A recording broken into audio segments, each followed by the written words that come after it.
Oath or affirmation.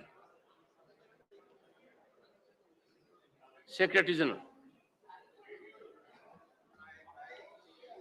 Uttar Pradesh doctor Dinesh Sharma.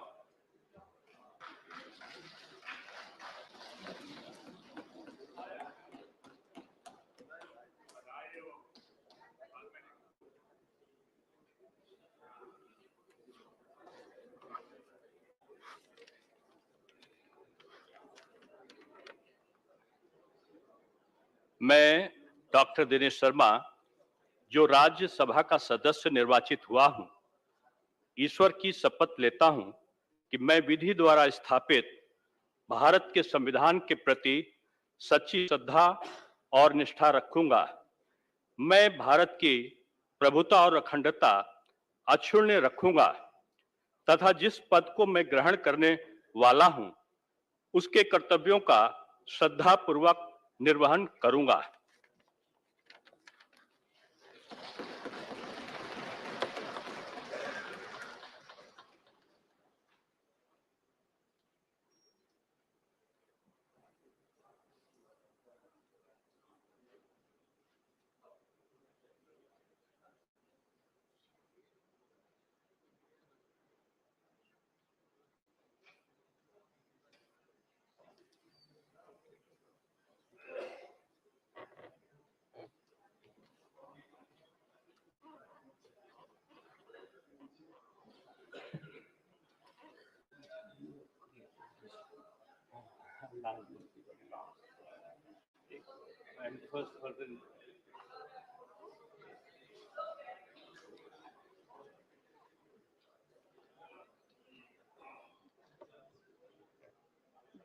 Birthday greetings.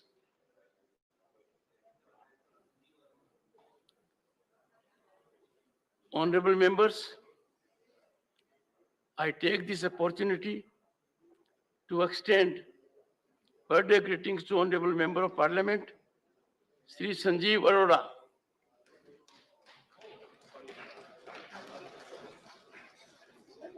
Sri Arora has been a member of this August House since April 2022. He is an industrialist by profession with a passion for social service. His efforts to promote cancer care in India is highly laudable. Sri Arora likes traveling and enjoys watching sports in his spare time. He is married to Srimati Sandhya Arora and has a son, Kave, and a daughter, Ketki.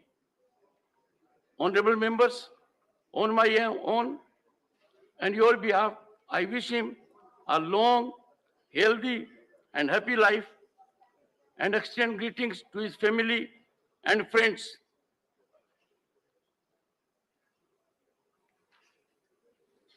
Honorable members, I have to inform members that the panel of vice chairpersons has been reconstituted with effect from 13th September 2023 with the following members: Srimati Kanta Kardam, Srimati Sumitra Balmik,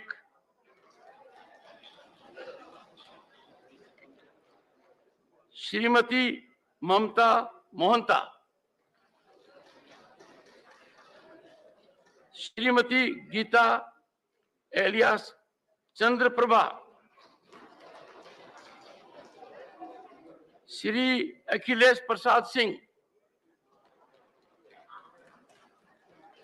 Shri Narayan Das Gupta, Shri V. Vijay Sai Reddy, and Dr. Santanu Sen.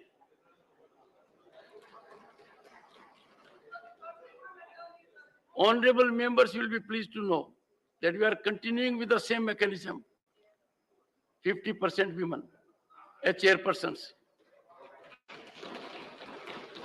But I can assure you, it's only a matter of time. The percentage may go higher.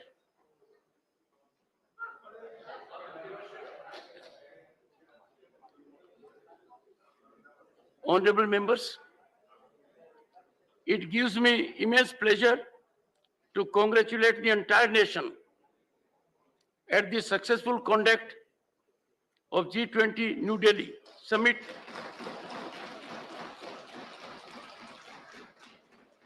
that has filled heart of every Indian with pride and raised the leadership stature of the country at global level. I laud the Prime Minister's vision that made it truly people's G20.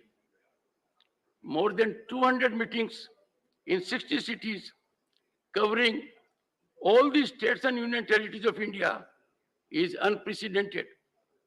At the same time, the G20 New Delhi Leadership Summit with 42 delegations was one of the largest in size, scale, and scope. This has provided opportunity to the world to experience richness of diversity, democracy, and talent of India. India's G20 presidency has proven to be inclusive, ambitious, action-oriented, decisive, and people-centric.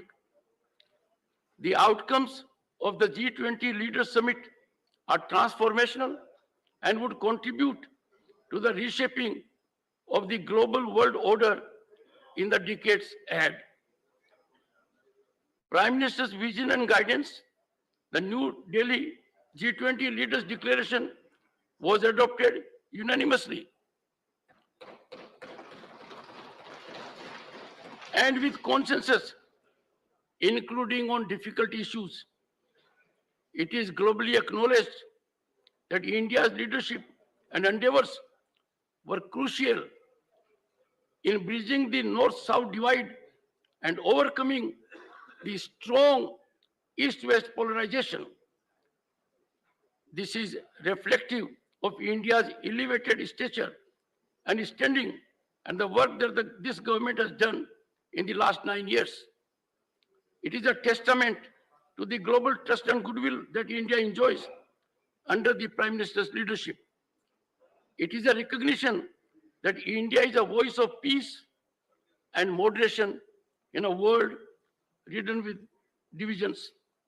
India's presidency has been instrumental in bringing voice of Global South into the heart of G20 discourse. At the beginning of presidency, India hosted the Voice of the Global South Summit in January 2023 with participation of leaders of 125 countries. The priorities and expectations of the countries of the Global South were brought into G20 agenda. The summit declaration amplified and delivered on issues of interest to the developing countries, including poverty alleviation, climate finance, handling debt vulnerabilities, food security, health security, digital infrastructure development, among others. Prime Minister's initiative led to the historic decision to accept African Union as a permanent member of the G20. It was a wonderful sight to see the world leaders pay respect to the father of the nation at Rajghat. They all endorsed the universal idea of peace and non-violence espoused by Mahatma Gandhi and its relevance in today's world. Prime Minister has himself made a strong pitch for reform of the international institutions which must keep pace with the changing times. This is important for true multilateralism in a divided world to ensure stability, growth, and development. The focus of the G20 has moved from a mere economic-centric to a much broader human-centric approach. The priority accorded to realizing sustainable development goals, reforming international financial institutions, establishing digital public infrastructure, promoting a green development pact, encouraging women-led development, taking global initiative on digital health, recognizing the role of tradition medicine are praiseworthy. The energizing of the international economy, availability of greater resources for development, expansion of tourism, global workplace opportunities, stronger food security through millet production and consumption, addressing the skill gaps and mobility, mapping global value chains, supporting MSMEs, and a deeper commitment to biofuels are among the prominent outcomes of the G20 summit that will benefit the entire nation. The launch of India Middle East Europe Economic Corridor and the Global Biofuels Alliance during the summit are significant. These initiatives have sowed the seeds for a connected future in which India will continue to play important role. India's climate leadership was visible with the adoption of high-level principles on life for building pro-planet people and recognition by the developed world to substantially scale up investment and climate finance to meet climate goals. India's presidency achieved new milestones in setting up new G20 working groups on women and disaster risk reduction, as also a new G20 engagement group on startups. The Deccan high-level principles on food security, Gandhinagar roadmap on land initiative, Goa roadmap on tourism, Chennai high-level principles on blue and ocean economy, and the Kashi cultural pathway will provide global guidance in various sectors for times to come and make our people proud. Honorable members, next month, our parliament would have the honor to host the Parliament 20 Forum as part of our G20 presidency. I request each member of this august house to participate in welcoming the world to the mother of democracy and building on the theme Vasudev Kutumbakam, one earth, one family, one future. I am confident that this august house will join me in commending Prime Minister's leadership in recognizing the enthusiasm of the people of India and appreciating the contribution of all organizations and individuals on this historic achievement. Papers to be laid on the table, Secretary General. Sir, with your kind permission, I rise to lay on the table a statement in English and Hindi showing the bills passed by the Houses of Parliament during the 260th session of Rajya Sabha and assented to by the President.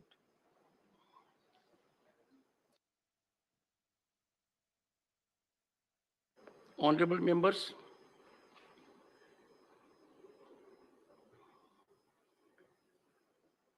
I extend you warm greetings on the beginning of 261st session of Rajya Sabha. Honorable members, this session makes available a befitting opportunity to reflect and introspect on parliamentary journey of 75 years, starting from Rajya Sabha, achievements, experiences, memories, and learnings. Traversing over 7-decade journey from Rajya Sabha to the present day in Amritkal, these hallowed precincts have witnessed many milestones.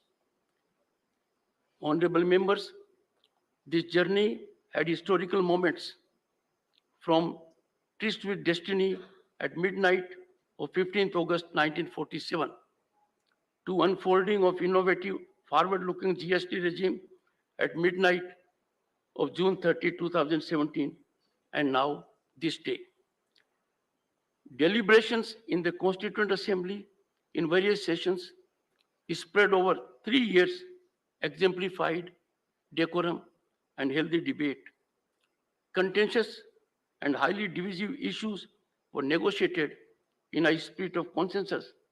There is enough takeaway from this for us all. Healthy debate is hallmark of our blossoming democracy. We must eschew confrontational posturing. Weaponizing disruption and disturbance as a strategy would never secure sanction of the people. We all are constitutionally ordained to nurture democratic values and must so justify and vindicate the trust of the people.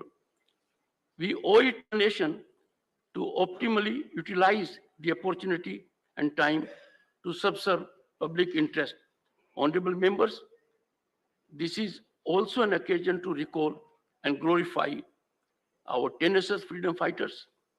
They were the pioneers in true sense to fight democratic rights.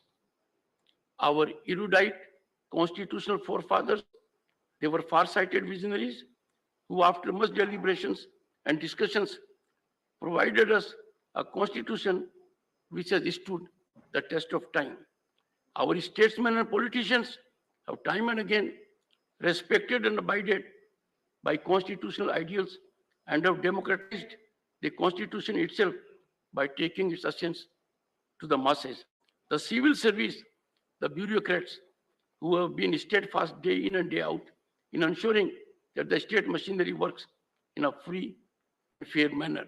And finally, it is the masses whose deep faith and unflinching belief in the parliamentary democracy sustained it and thwarted the worst possible attempt to deny democratic values. The success of our democracy, honorable members, is thus a collective, concerted endeavor of we, the people of India. Expectedly, the honorable members, during the course of the day, would address the House and enlighten the people at large as regards our 75-year journey and unfold vision for years ahead. Honorable members, use of wit, humor, sarcasm, and even acerbic comments inside Parliament are important, inalienable facet of a big democracy. These days, we don't get to hear such light-hearted exchanges. Hopefully, we'll see the revival of wit, humor, and scholarly debates. The hallowed precincts of Parliament for years have witnessed highs and lows, which we need to reflect and deliberate so as to take our Bharat to its rightful place in 2047, when it celebrates centenary of independence.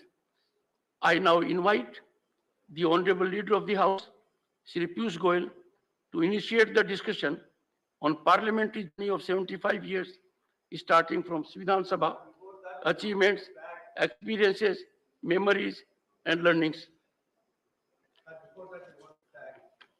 Because it is special session, we wanted special items also be taken in. This is what we said in this. We are welcoming this. We are not trying to.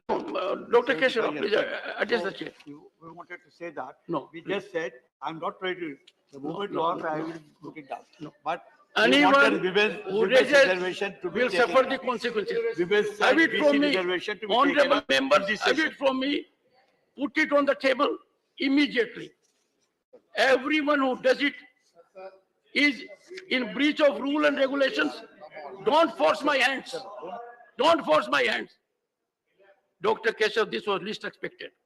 How can you on earth There is a get it? method. How do we communicate but with you? what is I this? want to really know No, from. I'm so No, sorry. sir, I'm very I'm serious so on sorry. this issue. How do we communicate I'm with so you? sorry. You don't hear us. I'm so sorry. The only thing is No, I show. I'm some so kind of sorry, record. Dr. Why? Dr. Keshav, Not because I want to please, disturb the house. please don't do it. Please don't do it. For my sake, don't do it. I'm not doing it. I but can what assure, I said this was I can discussed assure yesterday the for members, 2 please hours. take 2 hours in the leaders of the opposition each of meeting. the members who has done it is cautioned by me not to do it. I am one of you. I depend on your wisdom, on your talent, on your knowledge to exemplify the best conduct which can be approved by the people outside. Let us not make mockery of it. Please. We are at a time when we are having great moments. Our country is defining global discourse. These are not political issues. All I say is, you will have the occasion. Dr. Keshav, take your seat, take your seat, take your seat. You will have the occasion to fully indicate. Agenda has been spelled out. You will know it. Jairam Ramesh, the least you can do is, if you want to address the chair, you can gentlemanly rise and make your point. Not in a cozy chair like this. One second. No. Honorable, one second, leader of the opposition. Honorable leader of the opposition. और उसके पहले मैं खड़गे जी आपसे एक बात कहूंगा कि जो मैंने विट ह्यूमर की बात की है उसमें आप पर लागू नहीं है. आपने विट भी दिखाया है, ह्यूमर भी दिखाया है, सरकाज़म भी दिखाया है. वो बात मैंने बाकियों के लिए कही थी. नहीं, मैं ये सोच के आया था क्योंकि दौड़ते दौड़ते रात के 1:30 बजे यहाँ पर पहुंचा. मैं ये समझ के आया था आज का दिन बहुत अच्छा है और हमारे चेयरमैन साहब गुस्से में नहीं रहेंगे और किसको डराएंगे नहीं और बड़े प्रेम के साथ सबको लेकर चलेंगे. ये उम्मीद से मैं आया था. यहाँ आते ही एकदम आपने गुस्सा जाहिर किया, उन्होंने रोना, तो ये हो रहा है. तो कम से कम ये आज खुशी का दिन है. वो हमारे संजय सिंह को और चड्डा को कम से कम हाउस में लाए.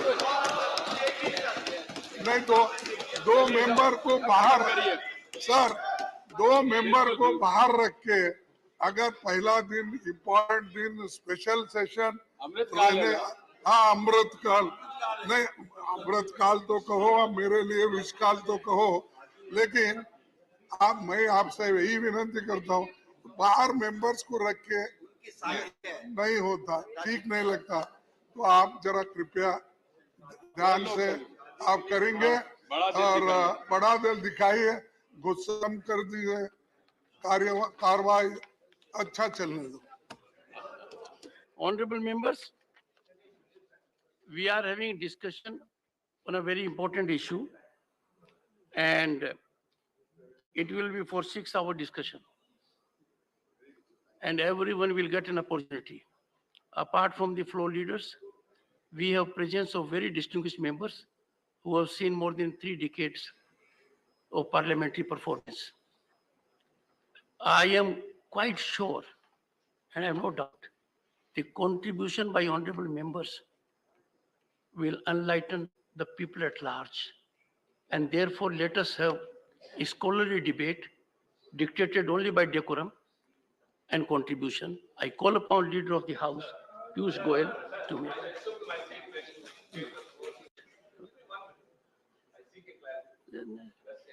Sir, special sessions or 261st session of Rajya Sabha. Which one is Will correct? the special sessions be counted as a session? Kindly please enlighten, then I think we can. Okay. So it is 261st session, is special session. Mr. Piyush Goyal. Mr. Piyush Goyal. माननीय अध्यक्ष जी, मेरा सौभाग्य है कि आज गणेश चतुर्थी की पूर्व संध्या पर हम सब यहाँ पे इतने अच्छे वातावरण में चर्चा के एकत्रित हुए हैं. सबसे पहले तो मैं आपको और आपके माध्यम से सभी साथियों को, सांसदों को और देशवासियों को हम सब की तरफ से गणेश चतुर्थी की बहुत बहुत बधाई और शुभकामनाएं देना चाहता हूं. माननीय अध्यक्ष जी, पार्लियामेंट, महामहिम राष्ट्रपति जी और दोनों सदन लोकसभा और राज्यसभा का एक तीनों का समागम है. हमारा हाउस ऑफ एल्डर्स कहा जाते हैं, उच्च सदन कहा जाते हैं और मेरे लिए बड़ा सौभाग्य है कि विश्व की सबसे बड़ी जनतंत्र लोकतंत्र की जननी में मुझे इस उच्च सदन में अब तीसरे टर्म में सेवा देने का मौका भारतीय जनता पार्टी ने दिया, उसके लिए मैं सदैव आभारी रहूंगा। और जो सीखा, जो समझा, जो काम करने का अवसर मिला, उसके ऊपर आज की जो चर्चा है, ये वास्तव में हम सबको और ज्यादा उत्साह देगी आगे के लिए भी, कैसे हम देश के निर्माण में अपना अपना योगदान दे सकते हैं। माननीय प्रधानमंत्री श्री नरेंद्र मोदी जी ने कहा था कि हमारी जो लोकतंत्र है, ये एक प्रकार से प्रेरणादायी है, हम सबको प्रेरणा देती है। हमारा जो संविधान है, ये हम सबको और इच्छा शक्ति देती है। और पार्लियामेंट जो देशवासियों की उमंग है, जो देशवासियों के संकल्प हैं, उसको साधा करने का सबसे सही इंस्टीट्यूशन है। लोकतंत्र को जीवित रखने का, लोकतंत्र को और मजबूत बनाने का अगर कोई सबसे बड़ा एक प्लेटफॉर्म है, तो वो हमारा संसद है। माननीय सभापति जी, इस देश के जनता 140 करोड़ लोग हमारे लोकतंत्र को मजबूत बनाते हैं, उसको सफल बनाते हैं। भारत की जो लोकतंत्र की प्रणाली है, वो स्वदेशी आधार पर बनी हुई है। इसीलिए जब गुलामी से अलग अलग देश मुक्त हुए, तो बहुत कम बड़े देश जो आज भी लोकतंत्र के रूप में हैं, अधिकांश देशों में लोकतंत्र टिक नहीं पाया, अलग अलग प्रकार की समस्याएं आई। पर इतने बड़े देश में गुलामी के बाद भी लोकतंत्र दिन ब दिन मजबूत होते जाना, ये हम सबका सौभाग्य भी है, और उसमें दोनों सदनों ने बहुत बड़ा योगदान दिया है। भारत, जिसको हम सब लोकतंत्र की जननी मानते हैं, इसमें पुराने वैदिक टेक्स्ट में भी जाते हैं, तो वहां भी ये शब्द देखने को मिलते हैं। सभा, समिति, संसद, ये शब्द हजारों साल पहले भारत में कहे जाते थे, इस्तेमाल होते थे, सुने जाते थे। ये सिर्फ हमने शब्द नहीं यहाँ पे लिए हैं, उसकी आत्मा भी आज सदन में, लोकसभा, राज्यसभा में देखने को मिलती है। और मैं समझता हूं कि उससे ज्यादा हमें दूर जाने की जरूरत नहीं है। अभी अभी माननीय अध्यक्ष G20 की भारत की अध्यक्षता की सफलता की बात कर रहे थे।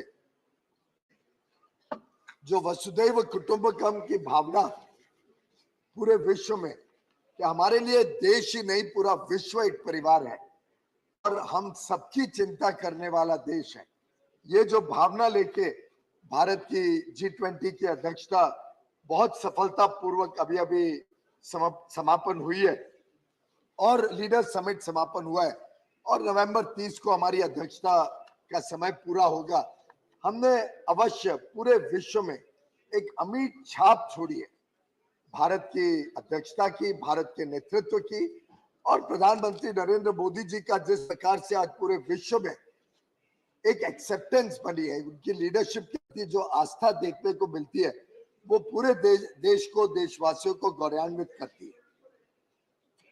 माननीय अध्यक्ष जी, कॉन्स्टिट्यूएंट असेंबली जो संविधान सभा आयोजित हुई थी, उसमें भी जो डिबेट्स हुए थे, उसका स्तर बहुत ऊंचा था। बहुत कुछ हमें उसमें पढ़ते हैं तो देखने सुनने को मिलता है। बड़े बड़े लोगों ने उस समय, जब कॉन्स्टिट्यूएंट असेंबली की डिबेट्स चल रही थी, तब कहा था कि 2 सदन की आवश्यकता क्या है। बड़े बड़े व्यक्ति जैसे कि माननीय श्री मोहम्मद ताहिर, माननीय श्री शिवन लाल सक्सेना, माननीय श्री लोकनाथ मिश्रा जी ने ओपोज किया था कि 2 सेकंड चैम्बर की आवश्यकता नहीं है, एक ही चैम्बर बहुत होगा। लेकिन माननीय श्री गोपाल स्वामी आयंगर, डॉक्टर भारत रत्न डॉक्टर भीमराव अंबेडकर जी, और श्रद्धेय सर्वेपल्ली राधाकृष्णन जी ने भी इस बात को बल दिया था, इस बात का समर्थन किया था कि 2 सदन होने चाहिए, उच्च सदन का अपना स्थान है। और उसी के बाद अप्रैल 1952 में, 1952 में ये सदन बनाया गया और इसकी पहली सभा 13 मई 1952 को हुई। एक प्रकार से इस 71 वर्ष का जो प्रवाह है उसकी चर्चा आज हम सब करने वाले हैं। राज्यसभा की सामान्यतः ये अपेक्षा थी कि अच्छी चर्चा होगी, अच्छे डिबेट्स होंगे और चर्चा और वार्तालाप के माध्यम से और एक प्रकार से वाद विवाद से ऊपर उठकर देश हित को सामने रखते हुए राज्यसभा चलेगी। माननीय प्रधानमंत्री नरेंद्र मोदी जी ने भी कहा था कि हमारी जो भी डिबेट होती है, जो वार्तालाप, डिस्कशन, डायलॉग होते हैं, चाहे सदन के अंदर हो चाहे सदन के बाहर हो, उन सब में एक चीज कॉमन है, एक चीज पक्की है कि हमारा जो शपथ है, देश की सेवा करने का शपथ और देश के हितों को रक्षा करने का शपथ, हम सब उसको बहुत बल देंगे, सब उसको सर्वोपरि रखेंगे और मैं समझता हूं उसमें हम सभी ने अपना अपना दायित्व अपने हिसाब से निभाया है। इस 71 वर्ष की प्रवाह में कई सारे महानुभावों ने भारत की संविधान की रक्षा करने के लिए, भारत की लोकतंत्र की रक्षा करने के लिए अपना अपना योगदान दिया। हमारे कई सारे वरिष्ठ चेयरमैन रहे, अध्यक्ष रहे, सभी का नाम ना लूं लेकिन कुछ जो प्रमुख नाम तुरंत ध्यान में आए, डॉक्टर सर्वपल्ली राधाकृष्णन जी, डॉक्टर जाकिर हुसैन जी, justice Hidayatullah, doctor Shankar Dayal Sharma ji, Shri KR. Narayan ji, Shri Bhairav Singh Shekhawat जी, हामिद अंसारी जी, श्री वेंकैया नायडू जी और अब हमारे वर्तमान में अध्यक्ष श्री जगदीप धनखड़ जी, सभी ने अपने अपने कार्यकाल में इस सदन की गरिमा बनाई, सदन को और नए आयामों पर तक लेके जाने में बहुत अच्छा योगदान दिया। वेंकैया नायडू जी की तो बात याद आती रहती है, तो कई बार व्यंग भी करते थे, कई बार विषय को बहुत अच्छी तरीके से समझाने का प्रयास करते थे। मुझे याद है एक बार उन्होंने कहा था, and I quote, people want the house to discuss, debate and decide 3 Ds. They do not want the other D, that is disruption. और मैं समझता हूं कि हम सब ने अपने तरीके से प्रयास किया है कि सदन अच्छी तरीके से चले और सदन में अच्छी चर्चा के माध्यम से हम देश की सेवा कर पाए। बड़े बड़े बुद्धिजीवी, बड़े बड़े जनता के प्रतिनिधि, कई सारे हमारे मेंबर जो नॉमिनेट होते हैं, बहुत वरिष्ठ महानुभावों ने इस सदन की गरिमा बढ़ाई है और अपना अपना छाप छोड़ी है कि कैसे उनके समय में इस सदन ने काम किया। आज भी हमारे जो नॉमिनेटेड सदस्य हैं, एक से बढ़ के एक अलग अलग क्षेत्र में इन्होंने बहुत देश सेवा की है, बहुत बड़ा योगदान किया है और मैं समझता हूँ ये भी इस सदन की एक विशेषता है कि अलग अलग प्रकार से, चाहे वो खेल की दुनिया से हो, चाहे आर्टिस्ट हो, फिल्म के दुनिया से, म्यूजिक की दुनिया से, ड्रामा की दुनिया से, अलग अलग बड़े बड़े महानुभाव ने इस सदन में की गरिमा बढ़ाई है। माननीय अध्यक्ष जी, इस सदन ने बहुत सारे बड़े फैसले भी लिए हैं जो जिंदगी भर और देश के लिए बहुत अहम भूमिका निभाते हैं और शायद सदियों सदियों तक याद रखे जाएंगे। कई सारी डिबेट्स, बड़ी अच्छी इंटरेस्टिंग डिबेट्स भी सदन में हुई हैं, चाहे वो अटल जी, अडवाणी जी, सुषमा जी की डिबेट्स हो यहाँ पे, चाहे वो डॉक्टर करण सिंह जी या वीपी सिंह जी, चंद्रशेखर जी या हमारे वर्तमान में सदस्य पूर्व प्रधानमंत्री डॉक्टर श्री देवे गौड़ा जी की हो। अलग अलग बहुत महत्वपूर्ण डिबेट्स में बड़े बड़े महानुभावों ने भाग लिया है। कई बार बड़ी फियर्स डिबेट्स होती थी, वाद विवाद भी बढ़ जाता था, लेकिन साधारणता बहुत गंभीर वाद विवाद में भी मौका लेके रहता था कि कैसे ना कैसे हम सब मिलके काम करें। एक बार एक बहुत गर्मा गर्मी की डिबेट में माननीय अटल बिहारी वाजपेयी जी ने एक आह्वान दिया था कि हम सब राजनीतिक दल मिलजुल के काम करें, अपने अलग अलग जो सोच है, विचारधारा है, उसको रखते हुए भी हम रास्ता ढूंढ के इसमें से आगे चले, देश हित और जनहित के लिए हम अपना अपना काम करें। मुझे याद आता है माननीय अध्यक्ष जी, एक सदस्य थे सीपी कम्युनिस्ट पार्टी के, श्री पी राजीव, जाके केरल में मंत्री बने, सीपीआईएम के बड़े वरिष्ठ नेता थे, बहुत ही अच्छी तैयारी करके आते थे सर, और नई नई चीजें जो लगभग हम में से कई लोगों को ध्यान नहीं था कि इस सदन की भी अधिकार क्षेत्र में पड़ती हैं, ऐसे ऐसे नए नए विषय कई बार श्री पी राजीव लाते थे। मैं उनको अभी भी मिलता हूं तो आनंद आता है, चाहे केरल में हो चाहे कभी वो दिल्ली आए। और इसी प्रकार से अगर हम सब एक दूसरे की आलोचना कर सकते हैं, हम हमारे में मतभेद हो सकता है, पर अगर हम मतभेद से ऊपर उठें और मतभेद को शालीनता के साथ रखते हैं, तो मैं समझता हूं कि जो हमारे पुराने सदस्यों ने यहाँ पे एक हमें उदाहरण के रूप में अच्छी अच्छी बातें दिखाई, और वर्तमान में भी सदस्य एक प्रकार से मिलजुल के काम करने के पूरा कोशिश करते हैं, ये देश को तेज गति से आगे लेके जाने में अपनी महत्वपूर्ण भूमिका निभाएगा। माननीय अध्यक्ष जी, डॉक्टर सर्वपल्ली राधाकृष्णन जी ने 1955 में एक बात रखी थी और मैं कोट करना चाहूंगा। ये 1955 की बात है, यानी वी आर लगभग 68 साल पहले की बात आज भी इस सदन में गूंजे तो कितनी रेलेवेंट होगी। डॉक्टर राधाकृष्णन ने कहा था, we want to maintain good name and dignity of this house. I do not want it to be said that sometimes these discussions suggest that we are not behaving like serious, responsible MPs, but rather like irresponsible professional agitators. अलग अलग तरीके से अपने वरिष्ठ नेताओं ने हमें बहुत कुछ सिखाया है, समझाया है, लेकिन मेरा विश्वास है कि हम सबकी भावना और हम सबका मन यही बोलता है कि सदन अच्छी तरीके से चल के इस देश में नई नई चीजें कैसे इस देश को और आगे बढ़ाएं। इस अमृत काल में जो माननीय प्रधानमंत्री जी ने हम सबको एक आह्वान दिया है कि भारत एक विकसित देश बने, उसमें हम सबका अपना अपना रोल रहेगा। विपक्ष का भी उतना ही अहम रोल है कि वो नियंत्रण में रखे सरकार को, सरकार का रोल है कि वो नए नए कानून, नए नए योजनाएं, नए नए तरीकों से देश की दिशा और दशा आगे बदले। और मुझे लगता है कि सभी माननीय सदस्य भली भांति अपनी अपनी जिम्मेदारियों को निभाने का पूरा प्रयास कर भी रहे, आगे भी करते रहे।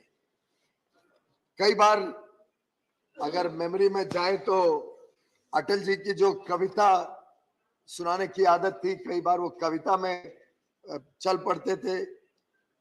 माननीय अरुण जेटली जी जो लीडर ऑफ द हाउस भी रह चुके हैं, उसके पहले लीडर ऑफ द ऑपोजिशन भी रह चुके हैं, उनका कटाक्ष बड़ा शार्प होता था और अपने तरीके से बहुत विटिली, बहुत अच्छी तरीके से वो विषय को रखते थे। जैसे उन्होंने कहा था, this is the new normal. इस प्रकार के अलग अलग उनके भी हमारे पास बहुत सुंदर यादें हैं। माननीय वेंकैया नायडू जी के तेलुगु में प्रोवर्ब्स देने की आदत थी, बीच बीच में वो याद करते थे। माननीय गुलाम नबी आजाद जी शेरो शायरी में काफी माहिर थे, निकल पड़ते थे। कई बार माननीय खड़गे जी भी आजकल शेरो शायरी बहुत करने लग गए हैं। पर ये सदन की गरिमा रही है कि हम सब कई बार गर्मा गर्मी में भी विषय को बहुत सुंदर तरीके से संभाल लेते हैं, आगे बढ़ते हैं और इसी से लोगों का दिल भी जीतते हैं। माननीय अध्यक्ष जी, मुझे याद है जब माननीय प्रधानमंत्री जी ने गुलाम नबी आजाद जी को उनकी टर्म खत्म होने पर फेयरवेल स्पीच में याद किया था, उन गुलाम नबी जी का और प्रणब दा का, माननीय पूर्व महामहिम राष्ट्रपति जी श्री प्रणब मुखर्जी जी का जो काम सरकार में रहते हुए, एक विपक्षी सरकार गुजरात में थी, उस समय भी किस प्रकार से उन्होंने गुजरात के लोगों को कश्मीर से पुनः वापस जाने के लिए मदद की जब आतंकवाद चरम सीमा पे था। उस समय के जो अनुभव प्रधानमंत्री जी ने यहीं से बताए थे। एक प्रकार से हम सबको एक संदेशा देता है कि हमने सबने अच्छी बातें याद करके अच्छी चीजें करने के लिए अपना प्रयास करना चाहिए। प्रधानमंत्री जी ने तो वास्तव में ये भी कहा था कि मैं सैल्यूट करता हूं गुलाम नबी आजाद जी को और आगे भी मैं आपसे सलाह मशुरा करते रहूंगा। और यही एक मित्रता की भावना से हम सभी सत्ता दल या विपक्ष इस मित्रता की भावना से आगे भी काम करते रहेंगे, ये हमारा सबका विश्वास है। और एक प्रकार से सदन की गरिमा उसी में होगी कि हम देशहित और जनहित को अगर सर्वोपरि रखते हैं तो स्वाभाविक रूप से सदन की भी गरिमा बढ़ते जाएगी और अच्छा काम होते जाएगा। वैसे मुझे याद आता है जब मैं पहली बार मेडन स्पीच देने के लिए उठा था, मैं नया नया सदस्य था, जुलाई 2010 की बात है और माननीय पूर्व प्रधानमंत्री मनमोहन सिंह जी जहां अब बैठे हैं उसी के बाजू में नासिर हुसैन की सीट पे, जहां तक मुझे याद है मैं वहां पे बैठा था और माया सिंह जी हमारी चीफ विप थी, आई बोला कि परसों तुम्हें IRDA और सेबी का कुछ वाद विवाद चल रहा था, डॉक्टर मनमोहन सिंह प्रधानमंत्री थे और प्रणब दा वित्त मंत्री थे, तुम्हें उसकी डिबेट को शुरू कर। और मैं एकदम हैरान हो गया, 2 ही दिन हुए थे मुझे सदन में आए, शायद तब तक तो कुर्ता पजामा और जैकेट भी नहीं सिलवाया था, जब माया सिंह जी ने कहा कि 2 दिन बाद तुम्हें ये डिबेट शुरू करनी है। और मैं भी थोड़ा परेशान हुआ, मैं उसी दिन रात को मुंबई गया क्योंकि सब्जेक्ट भी मेरे लिए नया था, इंश्योरेंस या के बारे में बहुत ज्यादा जानकारी नहीं थी, सेबी तो समझता था, फिर भी तो वाद विवाद समझने के लिए पूरे 2 दिन, उस दिन के अगले दूसरे दिन तक दिन रात रिसर्च करते रहे और पूरी समझी कि क्या ये विषय है, क्या समस्या है, क्या विवाद है। और इसके मुझे फायदा भी हुआ, उसमें मुझे कई चीजें मालूम पड़ी कि जो निजी इंश्योरेंस कंपनियों की पॉलिसीज होती हैं वो कैसे एक तरफा होती थी उस समय। मुझे विश्वास है अब तो बहुत बदलाव आ गया होगा, पर नई नई इंश्योरेंस कंपनीज आनी शुरू हुई थी और एक तरफा पॉलिसीज होती थी। तो उसका मुझे व्यक्तिगत लाभ तो ये हुआ कि मैंने कई मेरी पॉलिसीज कैंसिल कर दी जो निजी कंपनियों की ली हुई थी, जब ध्यान में आया कि कैसे वो हमारे खिलाफ, उपभोक्ता के खिलाफ जाती थी। और फिर मैंने मेडन स्पीच जो दी, उस समय मेडन स्पीच में समय का सीमा नहीं होती थी, तो काम लगभग 30-40 घंटे बैठ करके पढ़ाई की थी, तो स्पीच भी लंबी चली, लगभग 40-42 मिनट तक मैंने अपनी बात रखी। पर उसका इतना समाधान मिला जब उस समय के माननीय वित्त मंत्री ने उस स्पीच के बाद जब डिबेट पे रिप्लाई कर रहे थे, एक प्रकार से कुछ वाक्य लेके, मैं वाक्य पे नहीं पूरा पढ़ना चाहूंगा, पर उन्होंने जिस प्रकार से मुझे अप्रिशिएट किया, जिस प्रकार से मुझे एनकरेज किया, वो वास्तव में मेरे लिए, मेरे स्मरण में जिंदगी भर रहेगा। और उस समय उनकी बात में जो भाव था, जो एक प्रकार से एप्रिसिएशन में उन्होंने कहा कि जिस प्रकार से मैंने विषय को रखा था मेरी मेडन स्पीच में और पूरे सब्जेक्ट को स्टडी किया था, वो आगे चल के मुझे पार्लियामेंट की सेवा करने में मदद करेगा।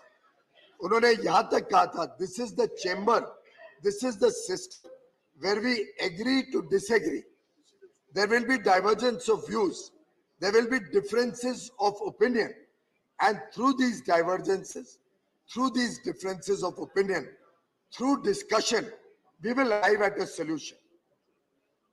ये उनका वाक्य मेरे लिए जिंदगी भर एक प्रकार से दिशा दिखाता है कि कैसे हमने आगे चल के अपनी अपनी बात भी रखनी है, दूसरों की बात से भी सीखना है। मुझे याद आता है डॉक्टर मनमोहन सिंह जी हैं सामने, एक बार एक कैश फॉर वोट्स का स्कैंडल हुआ था, उसके ऊपर बड़ा गंभीर चर्चा भी चल रही थी, तो माननीय मनमोहन सिंह जी ने उर्दू के शायर मिर्जा गालिब जी को कोट किया था, हमको है उनसे वफा की उम्मीद जो नहीं जानते वफा क्या है। और उसी समय तुरंत माननीय सुषमा स्वराज जी जो उस तरफ बैठी थी, उन्होंने जवाब में कहा, कुछ तो मजबूरियां रही होंगी, यूं ही कोई बेवफा नहीं होता। ये जो भावना थी दोनों तरफ, ये वास्तव में सदन की गरिमा बढ़ाती थी। और ये है जो छाप, मैं समझता हूं, जो यादें हम यहां से लेके जब नए सदन के नए प्रांगण में जाएंगे, नए वास्तु में जाएंगे, तब ये यादें लेके मैं समझता हूं हम सभी प्रयास करेंगे कि और अच्छी तरीके से हम आगे अपना अपना काम कर सकें। अटल ने एक बार मई 1996 में अपने भाषण में एक बहुत ही ऐतिहासिक भाषण में कहा था, सत्ता का तो खेल चलेगा, सरकारें आएंगी जाएंगी, पार्टियां बनेंगी बिगड़ेंगी, मगर ये देश रहना चाहिए, इस देश का लोकतंत्र अमर रहना चाहिए। और मैं समझता हूं कि हम सब ने कभी ना कभी रिकंसाइल करना पड़ेगा कि परिस्थितियां बदली है और हम कोई भी एंटाइटल नहीं। ये जो सेंस ऑफ एंटाइटलमेंट कई जगह पे देखने को मिलता है, कई जगह पे अनुभव होता है, उससे जब देश उठेगा तो मैं समझता हूं हम सही माने में देश की सेवा में और अच्छा काम कर सकेंगे। छोटी छोटी प्रतीक होते हैं, जैसे लाल बत्ती खत्म कर दी गई थी सब मंत्रियों की, छोटे प्रतीक, लेकिन बहुत बड़ा मैसेज देश को कि सेंस ऑफ एंटाइटलमेंट किसी के लिए भी इस देश में नहीं चल सकता। 2014 में हमारी सरकार बनी, वो भी एक ऐतिहासिक मौका था क्योंकि पहली बार गैर कांग्रेसी सरकार पूर्ण बहुमत के साथ देश ने चुन के भेजी थी। कई सारे बड़े लैंडमार्क लेजिस्लेशंस पास किए गए हैं सदन में 2014 से अभी तक, जिसका देश की विकास यात्रा में और सामाजिक समरसता, समाज को और आगे लेके जाने में बहुत बड़ा योगदान है। मैं समझता हूँ कोई भी इस बात को इनकार नहीं कर सकता कि 9 वर्ष का समय एक बड़ा ट्रांसफॉर्मेटिव देश के बदलाव का समय रहा है। आज भारत विश्व की 5वीं सबसे बड़ी अर्थव्यवस्था बनी है माननीय प्रधानमंत्री नरेंद्र मोदी जी के नेतृत्व में, माननीय वित्त मंत्री निर्मला जी के नेतृत्व में, और हम सब ने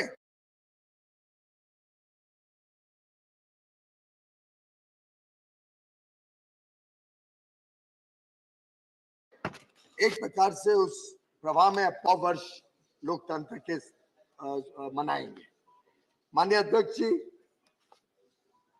जब हमने 5 अगस्त 2019 में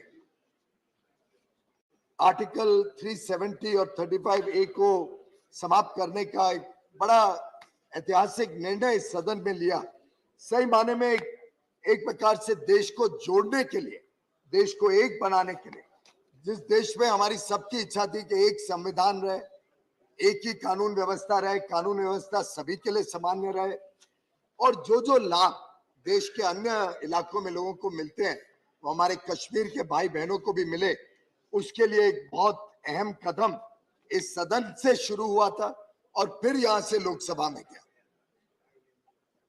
5 अगस्त 2019 का वो दिन इस सदन के लिए एक बहुत ही यादगार और ऐतिहासिक दिन सदैव रहेगा। एक प्रकार से सरदार वल्लभ भाई पटेल की जो देश की एकता और एकजुटता को मजबूत करने का तीव्र इच्छा शक्ति थी, इच्छा था, काम था और प्रयास था, उसको हमने उस दिन पूरी तरीके से संपन्न करके देश को एक बनाने का काम पूरा किया। वैसे तो जब आर्टिकल 370 लगाई था तभी उस समय के वर्तमान प्रधानमंत्री जी ने इच्छा जाहिर की थी कि ये तो टेम्पररी प्रोविजन है, कुछ वर्षों में निकल जाएगा और समय लगेगा जम्मू कश्मीर को अपना खुद का भविष्य भारत के साथ अच्छी तरीके से बनाने में। वो कुछ समय, थोड़ा लंबा समय हो गया, पर हम सबके लिए आनंद की बात है कि हमने वो निर्णय 2019 में लिया। माननीय अध्यक्ष जी, कुछ ऐसी चीजें ध्यान दी है जैसे उत्तराखंड, छत्तीसगढ़ और झारखंड बनाने का विषय था, कितनी सुंदर तरीके से लगभग सबकी सर्वसम्मति से और एक साथ मिलजुल के ये 3 नए राज्य बने। 3 नए राज्यों को एक अपने आगे का भविष्य तय करने का मौका मिला और कंसेंसस के साथ पीसफुली ये डायलॉग और डिस्कशन के माध्यम से ये तीनों राज्य बने। थोड़ा बहुत दुर्भाग्य की बात है कि कुछ कई ऐसे विषय होते हैं जहां पे हम ऐसी सर्वसम्मति नहीं बना पाते और मैं समझता हूं कि उसमें भी हम शालीनता से अपनी अपनी बात रख के आगे चलें तो ज्यादा अच्छा रहेगा। मुझे याद है मैं भी इस सदन में था जब तेलंगाना का नया राज्य बना। वो दृश्य शायद एक भद्दे के रूप में, एक बहुत खराब उदाहरण के रूप में इस देश के स्मरण आएंगे और मैं उम्मीद करता हूं कि आगे कभी हमारे नए भवन पे कभी ऐसा दृश्य देश और दुनिया को देखना ना पड़े। माननीय अध्यक्ष जी, 2017 में एक ऐतिहासिक गुड्स एंड सर्विसेज टैक्स जिससे वन नेशन वन टैक्स स्थापित हुआ और ये इसलिए ऐतिहासिक कहता हूं क्योंकि लगभग एक प्रकार से इसमें भी सर्वसम्मति से बना था। पूरे देश की सम्मति, देश के हर राज्य ने इसमें अपना अपना सहयोग दिया और we are the house of elders reflecting the states wishes and desires. तो इस प्रकार से सभी राज्य मिलकर हमारे पास ये प्रस्ताव लाए और वो जो 2017 का दिन है, ऐतिहासिक मिडनाइट सेशन 30 जून 1 जुलाई की रात को 2017 में सेंट्रल हॉल में हुआ और आज उसका लाभ पूरा देश अनुभव भी कर रहा है। व्यापार उद्योग को नया बल मिला है, बहुत तेज गति से देश आगे बढ़ रहा है। कई सारे ऐसे निर्णय जो बहुत महत्वपूर्ण रहे, एबॉलिशन ऑफ प्राइवी पर्सेस, वो एक विषय रहा जिसमें अलग अलग व्यू पॉइंट्स थे और पार्लियामेंट ने उसको पास करके एक बड़ा अच्छा संदेश दिया। इसी प्रकार से ट्रिपल तलाक को जब क्रिमिनलाइज किया, उसका कानून 2019 में लाया गया, हमारी बहनें माताओं को अपना सम्मान मिला और एक बड़ा सिग्निफिकेंट रिफॉर्म का मेजर था जिसने जेंडर डिस्क्रिमिनेशन को समाप्त करने के लिए अपना अपना योगदान दिया है। और इसी प्रकार से हमारी महिलाओं के सम्मान के लिए ये सरकार तत्पर रही है और लगातार एक के बाद एक 9 साढ़े 9 वर्षों में इतने सारे बड़े निर्णय हमारी बहनों के लिए, माताओं के लिए, हमारे बेटियों के लिए इस देश में किए गए हैं। Right from the day one, Beti Bachao Beti Padhao से लेके आज तक और भविष्य में भी भारत हमारे बहनों को और अच्छा सम्मान मिले और अच्छा स्थान मिले। हम ऑलरेडी देख रहे हैं कि बड़े पैमाने बहनें काम में आ रही हैं, they are joining the workforce और भारत की अर्थव्यवस्था में भी और भारत की आगे के भविष्य में उनका योगदान बढ़े। ये मुझे लगता है हम सबका एक प्रयास है, हम सबका इच्छा भी है। माननीय अध्यक्ष जी, कुछ थोड़े खराब हमारे सामने उदाहरण भी है जिससे सीखने को मिला। जैसे पार्लियामेंट पे जो अटैक हुआ था उससे हम सबको और ज्यादा चौकन्ने रहना पड़ेगा और सुरक्षा के जो प्रयास किए जाते हैं, सुरक्षा कर्मी जो अपना काम करते हैं, सुरक्षा हमारी और हमारे देश की आन बान और शान संभालने के लिए जो सुरक्षा कर्मी काम करते हैं, मैं समझता हूं उसमें हम सबका भी योगदान हो, हम भी कोऑपरेट करें और हम भी थोड़ा सेंस ऑफ एंटाइटलमेंट से ऊपर उठ जाएं तो शायद हमारी भी सुरक्षा और देश के सम्मान की सुरक्षा और अच्छी हो पाएगी और 2001 जैसे एक्ट कभी नहीं आ पाएंगे। उसके बाद हमने एक पूरे देश को संदेश, एक यूनिटी का संदेश तो दिया कि हमारा लोकतंत्र को कोई हरा नहीं सकता, आवर डेमोक्रेसी इज इनविंसिबल। परंतु मुझे लगता है इसको पुनः हम स्मरण करते रहे और आगे भी कभी हमारे देश की एकता और एकजुटता पे कोई आहत नहीं आए, ये हम सबका सामूहिक प्रयास रहना चाहिए। माननीय प्रधानमंत्री नरेंद्र मोदी जी के नेतृत्व में आज भारत एक बहुत आत्मविश्वास के साथ बहुत तेज गति से विकास की प्रवाह में आगे बढ़ रहा है। इसमें कई सारे मौके आते हैं हम सबको जिसमें एक आवाज से देशहित और जनहित को अब आगे लेके जा सकते हैं। और मैं समझता हूं जो हमने पुराने लेसन सीखे हैं उससे हमें आगे के भविष्य को बनाने में और अच्छा बल मिलेगा। जैसे कि जब इमरजेंसी आई थी और एक प्रकार से भारत के लोकतंत्र के कई सारे प्रावधान रोक दिए गए थे, उन पे अंकुश लगा दिया गया था, तब माननीय अटल बिहारी वाजपेयी जी ने कहा था, अनुशासन के नाम पर अनुशासन का खून, भंग कर दिया गया संघ को, कैसा चढ़ा जुनून। और मैं समझता हूँ ये एक बहुत वेकअप कॉल था पूरे देश के लिए। कई सारे हमने इसमें से सबक सीखे और आगे चल के जो 42nd कॉन्स्टिट्यूशनल अमेंडमेंट था उसको भी पुनः बदला गया। 44th अमेंडमेंट 1978 में आने से 1978 में जो फंडामेंटल राइट्स, हमारे अधिकारों के ऊपर जो अंकुश लगा था, उसको पुनः एक बार स्थापित किया गया। और बाद में तो कई सारे मौके आए जिसमें सदन ने भी और कोर्टों ने भी भारत की जो बेसिक प्रिंसिपल्स हैं हमारे आजादी के, हमारे संविधान के, उसको कोई आहत ना पहुंचे उसके लिए कई सारे कदम हम सब ने और देशवासियों ने उठाए हैं। माननीय अध्यक्ष जी, कई सारे ऐसे कानून जो पुराने गुलामी के समय से चले आ रहे थे, हम एक प्रयास कर रहे हैं कि उन कानूनों को भी बदला जाए, उनको कंटेम्पररी आधुनिक बनाया जाए, आज के बदले हुए परिप्रेक्ष्य में कैसे वो रेलेवेंट हो, उसके लिए प्रयास सभी सरकारें करती हैं।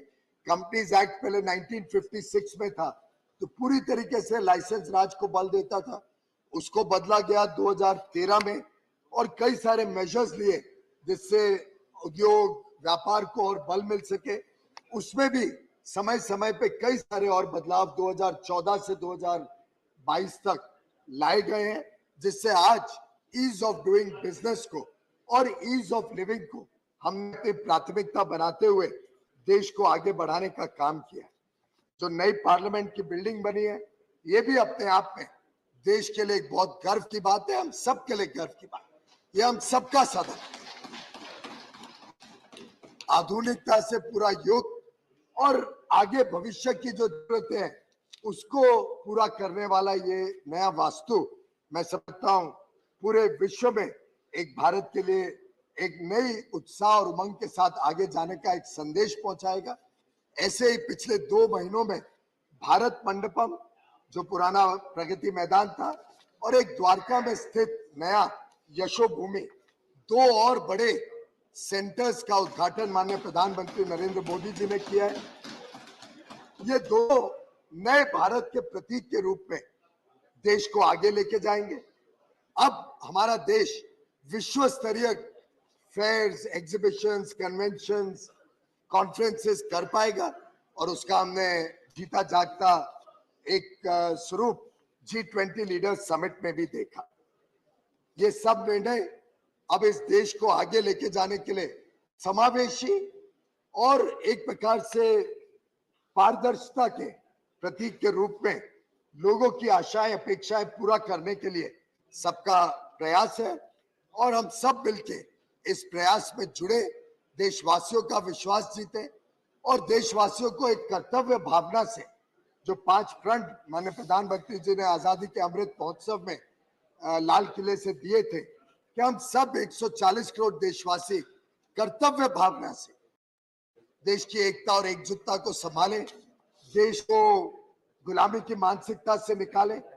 हमारे इतिहास से जो सीखने को मिला है, जो हमारे इतिहास में, हमारी परंपराओं में, हमारे जो रिच कल्चर और हेरिटेज, पारिवारिक वैल्यू सिस्टम्स हैं, उन सबसे जो हम सीखते हैं उस सब को कर्तव्य भावना से आगे लेके जाएं, नारी शक्ति का सम्मान करें और एक भ्रष्टाचार मुक्त भारत को विकसित भारत बनाने के लिए हम सब संकल्प लेके आगे चलें।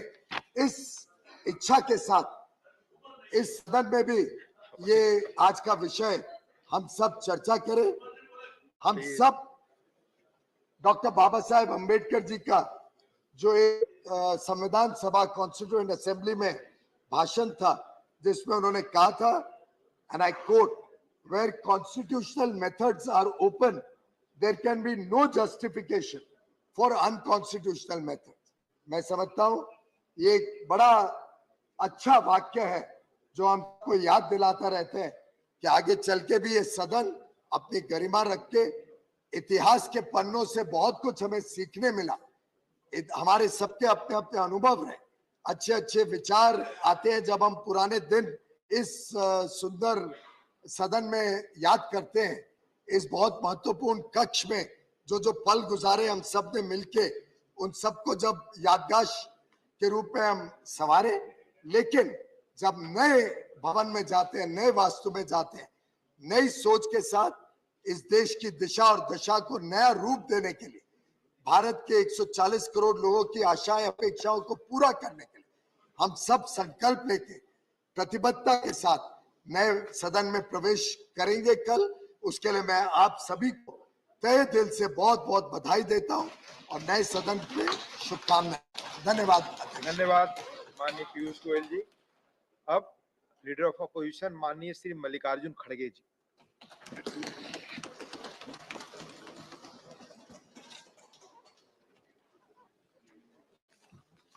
सर,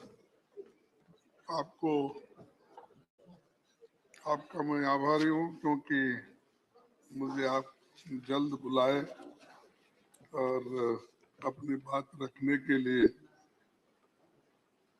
मुझे मौका मिला, इसलिए मैं आपका आभारी हूँ। मैं इस शब्द से शुरू करूंगा ताकि कोई ये समझे कि हमारे लिए ही ये बोल रहे हैं। मैं आम जनता जो बोलती है वही बात मैं यहाँ रख रहा हूँ।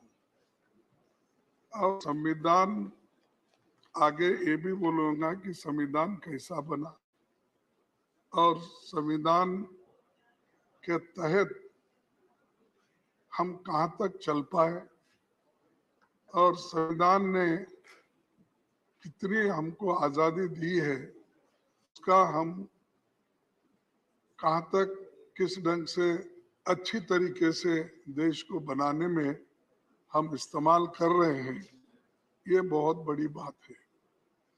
ठीक है, आपके भाषण में तो आपके अचीवमेंट भी आए, आपके अनुभव भी आए और आप जो चाहते थे उसको यहाँ पर रखने की कोशिश की है, लेकिन मैं इससे शुरू करता हूँ। बदलना है तो अब हालात बदलो, बदलना है तो अब हालात बदलो, ऐसे नाम बदलने से क्या होता है। देना है तो युवाओं को रोजगार दो, सबको बेरोजगार करके क्या होता है। दिल को थोड़ा बड़ा करके देखो, लोगों को मारने से क्या होता है। दिल को थोड़ा बड़ा करके देखो, लोगों के मारने से क्या होता है। कुछ कर नहीं सकते तो कुर्सी छोड़ दो। बात बात में डराने से क्या होता है। बात में डराने से क्या होता है। अपनी हुक्मरानी पर तुम्हें गुरूर है, लोगों को डराने से धमकाने से क्या होता है। बदलना है तो अब बात बदलो, ऐसे नाम बदलने से क्या होता है और यहाँ से वहां जाने से और क्या होने वाला है। सर, तो सबको गर्व है देश पे और इसीलिए मैं कहूंगा कि जो संविधान आजादी के बाद बनी और इस संविधान के तहत हम सभी को चलना है और देश के लिए हम कुछ करना है। और इसमें मैं एक ही बात कहूंगा कि इस पार्लियामेंट्री जर्नी में 75 साल जो संविधान सभा का ये जो संविधान करके हुआ और उसके अचीवमेंट, एक्सपीरियंस, मेमोरीज, लर्निंग्स, इस पे ही हमको बात करना था। तो मैं इसी पे थोड़े शब्दों में बोला कि एक मेरी भी जर्नी 50 साल में असेंबली और पार्लियामेंट मिलके 52 साल हिस्सा है मेरा भी, लेकिन मुझे यहाँ ज्यादा समय नहीं मिला, मेरे को वहीं पर रखना पड़ा, बेंगलुरु में ही था। यहाँ बहुत से नेताओं के भाषण सुनने को मुझे कम मौका मिला, सिर्फ 14 साल मिले। कहाँ जा रहे हैं?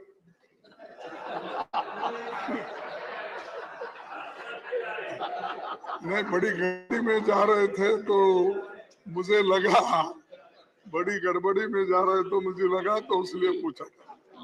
ये टच करना कानून का उल्लंघन भी है। अब ये साहब हमारे हाउस में उल्लंघन बहुत होते हैं, फिर भी आप दिलदार हैं, उसको संभाल लेते हैं। उसीलिए मैं बोला उसको संजय सिंह को और चड्डा को बुला लो। आगे आगे वही चिंता थी मेरे को, उधर गए फिर।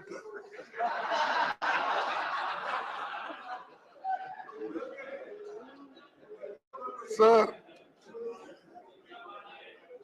ये संविधान सभा, ये भवन आजाद भारत के सारे बड़े फैसलों का गवाह है, और इसी भवन में संविधान सभा 11 सत्रों में 165 दिन बैठी। उसने 90,000 शब्दों वाला जो संविधान बनाया, वो 26 जनवरी 1950 को लागू हुआ। जब नवंबर 1949 को संविधान सभा ने इसकी मंजूरी दी। वहां की बहस सुनने के लिए करीब 53,000 लोग आए थे, विजिटर्स, यानी इस मौके पे। सभापति जी, आपने अपने जयपुर के पीठासीन अधिकारी सम्मेलन में संविधान सभा के 11 सत्रों के व्यवधान रहित संचालन को एक आदर्श स्थिति कहा था, यानी किस ढंग से वो चला और कितनी अच्छी थी, ये आपने जयपुर के अपने मीटिंग में वक्तव्य में कहा। तो ऐसा वो एक वक्त था जो सबको लेके लोग चलते थे, और लोकतंत्र को ठीक ढंग से ठीक रास्ते पे ले जाने के लिए कितनी कोशिशें होती थी, इससे ये अंदाजा लगता है। उस वक्त कौन थे प्राइम मिनिस्टर? पंडित जवाहरलाल नेहरू। नहीं सर, आपकी याददाश्त बहुत अच्छी है, इधर क्यों देख रही? नहीं, इधर ये टैक्टिकल है। मतलब ऐसे लगता है कि बहुत अच्छा स्क्रिप्ट किया हुआ है। साहब मेरे आपको याद दिला रहे थे साहब, सर, आपको याद दिला रहे थे जरा। नहीं, बिल्कुल ऐसा ही था, क्योंकि तब राष्ट्र की बुनियाद रखने का काम हो रहा था, बुनियाद रखना। और बुनियाद के अंदर जो पत्थर जाते हैं वो दिखते नहीं, और जब वॉल पे आप नाम लगाते हो वही दिखते हैं। आप कभी भी जाइए साहब, आप तो 2-4 अनेक कोर्ट तो उद्घाटन किए होंगे अब तक, कहीं भी जाइए, जो बिल्डिंग ठहरती है बुनियाद पर, वो अंदर के मजबूत पत्थर किसको भी नहीं दिखते, लेकिन ऊपर का नाम। माने खड़गे जी, मैं हाल में भारत मंडपम गया था। हाँ, देखिए, भी देखी और ऊपर भी देखा। यही मैं बोल रहा हूँ, आप बहुत से लेकिन देखते हैं दुनिया वो के नेताओं ने तो मुझे कहा, सर बोलने मैं दीजिए, आश्चर्यचकित हो गया। सर बोलने दीजिए। उसकी नींव का भी आधार समझ में आ गया, ऊपर का भी समझ में आ गया। इसीलिए साहब इतने इतने बिल्डिंग्स, आप कौन से भी इमारत बनी होगी, राजे रजवाड़ों के महल बने होंगे, और हमारी पार्लियामेंट बनी, पहले की पार्लियामेंट है, नई है, और कुछ कल जाने में अभी वो दिक्कत है, कौन देखे कौन नहीं दे, हमारी जगह कहाँ है वो भी ढूंढना पड़ेगा। उसमें मैं आपकी मदद करूंगा। अच्छा, और आज ही करूंगा। चलो सर, संविधान सभा ने चुने गए विभिन्न धाराओं के लोग महान नायक थे, उसमें अपने दौर के महारथी थे, उनका बड़ा जमीनी अनुभव भी था। स्वतंत्रता, समानता, न्याय, मानवीय गरिमा और लोकतंत्र उनकी नसों में समाया था, क्योंकि उसके लिए ही तो वो लड़ रहे थे। इसीलिए संविधान निर्माताओं ने हमें जो संविधान दी है, वही हमें आज भी एक बनाए हुए हैं, और उसी ने राष्ट्र के लिए सशक्त ढांचा तैयार किया है। इसी कारण लोकतंत्र के सिद्धांत और व्यवहार आज जनता के स्वभाव का अभिन्न अंग है। भारतीय संविधान हमारा सबसे बड़ा मार्गदर्शक है। इसी के आधार पर संसदीय प्रणाली के हक में फैसला हुआ, और अडल्ट फ्रेंचाइज जो हमको मिला वो सबसे बड़ी बात है, क्योंकि आपको तो मालूम है, पहले जब वोटिंग पावर थी 1935 के इस एक्ट के तहत, हाँ, जो टैक्स देते हैं, जिनके पास जमीन है, जो पढ़े लिखे हैं, जो इनकम टैक्स पे करते हैं, ऐसे लोगों के लिए ही वोटिंग का अधिकार था। लेकिन हमने जो संविधान बनाया, पंडित जवाहरलाल नेहरू जी और डॉक्टर बाबा साहब अम्बेडकर, वल्लभ भाई पटेल, जितने भी महान नेता उस वक्त इस कॉन्स्टिट्यूंट असेंबली में थे, उन्होंने अडल्ट फ्रेंचाइज दिया। आप लिखो या आप पढ़े हो या अनपढ़ हो, आप गरीब हो या आप अमीर हो, सबको एक ही वोट, और उसका वैल्यू भी एक ही। जो एक बड़ा अमीर आदमी, फर्ज करो आदानी के जैसा, उसको भी एक ही वोट, उसका वैल्यू भी एक ही वोट। लेकिन आज हमारे जो कर्मचारी है, छोटे लोग हैं, काम करते, उनको भी एक ही वोट। ये किसने दिया? ये कॉन्स्टिट्यूशन जो बनाने वाले कांग्रेस के उस वक्त आजादी, जिन्होंने आजादी के लिए लड़े और ये दिलाए, और ये ढांचा बना। इसीलिए आज भी अडल्ट फ्रेंचाइज से ये देश जिंदा है, एक है और इंक्लूसिव है। और ये इंक्लूसिव बोले तो थोड़ा सा डर होता है उनको। इंक्लूसिव बोले तो फिर इंडिया, उसको क्या करते हैं छोटा करने के लिए, हमारे नड्डा साहब इंडी बोलते हैं। ठीक है, उसीलिए तो बोलो नाम बदलने से कुछ नहीं होता। इंडी बोलो और कुछ भी बोलो, हम है इंडिया। अरे आप कुछ भी बोलो, हम सब इंडिया। अरे बैठो, अरे आप क्यों बात करते, बेंगलुरु से आए हैं, चुप बैठो। राजस्थान से बेंगलुरु। हमारे नायकों ने बहुत मंथन करके जो संविधान दिया, वो जनता की आकांक्षाओं को खरा उतरा है। बाबा साहब संविधान सभा के अपने अंतिम भाषण में उन्होंने ये कहा था, मैं ये कोट करना चाहता हूं, अगर आपकी इजाजत है मसौदा समिति का कार्य बहुत ही कठिन हो जाता यदि ये संविधान सभा विभिन्न विचार वाले व्यक्तियों का एक समुदाय मात्र होती, विभिन्न विचारधाराओं के लोगों का एक समुदाय होता, एक उखड़े हुए फर्श के समान होती, जिसमें कहीं एक काला पत्थर होता तो कहीं सफेद, और जिसमें प्रत्येक व्यक्ति या प्रत्येक समुदाय स्वयं अपने को विधिवेता समझता, सिवाय उपद्रव के और कुछ नहीं होता। तो उस वक्त बोल रहे कि इतने सब रहने से उपद्रव के कुछ नहीं होता। सभा में कांग्रेस पक्ष की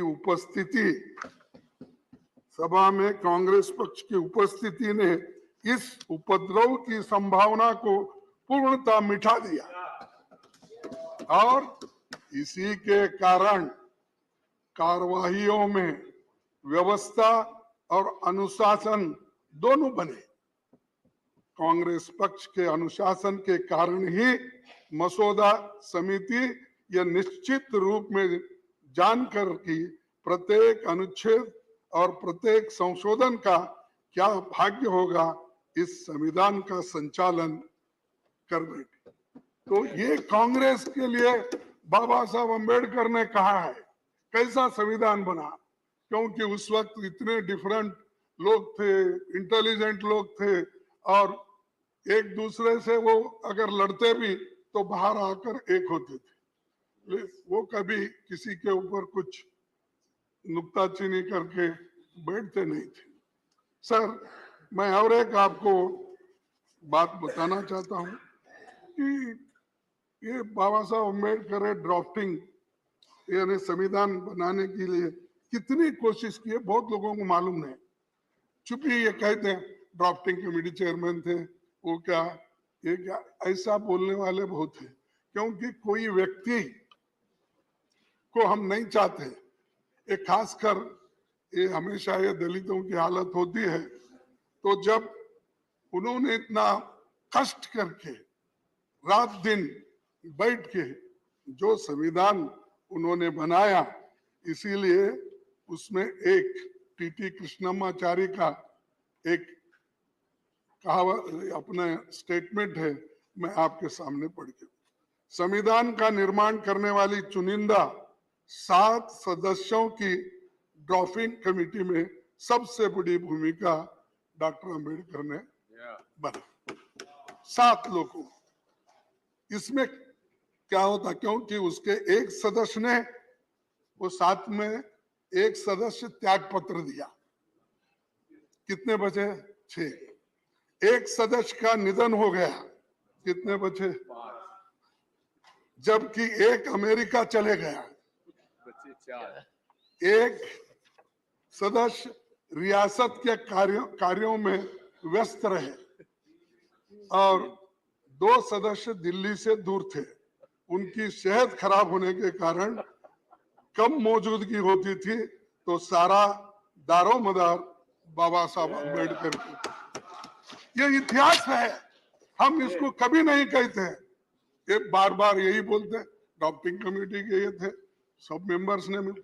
अब ये टीटी कृष्णमाचारी जो मेंबर थे उसके कॉन्स्टिट्यूंट असेंबली के और खासकर इस ड्राफ्टिंग कमेटी के मेंबर थे, उन्होंने ये बात कही।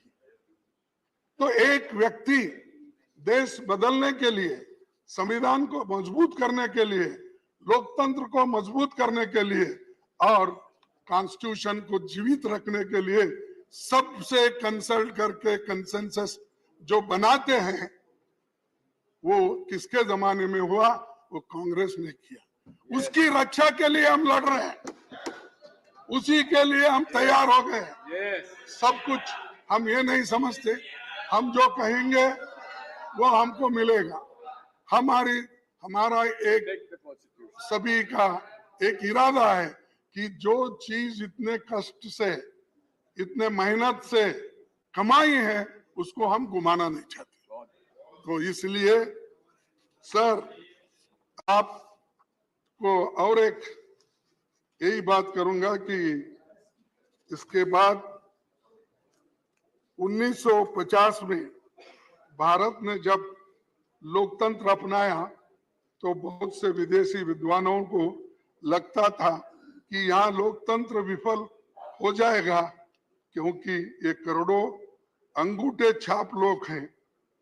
तब ब्रिटिश प्रधानमंत्री, आपको तो मालूम है, फिर मैं बोलने की आवश्यकता नहीं है, फिर भी चर्चिल ने यहां तक कहा था अंग्रेज चले गए तो उनके द्वारा स्थापित न्यायपालिका, स्वास्थ्य सेवाएं, रेलवे और लोक निर्माण का पूरा तंत्र खत्म हो जाएगा, ये चर्चिल ने कहा।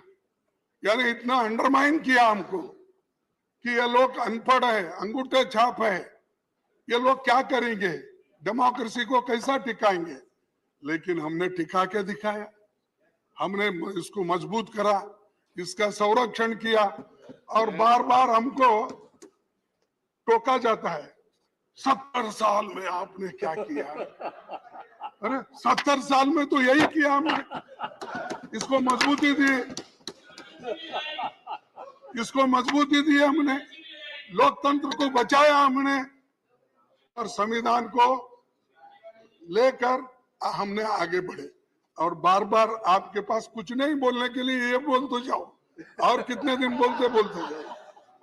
सर, तब वर्ल्ड वॉर 2 में, उसके बाद में 7 आजाद हुए देशों में सैनिक तानाशाही थी, फिर भी हमारे लोग मजबूती के साथ इस देश में इस संविधान को टिकाया, डेमोक्रेसी को टिकाया।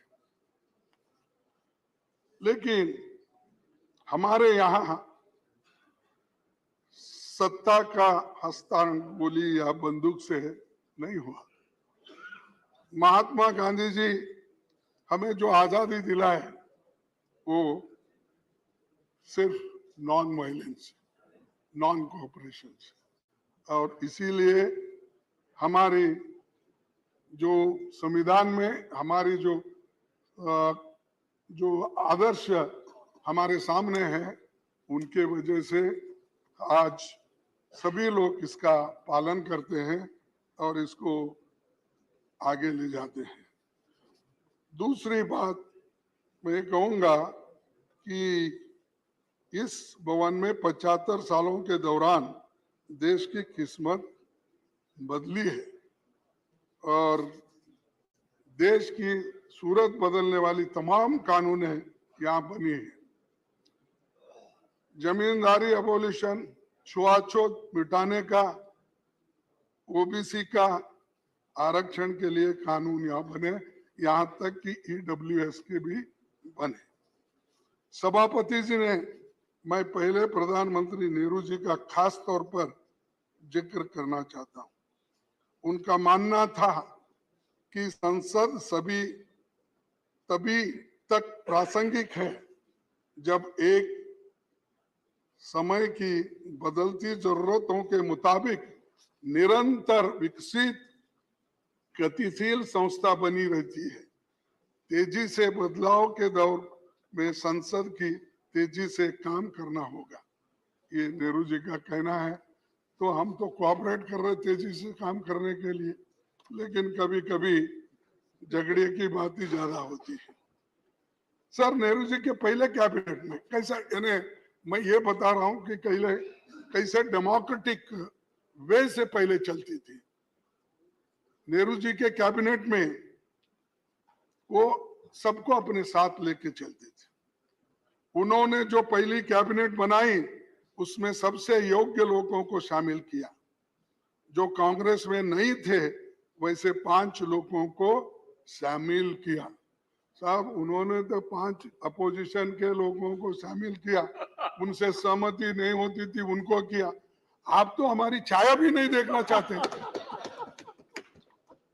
उन्होंने पहली कैबिनेट बनाई थी बाबा साहब और श्याम प्रसाद मुखर्जी साहब समेत 5 दूसरे विचारधारा के लोग थे। अब हो सकता है सर? नहीं, ये कब तक चली सर? हाँ ये परंपरा कब तक चली? नहीं, ये नहीं, देखिए जब तक नहीं, उसके बाद में तो हर पार्टी हर विचारधारा के लोग अपना अपना फ्लैग लेके निकले ला। जब झंडे अलग हो गए, लेकिन इसको बुनियाद डालने के लिए, सहन करने के लिए, सबको लेके जाने के लिए ये काम उन्होंने किया। अब तक तो चल रहा है, लेकिन एक कि आप अपोजिशन को सहन नहीं करते, उन्होंने सहन करके अपने कैबिनेट में लिया। हाँ, बाबा साहब अम्बेडकर को देखो, मैंने, अरे सुनो जी, तुमको क्या इतिहास मालूम है? मैं बताता हूँ। जब कोई भी पार्टी बनाते हैं तो अलग अलग पार्टी में होते हैं, तो वो बाद में बहस करता हूं मैं आपसे, आओ मेरे पास भी सब सबूत है। सर, नेहरू जी के बारे में बहुत बातें बोलते हैं अपोजिशन के लोग, खासकर बीजेपी के लोग। ये छोड़ दीजिए, जो आदमी 14 साल जेल में रहकर सब कुछ सहन करके, देश के बुनियाद डाल के, बड़े बड़े कारखाने बना के, पब्लिक सेक्टर बना के, नौकरियां दे के इतने बनाए, वो बुनियाद डालने के बाद देश बढ़ा और 5 ही साल में हम आगे बढ़े। तो मैं आपको आगे थोड़ा सा दिखाऊंगा कि किस ढंग से, देखिए बोलते हैं नेहरू जी के कितना बड़ापन था कि अपने राजनीतिक विरोधी धारा को नेता श्याम प्रसाद जी को केंद्र में इंडस्ट्री और सप्लाईज मिनिस्टर बनाए।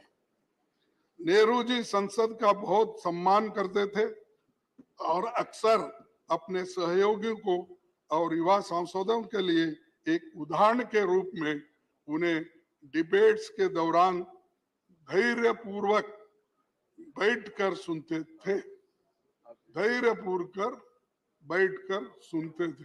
अब अंदर भी नहीं आते, वो तो धैर्य के अनुसार सुनते थे, लेकिन यहाँ अंदर भी नहीं आते प्राइम मिनिस्टर। दर्शन नहीं मिलते। हाँ, दर्शन तो हमको क्या क्या भगवान है क्या दर्शन नहीं? तो हमारे को या कम से कम डेमोक्रेटिक तरीके से आने के लिए बोलो, थोड़ा गोयल को भी रिलीफ मिलेगा। नहीं तो हर बात को डिफेंड करना पड़ता है, वो गोयल जी उठना पड़ता है।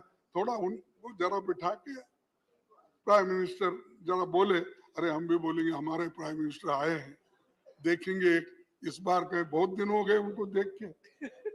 तो अगर कोई पूछेगा तुम्हारे प्राइम मिनिस्टर कैसे है, बोले तो हम मैं क्या बोलूं, अपोजिशन लीडर हूं। तो ये सर, ये इसलिए कह रहा हूं कि एक संसद को जानकारी, अरे क्यों भाई, आपका तारीफ किया मैं।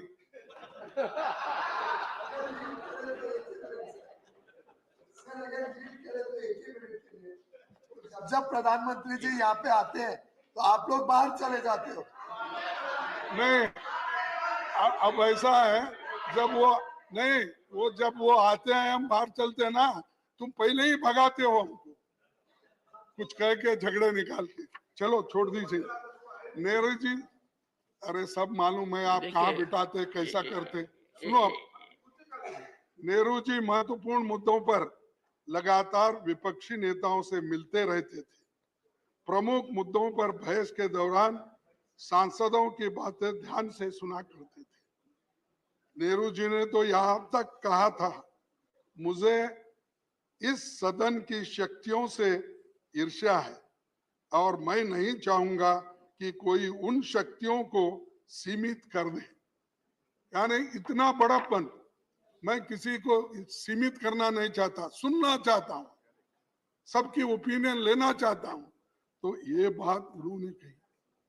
आज क्या होता है, कोई सुनने, हमारे को सुने तो भी हमारी बात सुनने के लिए कोई नहीं आते, बार बार यही कहते हैं कि अब उन्होंने कहा। नेहरू जी के विचार था, मजबूत विपक्ष न होने का अर्थ है व्यवस्था में महत्वपूर्ण खामियां हैं। अगर मजबूत विपक्ष नहीं है तो वो ठीक नहीं है, नेहरू जी का कहना। अब जो मजबूत विपक्ष है तो उसको ईडी, सीबीआई कमजोर कैसा करना, कमजोर कैसा करना इधर है। अगर कोई है भी है, इमीडिएटली उसको लेना, कमजोर करना, फिर वॉशिंग मशीन में डालना, क्लीन होके बाहर आना, वहीं पर परमानेंट होना। सर, लेकिन आज क्या हो रहा है ये सब देख रहे हैं। संसद में पीएम साहब कभी कभार आते हैं, जब आते हैं तो इवेंट बनाकर चले जाते हैं। मणिपुर साहब, आपको तो मालूम है 3 मई से आज तक दंगे चल रहे हैं, आज तक लोगों को मार रहे हैं, घर जला रहे हैं, आज एक मर गया। तो कितने इसके बारे में एक स्टेटमेंट दो। हमने इतनी कोशिश की साहब, जरा आप कोशिश तो मैं की थी, नहीं आपने की कोशिश थी तो मेरी तरफ से थी सब। नहीं कि हर हालत में चर्चा हो, नहीं आधी रात तक चर्चा हो। बोलने दीजिए सर, शक्ति जी। नहीं आप, अरे भाई तुम क्यों ये उनको इरिटेट करते हो? सर, आप कोशिश किए लेकिन आपके बातों को भी वो नहीं मानते, ये मुश्किल है ना। आप हमको बोलते हैं, इसीलिए हम बार बार आपके तरफ देखते हैं। तो जब हम आपके तरफ देते तो फिर आप उनके तरफ देखते, तो इसलिए मैं मजबूर नहीं हूँ, मजबूत हूँ। आप मेरी मजबूत बात को मानते तो नहीं लोकसभा से पहले चर्चा होती, ज्यादा नहीं, सार्थक चर्चा होती। अरे साहब, मणिपुर डेमोक्रेसी पर में प्रधानमंत्री और गृह मंत्री ने लोकसभा में कहा, मैंने बड़ी कोशिश की कि इस सदन में व्यापक चर्चा हो, आपने होने नहीं दी सर। नहीं आपने नहीं होने दी। ये देखिए 267 ये देखिए ठीक, अरे वो बात गई, जाने दो, बात गई और रात गई कुछ। सर, नंबर भी नहीं आते। लेकिन आज क्या हो रहा है इम्पोर्टेंट बात। ये सब देख रहे हैं। सर, वो देश के कोने कोने में जाते हैं लेकिन मणिपुर क्यों नहीं जाते? सर, पहले आपको शिकायत थी कि वो आपकी कॉन्स्टिट्यूंसी में क्यों गए? नहीं बोल, आपने यहाँ पर कहा था। मैं नहीं बोला। माननीय वो खड़गे जी, आने दो। आपने इस सदन में कहा था नहीं। कि वो मेरे कॉन्स्टिट्यूंसी में क्यों जाते हैं? नहीं साहब, वो आने दो मेरे कॉन्स्टिट्यूंसी में, कुछ काम करके दिखा के, कुछ तो करते नहीं। लेकिन खैर, डेमोक्रेसी में हार जीत तो अलग है, लेकिन आते हैं तो इवेंट बना के चले जाते। मैं चाहता था वो गुलबर्गे में एक डिवीजन बने, मैं चाहता था वहाँ एक फैक्ट्री मैंने बनाया था उसको शुरू करे, मैं चाहता था वहाँ पर सेंट्रल यूनिवर्सिटी है वो कुछ इम्प्रूव करे। और कहाँ हमारे यादव साहब, कहाँ है हमारे लेबर मिनिस्टर, उनसे तो मैं आते जाते नमस्ते करता हूँ, साहब मेरा क्या हुआ, एक एम्स बना के दो, वहाँ बहुत बड़ा हॉस्पिटल बना है, तो वो उनके कंट्रोल में है। उन्होंने क्यों उसको इंटरेस्ट नहीं ले रहे? जब तक मोदी साहब का परमिशन नहीं मिलता तब तक वो नहीं देंगे। मेरी मुश्किल ये है कि आप सरकार के ऊपर, सरकार को क्यों रिक्वेस्ट नहीं करते? रिक्वेस्ट नहीं भाई, दबाव डाले तो भी नहीं कर रहे। और आते जाते मैं समझता 50 सलाम तो हो गए होंगे मेरे यादव से। 50 सलाम, हाँ 50 मेरे बाजू में है ना। फिर तो ये ऐसा, और अच्छी बिल्डिंग है, उन्होंने खुद देखे हैं, देखकर। खैर जाने दो, हमारी किस्मत अच्छी नहीं, मेरे लोगों की किस्मत अच्छी नहीं, वहाँ के लोग पहले ही बैकवर्ड है और भी उनको दूर रखे। तो ये मणिपुर को जाना था, वहां पर उनके दुख दर्द को देखना था, लेकिन किसी वजह से वो जा नहीं सक रहे। लेकिन इससे ये अच्छा नहीं हो। सर, सभापति जी, अटल जी अपने कार्यकाल में 21 बार बयान दिया। अटल जी ने अपने कार्यकाल में 21 बार बयान दिया 6 साल में। डॉक्टर मनमोहन सिंह जी ने 30 बार बयान दिया। केवल हमारे मौजूदा पीएम साहब ही ऐसे हैं जो सदन में 9 सालों में कस्टमरी बयानों को छोड़ के केवल 2 बार बोले। ये डेमोक्रेसी है साहब। अब इसको क्या कैसा सुधारते मैं आपको ही छोड़ देता हूँ। सर दूसरी, सर थोड़ा सा ज्ञानवर्धन कीजिए, ये कस्टमरी बयान कौन सा होता है? हाँ कस्टमरी बोले तो ये अपने राष्ट्रपति जी का ये जो ऐसे इश्यूज रहते ना, कस्टमरी नहीं सर, बोलना ही चाहिए। सबसे उस वक्त महत्वपूर्ण तो वही है। नहीं, दिग्विजय सिंह जी, ये महत्वपूर्ण मुद्दा है कि यदि अगर प्रधानमंत्री उन कस्टमरी मुद्दों पर बोलते हैं तो कितना आवश्यक है। I am not in defence of anyone, but I am on hard facts. मैं तो समझता था कि माननीय खड़गे जी को शिकायत होगी कि प्रधानमंत्री जी इतना ज्यादा क्यों बोलते हैं लोकसभा में, राज्यसभा में। नहीं साहब, सुनो नहीं साहब, I will ask the secretariat नहीं to have full update on this and No. inform leader of the opposition नहीं in next 3 days. आप अपने स्टाफ को पूछिए। अटल बिहारी वाजपेयी 21 बार बयान दिए। बयान देना अलग है, कस्टमरी जो उत्तर देना हर चीज पे जो राष्ट्रपति के इस पे भाषण देना वो अलग है। तो ये 21 बार बयान जो वाजपेयी साहब ने दी अलग अलग ओकेजन पे दिए सो है, वैसा ही मनमोहन सिंह जी ने 30 बार दी, ये अलग अलग ओकेजन में दी। ये बात मैं बोल रहा हूँ, वो भाषण देते नहीं, बोलते नहीं, बाहर बहुत बोलते हैं, इतना बोलते हैं वो हजम ही नहीं होता हमको, इतना बार बोलते हैं। साहब वो आपने बोला कि मैंने तो चांस दिए तो भी आप लोग नहीं बोलते हैं, चर्चा नहीं करते। सर हमने पहले 267 में 7 बार इसके इस सदन में 267 में 7 बार चर्चा हुई, क्वेश्चन आवर सस्पेंड करके 10 बार चर्चा हुई। कितने सालों में? हाँ कितने सालों में? कितने सालों में? In how many years? देखो मैं कह रहा हूँ ये सदन में जो हुआ है, लेकिन आप एक बार भी नहीं कर आप रहे। मुझे कटघरे में खड़ा कर रहे हैं, इसलिए आपसे संरक्षण मांग रहा हूँ कि जो फिगर दे रहे हैं आपके हाथ में, जिन्होंने फिगर ठीक दिया है, है मैं वो उनसे फिगर आपको पूछिए भेज दूंगा। कि कितने दशक में ये हुआ है। नहीं मैं डेट वाइज, सर मैं बहुत नरम दिल का आदमी हूँ। वो फिगर दे दूंगा।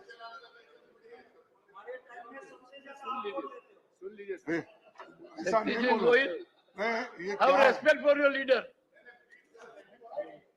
ये चुप बैठो भाई, तो आपको चेयरमैन साहब को ऐसा नहीं सताना चाहिए।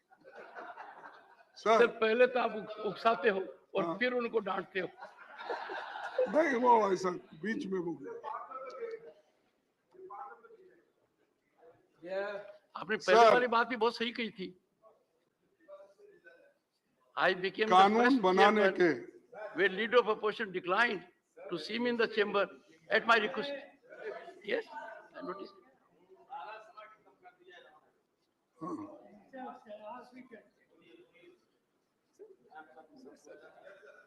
सर संसद और विधानसभा जनता की सर्वोच्च प्रतिनिधि संस्थाएं हैं, जिनके माध्यम से जन आकांक्षाओं को अभिव्यक्ति मिलती है और बदलते समय में जनता की अपेक्षाएं बढ़ रही है। लिहाजा सदनों में स्तरीय चर्चा होनी चाहिए। इन चर्चाओं को पूरा देश लाइव देखना चाहिए। इसको जरा ठीक करिए। अब तो मेरा दिख रहा है, बाकी के वक्त तो किसी अपोजिशन का आता ही नहीं ज्यादा। वो जरा क्या कंट्रोल हमारे गोयल साहब करते हैं और फोन करते हैं मुझे मालूम नहीं, लेकिन वो बोल दीजिए कम से कम हमको तो बाहर चांस नहीं मिलता, यहाँ तो चांस मिलता है, तो जरा दिखाते दीजिए। जनता के सवाल उठा सकते हैं।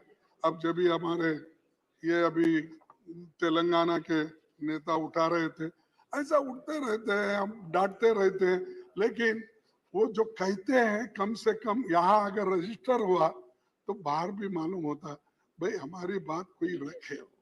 अब उसी लिए ऐसी चीजें संवैधानिक ये मुख्य है और संवैधानिक तरीके से हम जो काम करते हैं उसको आपका प्रोत्साहन मिलना चाहिए और सरकार का भी हमको देने का ये कोशिश होनी चाहिए। और ये संसद लोगों के हितों तथा अधिकारों का संरक्षक है और आप हमारे गार्डियन है और अगर हमारे ऊपर कुछ अन्याय हो रहा है फौरन आप हमारे अपने को संरक्षण देने वाले आप भी है। नहीं तो हम इतने कम लोग हैं, उतने सब लोग अगर हमको मारते पीटते रहेंगे तो फिर बाद में आपके पास कौन रहेगा, हमें रोना पड़ता। तो इसीलिए जरा आपका संरक्षण जरूरी है।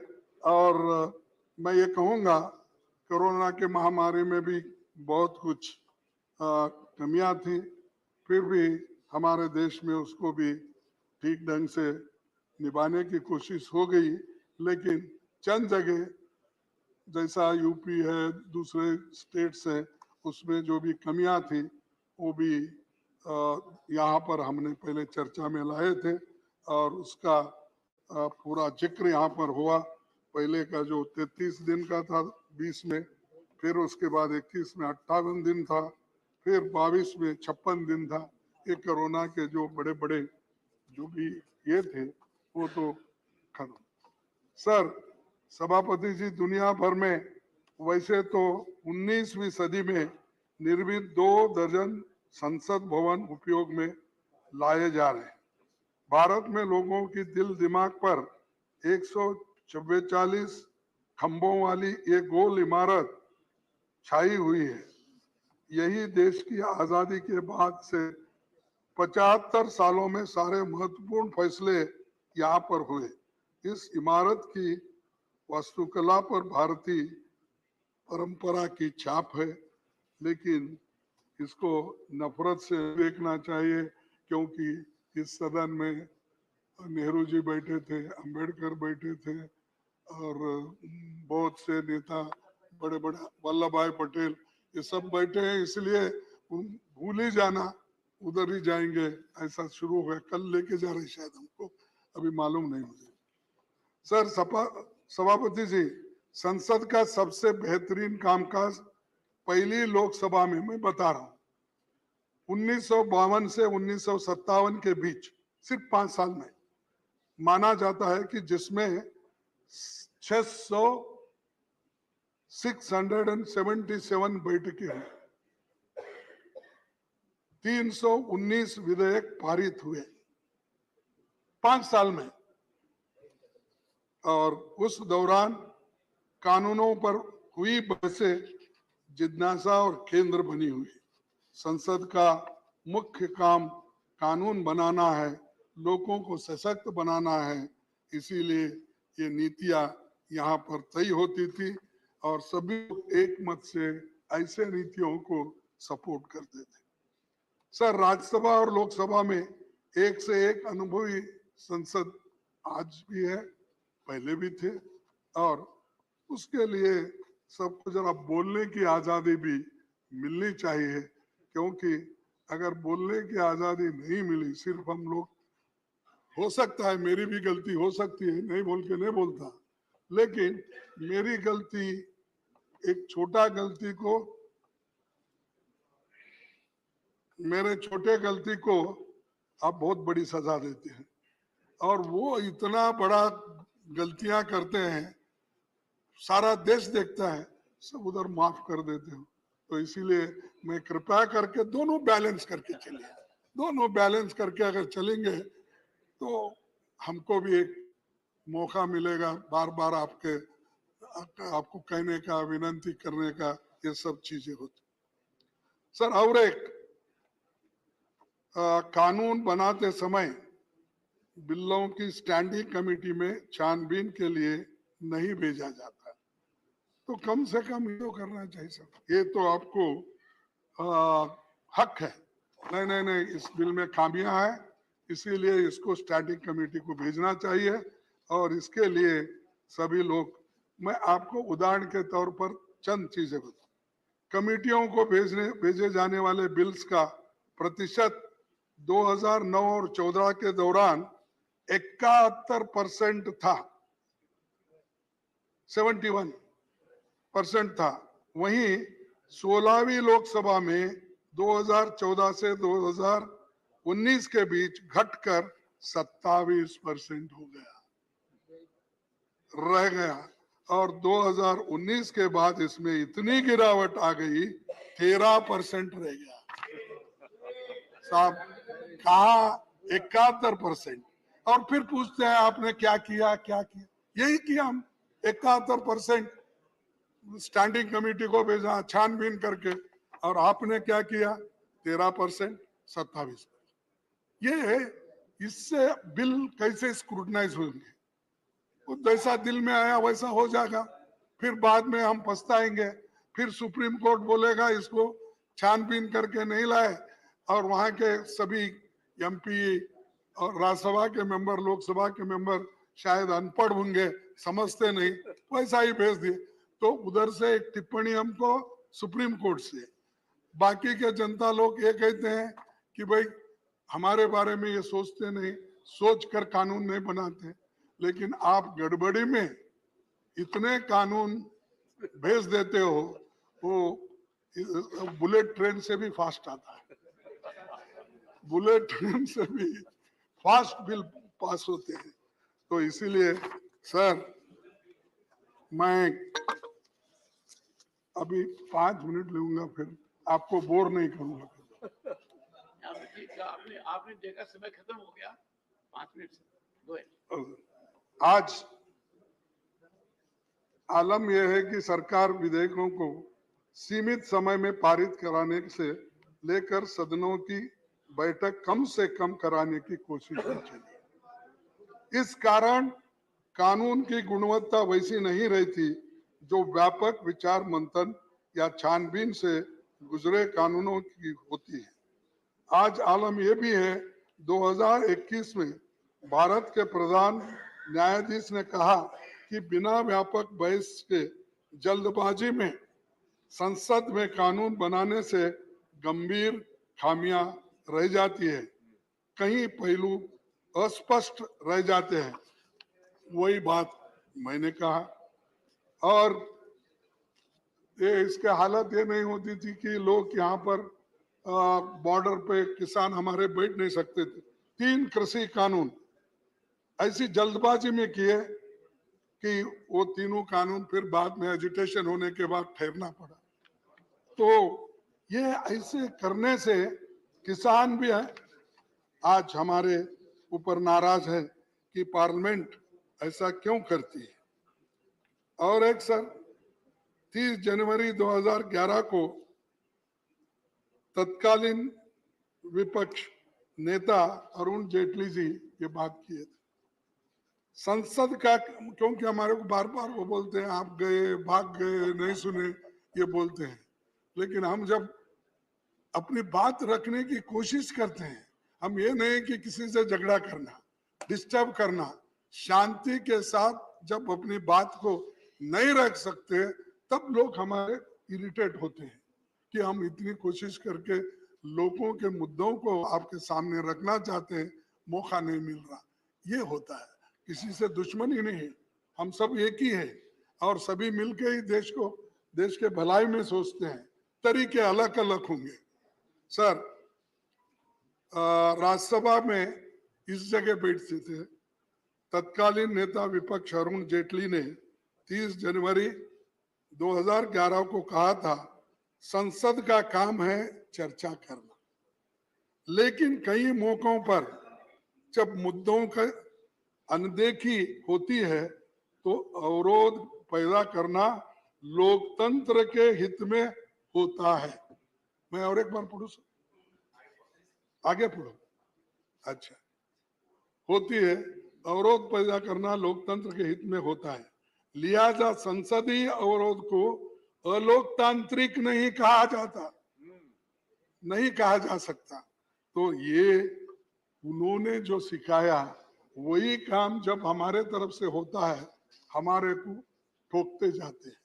तो सर, ये जो अवरोध पैदा करना लोकतंत्र के हित में होता है, लिहाजा संसदीय अवरोध को लोकतांत्रिक नहीं कहा जा सकता, ये उनकी बातें हैं।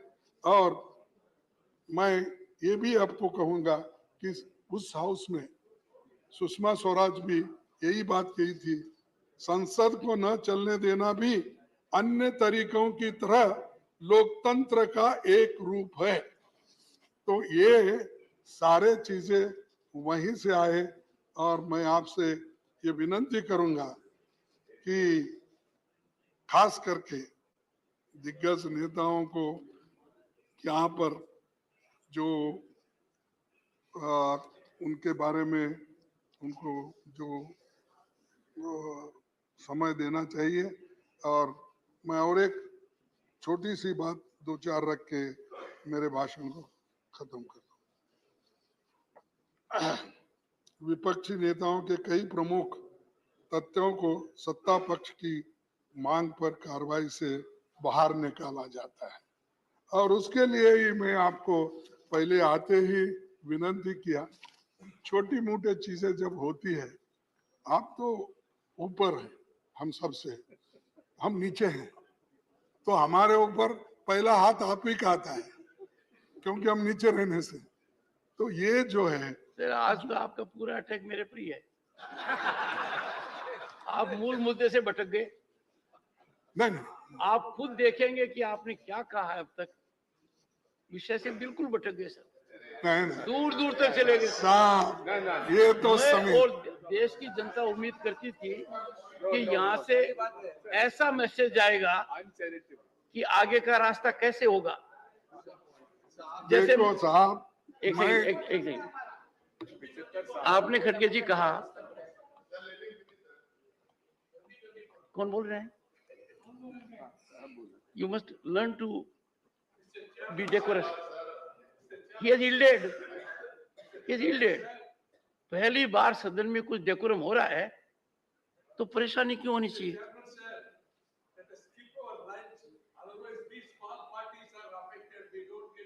You will get the chance to speak.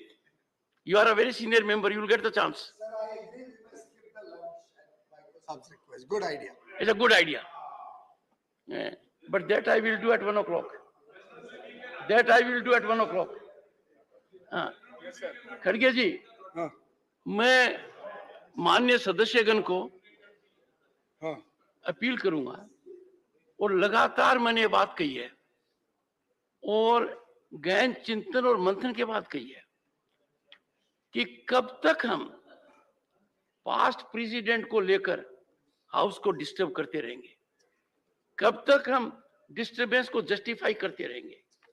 आप अंदाजा लगाइए खड़गे जी, मेरे पर क्या बीत रही होगी जब आप बोल रहे थे कि मुझे बोलने नहीं देते हो।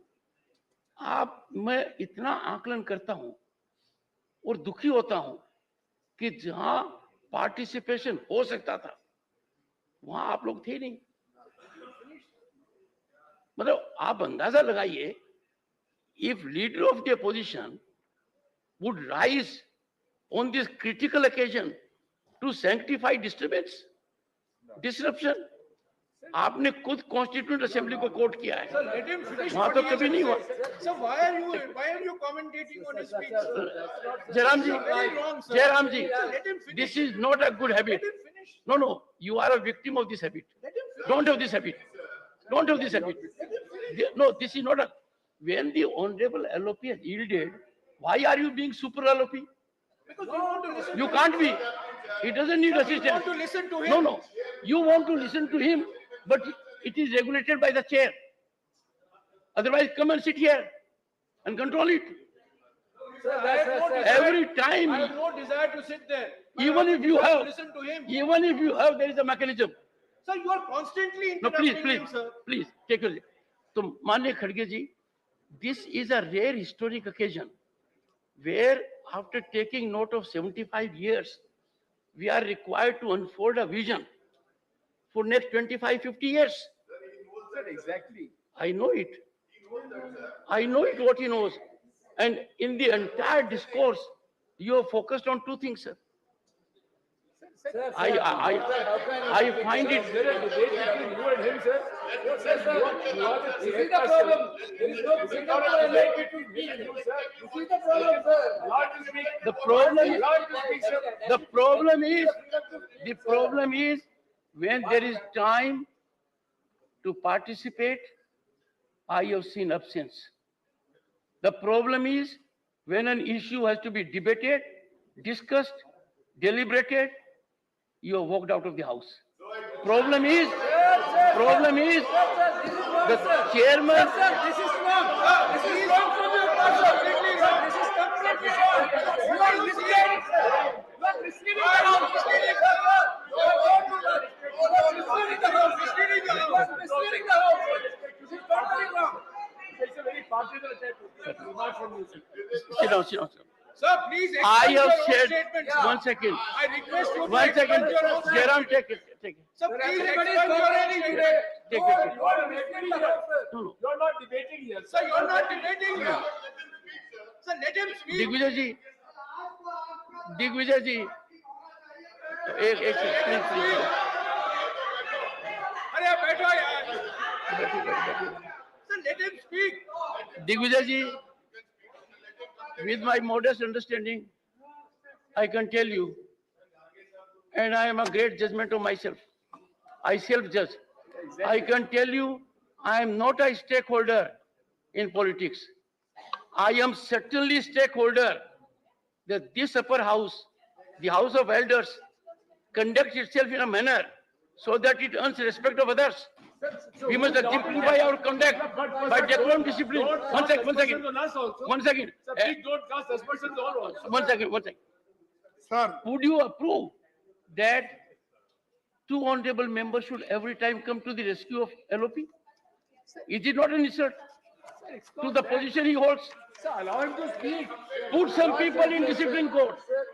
I would urge, if you do not curb the tendencies of other members, let me tell you, things will get on a tangential route. There was an occasion when you wanted to speak and somebody said, give Digvijay Singh ji an opportunity. In the process, the honorable member was insulting you, insulting me. We don't want that. So all I say is, we have had some discussion. We have to emanate from this theater sir, a मैं तो most खत्म करता important हूँ। message to the world outside. Sir, that applies to all of us. Conclude, sir. Honorable members, with the sense of the house, we are continuing during the lunch recess as well. Go ahead. Sir, thank you sir. क्या tolerance है? अच्छा बस आपने thank you तो कहा। Sir, सभापति जी, मैं ज्यादा बात नहीं करना चाहता हूँ क्योंकि अब टेंशन में आ रहा मामला। तो सर, हम बहुत दिन से ये कोशिश कर रहे हैं, सभी की इच्छा है कि महिला रिजर्वेशन का बिल आना चाहिए और महिलाओं को देना चाहिए जो ड्यू है। आज तक हमने सब कोशिश की, लेकिन अब मैं समझता हूँ जब आप ये मुद्दा उठाएंगे तो जरूर आपके बात को मान्यता वो दे देंगे। तो मैं ये आंकड़े इसलिए देता हूँ थोड़े से। सर, सभापति जी, दुनिया बदल गई है। इस समय राज्यसभा में 10% और लोकसभा में 14% महिला सांसद है। विधानसभाओं में महिलाओं की भागीदारी 10% है। 1952 में नेहरू जी के प्रधानमंत्री काल में पहली लोकसभा में केवल वो भी 5% सांसद महिलाएं थी, लेकिन 70 साल के बाद भी आज 14, 15, 10 के अंदर ही है महिला थी। तो अमेरिकी, मैं और भी आंकड़े देता हूं कि महिलाओं को दूसरे जगह भी ऐसा ही हो रहा। अमेरिकी संसद में 2%, ब्रिटेन में 3% महिला सांसद थे। आज अमेरिका की संसद में 28% और ब्रिटेन में 33% महिला सांसद आज है। तो इसीलिए मैं आपसे गुजारिश करूंगा कि इस महिलाओं का जो बिल है इसको आप ये कर दीजिए।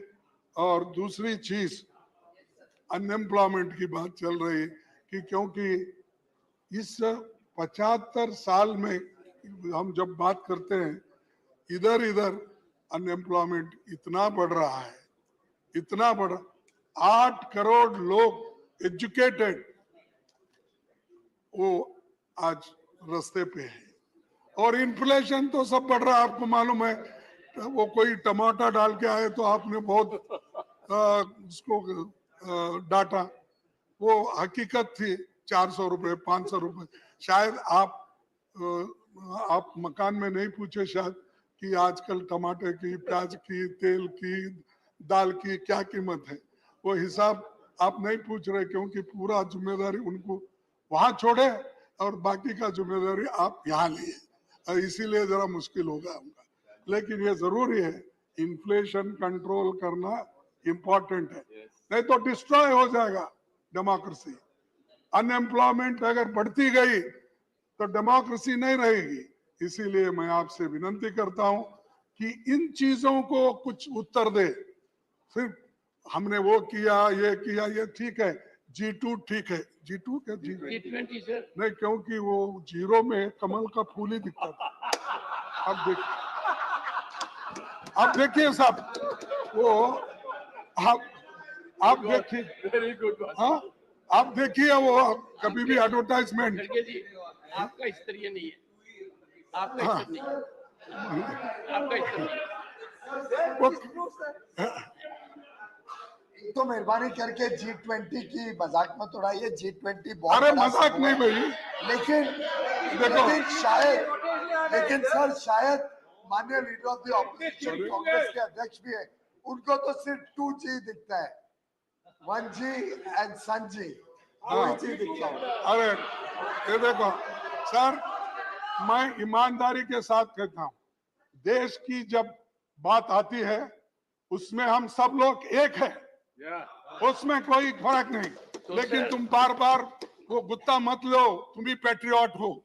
पैट्रियट हमारे लोग हैं, जान हमारे लोग दिए, मर गए हमारे लोग, मजा आप उठा रहे हो और हमको सिखाते हो। सर आखिरी एक बात कह के आज आप बहुत एजिटेटेड हो। मैं खत्म करता हूँ। नहीं, आज आप बहुत एजिटेटेड हो। हाँ? आप बहुत गुस्से में हो आज। नहीं ना सर, हमारी वतन परस्ती के अनगिनत तारीखें हैं, हमारी वतन परस्ती के अनगिनत तारीखें हैं, बेशुमार किस्सा है। हो भी क्यों ना वतन से मोहब्बत, हो भी क्यों ना वतन से मोहब्बत, ये तो हमारे ईमान की हिस्सा है। तो धन्यवाद सर, आपने इतना टाइम दिया। आपने खड़गे जी, आपने आज पढ़े शुरू में और आखिर में, और पहले भी पढ़ा था जब माननीय वेंकैया नायडू जी का फेयरवेल था, और आपने कहा मौसम कैसा होगा, कितना सताएगा। नहीं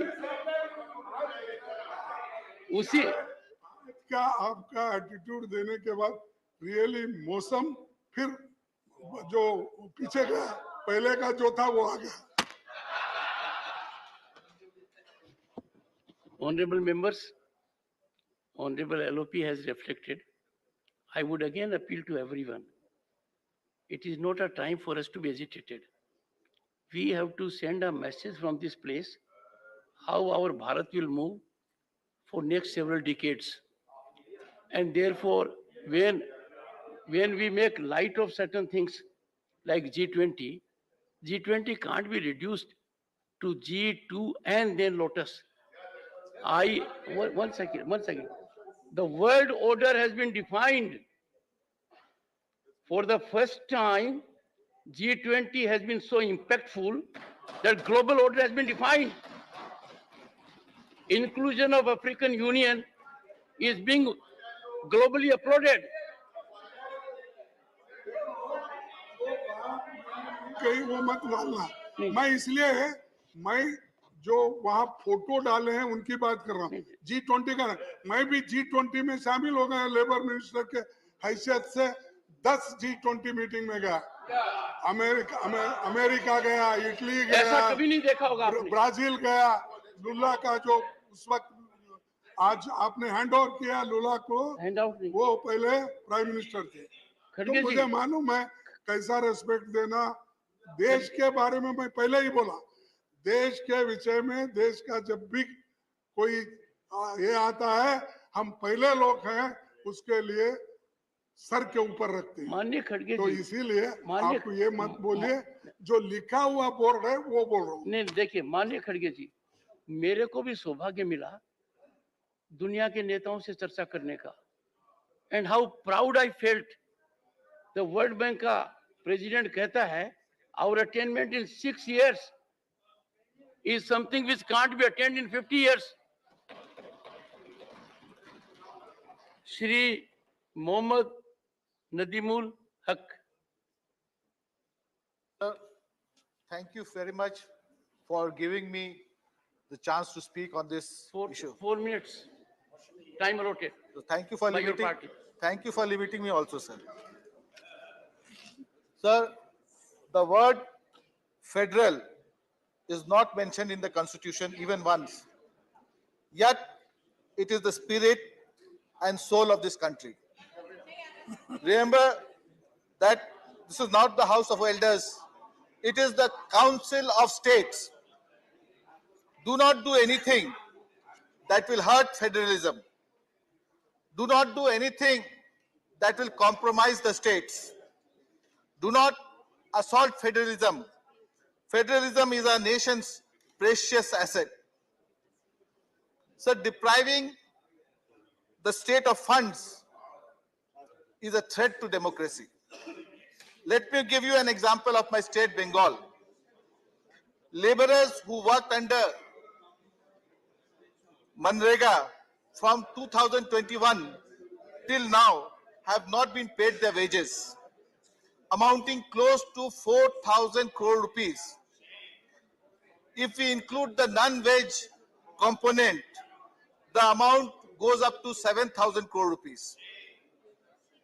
Sir, or madam, 11 lakhs 36,000 beneficiaries have been denied the Gramin Awas Yojana. Under different schemes, the union government has blocked tens of thousands of crores to Bengal. This is not federal.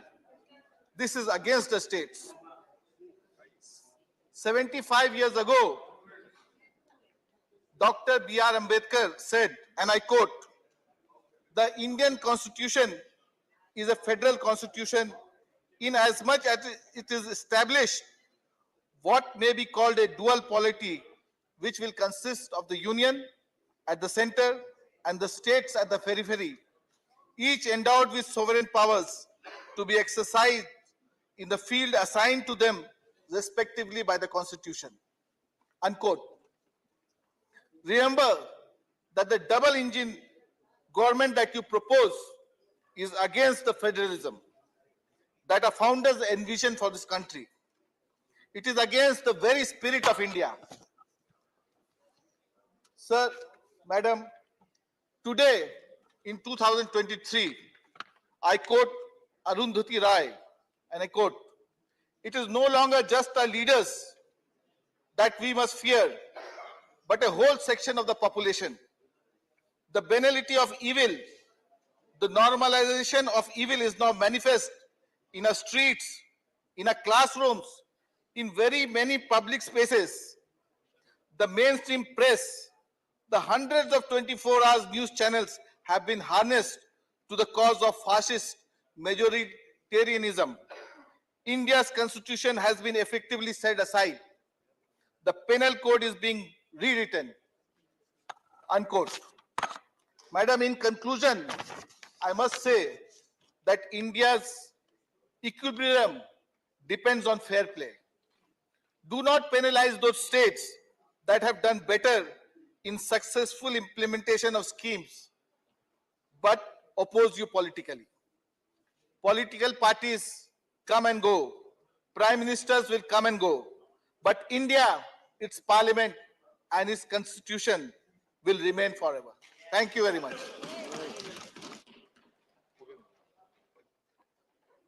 Shri R K Rajesh Kumar.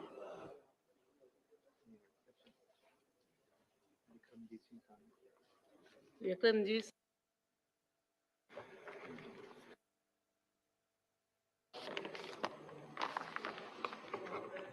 सकरीम Patra. Going through a change, ma'am. We'll come in the second sequence. We'll come little later in the sequence. We come little later in the sequence. Shri Amar Patnaik जी।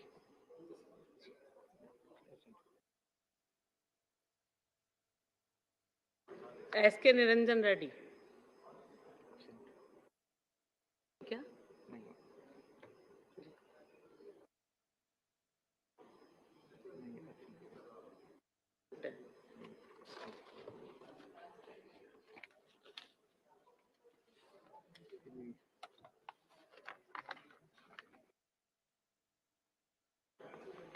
रामनाथ ठाकुर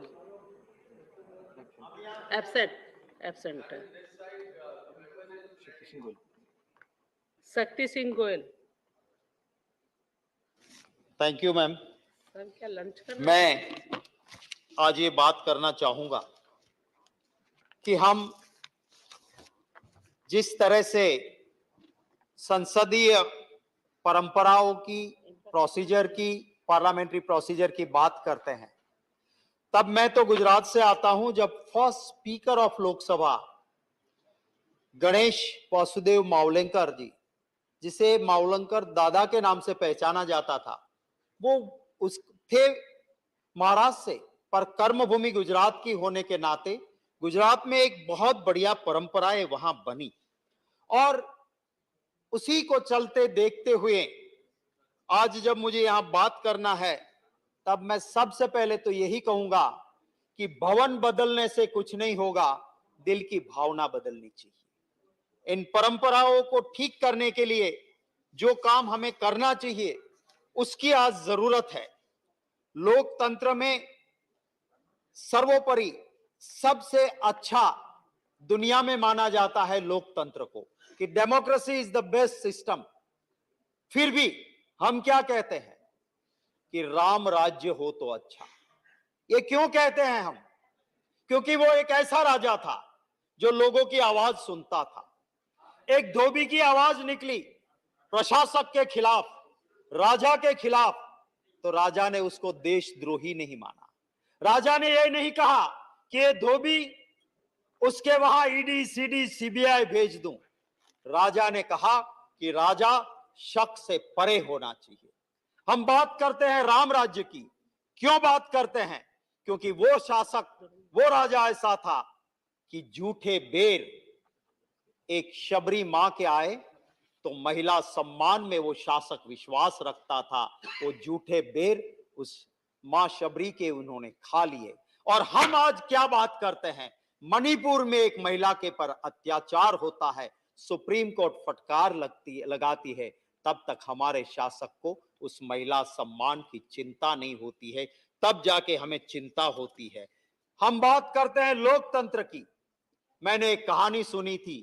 वो कहानी ये थी कि एक गांव में एक शासक था, बड़ा ही डिक्टेटर था, पर वो पूरे गांव को इकट्ठा करता था और फिर कहता था मैं ये करना चाहता हूं, और गांव के लोग हाँ बोलते थे। एक दिन उसी गांव का एक आदमी का बेटा जो बाहर के राज्य में पढ़ने गया था, वो आया और उसने सुना कि बड़ी अच्छी बात है, हमारे राजा तो, हमारे शासक पूरे गांव को पूछते हैं और फिर तय करते हैं, मैं भी आऊंगा।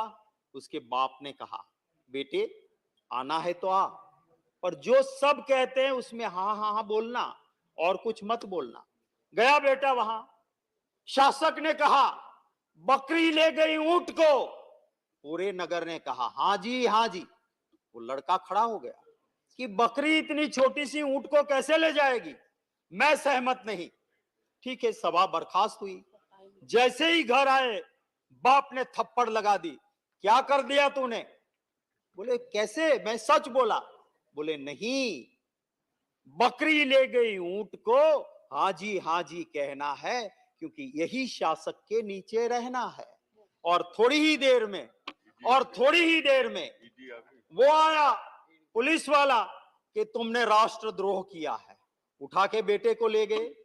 थोड़ी देर में इनकम टैक्स की रेड हुई, थोड़ी देर में ईडी आई, थोड़ी देर में सीबीआई आई, पूरा घर बर्बाद हो गया।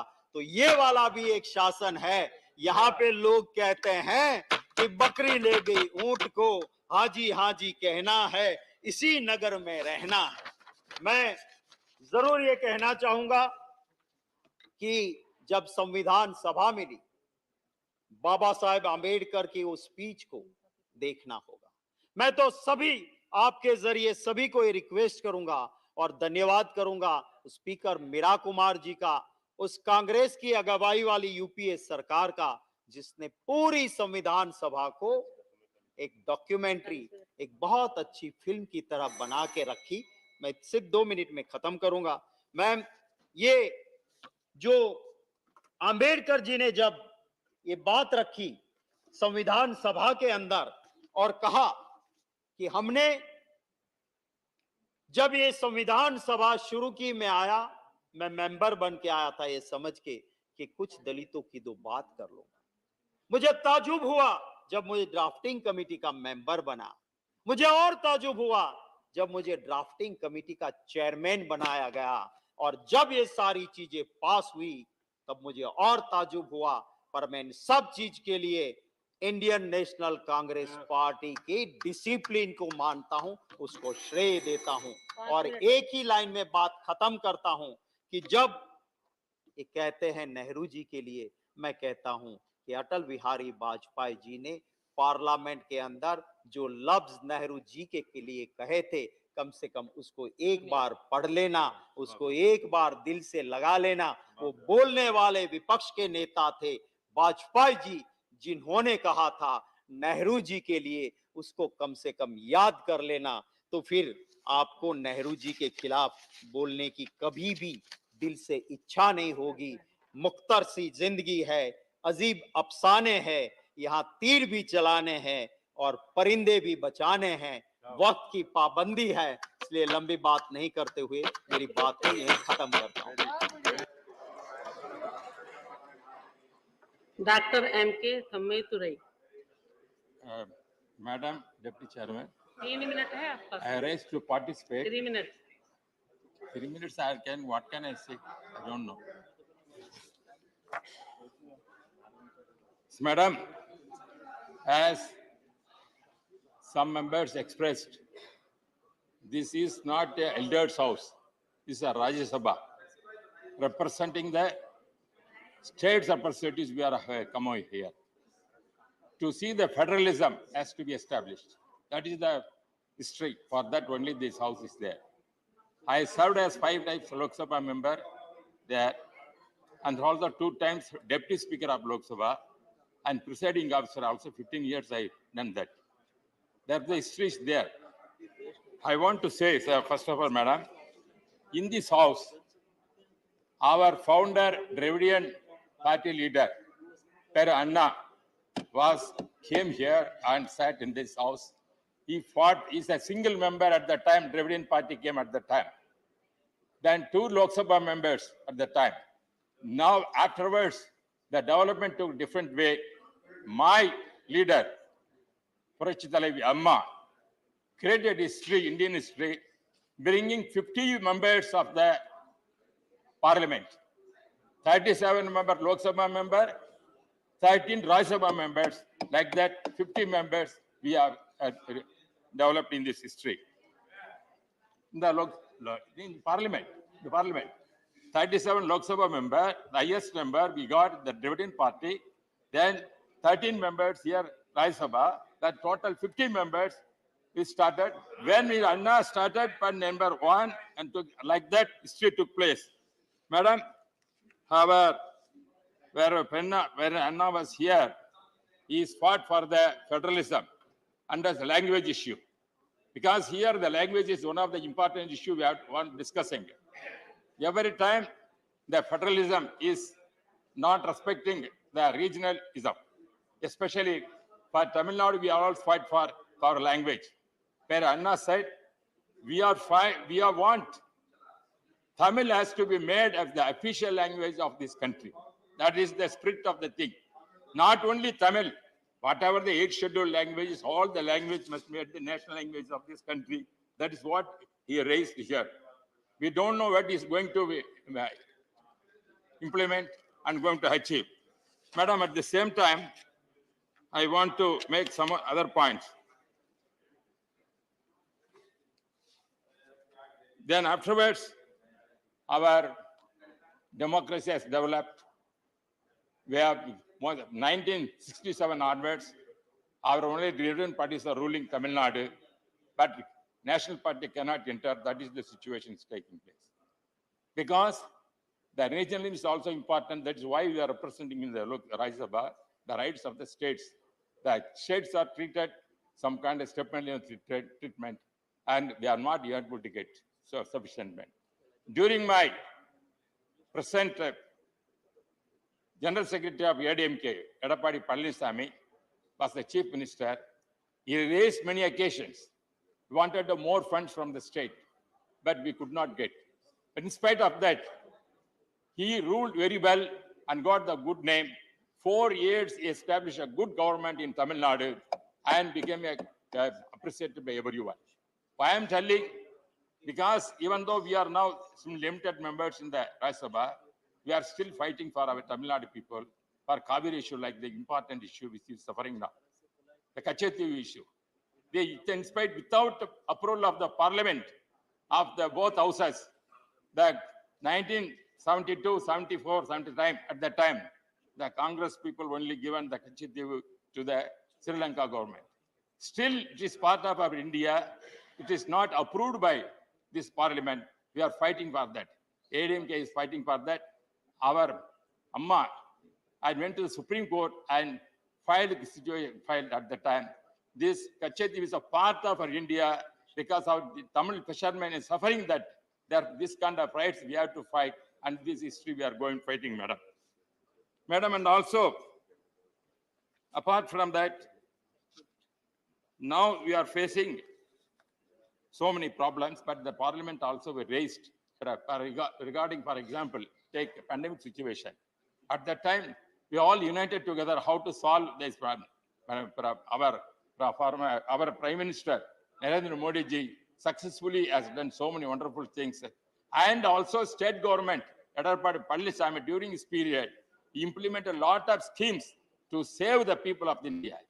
Because central government also gave a lot of assistance to the state government, this cooperated with us, with the help of our Honorable Prime Minister Narendra Modi ji and Edappadi Palaniswamy, done excellent work at that time as a democratic way, because the history shows how the parliament is functioning and how we are playing the game for the welfare of the people. Therefore, even though the building is, we are seeing that sometimes they say it is built by British people. It is not. It is our Indian property we are having here. Even though we were moving from this building to another building, the site is also on the same area where the British people established our building. It's not somewhere not removed from this place to any other place. Therefore, convenience sake only we are moving to that place. I am appreciating our Modi ji has come forward to establish a new building to accommodate more members and also with the good facilities. For that, we are going to move that building, not any other sense. Therefore, democracy in the 1975 years, we have come a journey, we have so much journey, so many obstacles we had, so many times we have tried so many issues, the parliament also. At the same time, madam, I am very grateful that you have given sufficient time also. But still, I am insisting that federalism must be protected and giving the more rights to the states, not only Tamil Nadu, other states also. And also a request, whatever Anna raised the issue, make all Tamil my language. and other Telugu and other Malayalam and other Marathi, other all languages, especially the official language of the country. That is the spirit we have to see for whatever we got for freedom. This is the highest of our parliamentary system. In the journey, we are risking to respect the states and culture of the various states, where Narendra Modi ji is always praising Tamil and other things. Same way, we are requesting the parliament has come forward to see that the languages, all the languages of the 8th schedule must be said, languages of the national, that is one of the things. That is the spirit of the democracy and also federalism. That is the parliament which we have to make the thing. Once again, I thank my leader, MGR, President MGR, sent me the parliament and has made him a deputy speaker at that time. Rajiv Gandhi was at that time prime minister. Afterwards, Amma made me the central minister in Vajpayee government. And afterwards, and Modi ji and also Amma made me deputy. So once again, 2014, and this kind of experience I had made for throughout life, had the opportunity to serve this parliament, and hope that the spirit of the parliament democratic system has continued. We know because whatever the opposition people raised in democracy, there must be some kind of opposition will be there. The ruling party also, they want to say, implement the programs. Therefore, the both has to come together. There must not be any difference between them. Because government, the ruling party has to say to implement, that is why they elected, they have to implement program. Opposition can raise it as a discussion, must not disturb the things. Therefore, this kind of democracy has to continue. The parliament, 75 years after freedom, we have done. As I said once again, as our forefathers thought that federalism must be very important, because we are speaking, it is Rajya Sabha. It's not the elder's house. It is not, I'm not an elder man. He may be elder man, he's not elder man. There are young people also there. It's not the elderly house. This is the Rajya Sabha, state representatives are here. Therefore, whatever the state issues are raised here, that must be given importance. That must nullify that. That cannot, therefore. And second, thank my leaders, President MGR and President Amma, Yadapadi Palaniswamy, my General Secretary has sent me to the Rajya Sabha as a member. I once again thank all my leaders to have the opportunity. Thank you very much. Shri K. Keshav Rao. How much time you want to give me, madam? 12 minutes. 5 minutes? 12 minutes. 12. Fine, Bara. Thank you very much, ma'am. Whatever it is, you have the time. Ma'am, get up to speak on this 75 years. Everybody knows we have really done, we have achieved great strides of progress during this period. There's no doubt about it. I don't want to politicalize the entire thing. But let me tell you, our journey has been a tragic journey. It has a beginning. We thought of independence for a nation, but we got two nations. It would have been all right if they were two nations, but unfortunately it became two people. It would have been all right if it were two people, it had become two races. The entire world has started fighting against each other. This is one thing we could not withstand, nor could win over during the last 75 years. This really hurts me. Today, the hangover continues. Today, the people are getting identified more by the religion and caste and region than themselves. This is something the 75 years of independence could not get it. Although economically, we have done very, very good, better than many of the states. We are fast-growing nation. But this kind of divide that we still have, which the British took advantage at one time to differentiate those two people, the Hindus and Muslims, that was the divide they depended on, and is still continuing. Its shadows are still lengthening. This is something which really hurts us today when we are standing to gain out of it. Madam, to really speak, it is not 47, it is 1930 where the Congress party declared itself as an independent and passed the resolution, and there were all over the country the celebrations of independence at that time. Anyhow, whatever it is. But we did not have at that time, when we had partition, and when Nehru went to give his stirring speech of Tryst with Destiny, where he had said, we had promises to keep, not if totally, at least substantially. And we have really done substantially well during the past 25 years. I'm not talking about this 10 years. Even this 10 years you also might have done good. This morning we were hearing a statement made by the chairman, a resolution, I don't know in what kind it came, but it did come. It spoke very well. The wording was good. I only hope that we followed it in our country to give rise to the people's voice as you want to do it internationally, when you want all the 125 countries to do it. This should have been really good, ma'am. That is the feeling one carries along. Madam, when we think of Nehru's speech, there is some guffey in that. Nehru, after the speech, went to give his list of ministers to Governor General.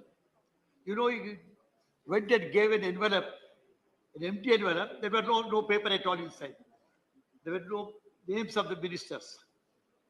It was only before 15 minutes before the real swearing in that they found the paper and found. Why I'm mentioning this is, please look at the kind of polity we had at that time. It might be Gandhiji. Gandhiji who said, we got independence for the nation, not to the Congress. We had in that cabinet, we had people who were adversarially opposed to Congress. Absolutely, who had aversion, who did not participate in the freedom struggle at all, 3 of them. But yet, Nehru did not have any scruples, any reservations in including them. I'm taking Ambedkar or Shyam Prasad Mukherjee, who were against the Congress and who were against the one. They were supporting the rulers at that particular time.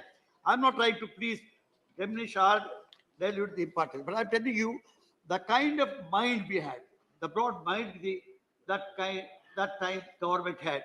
It wanted to take all people. It wanted to be inclusive.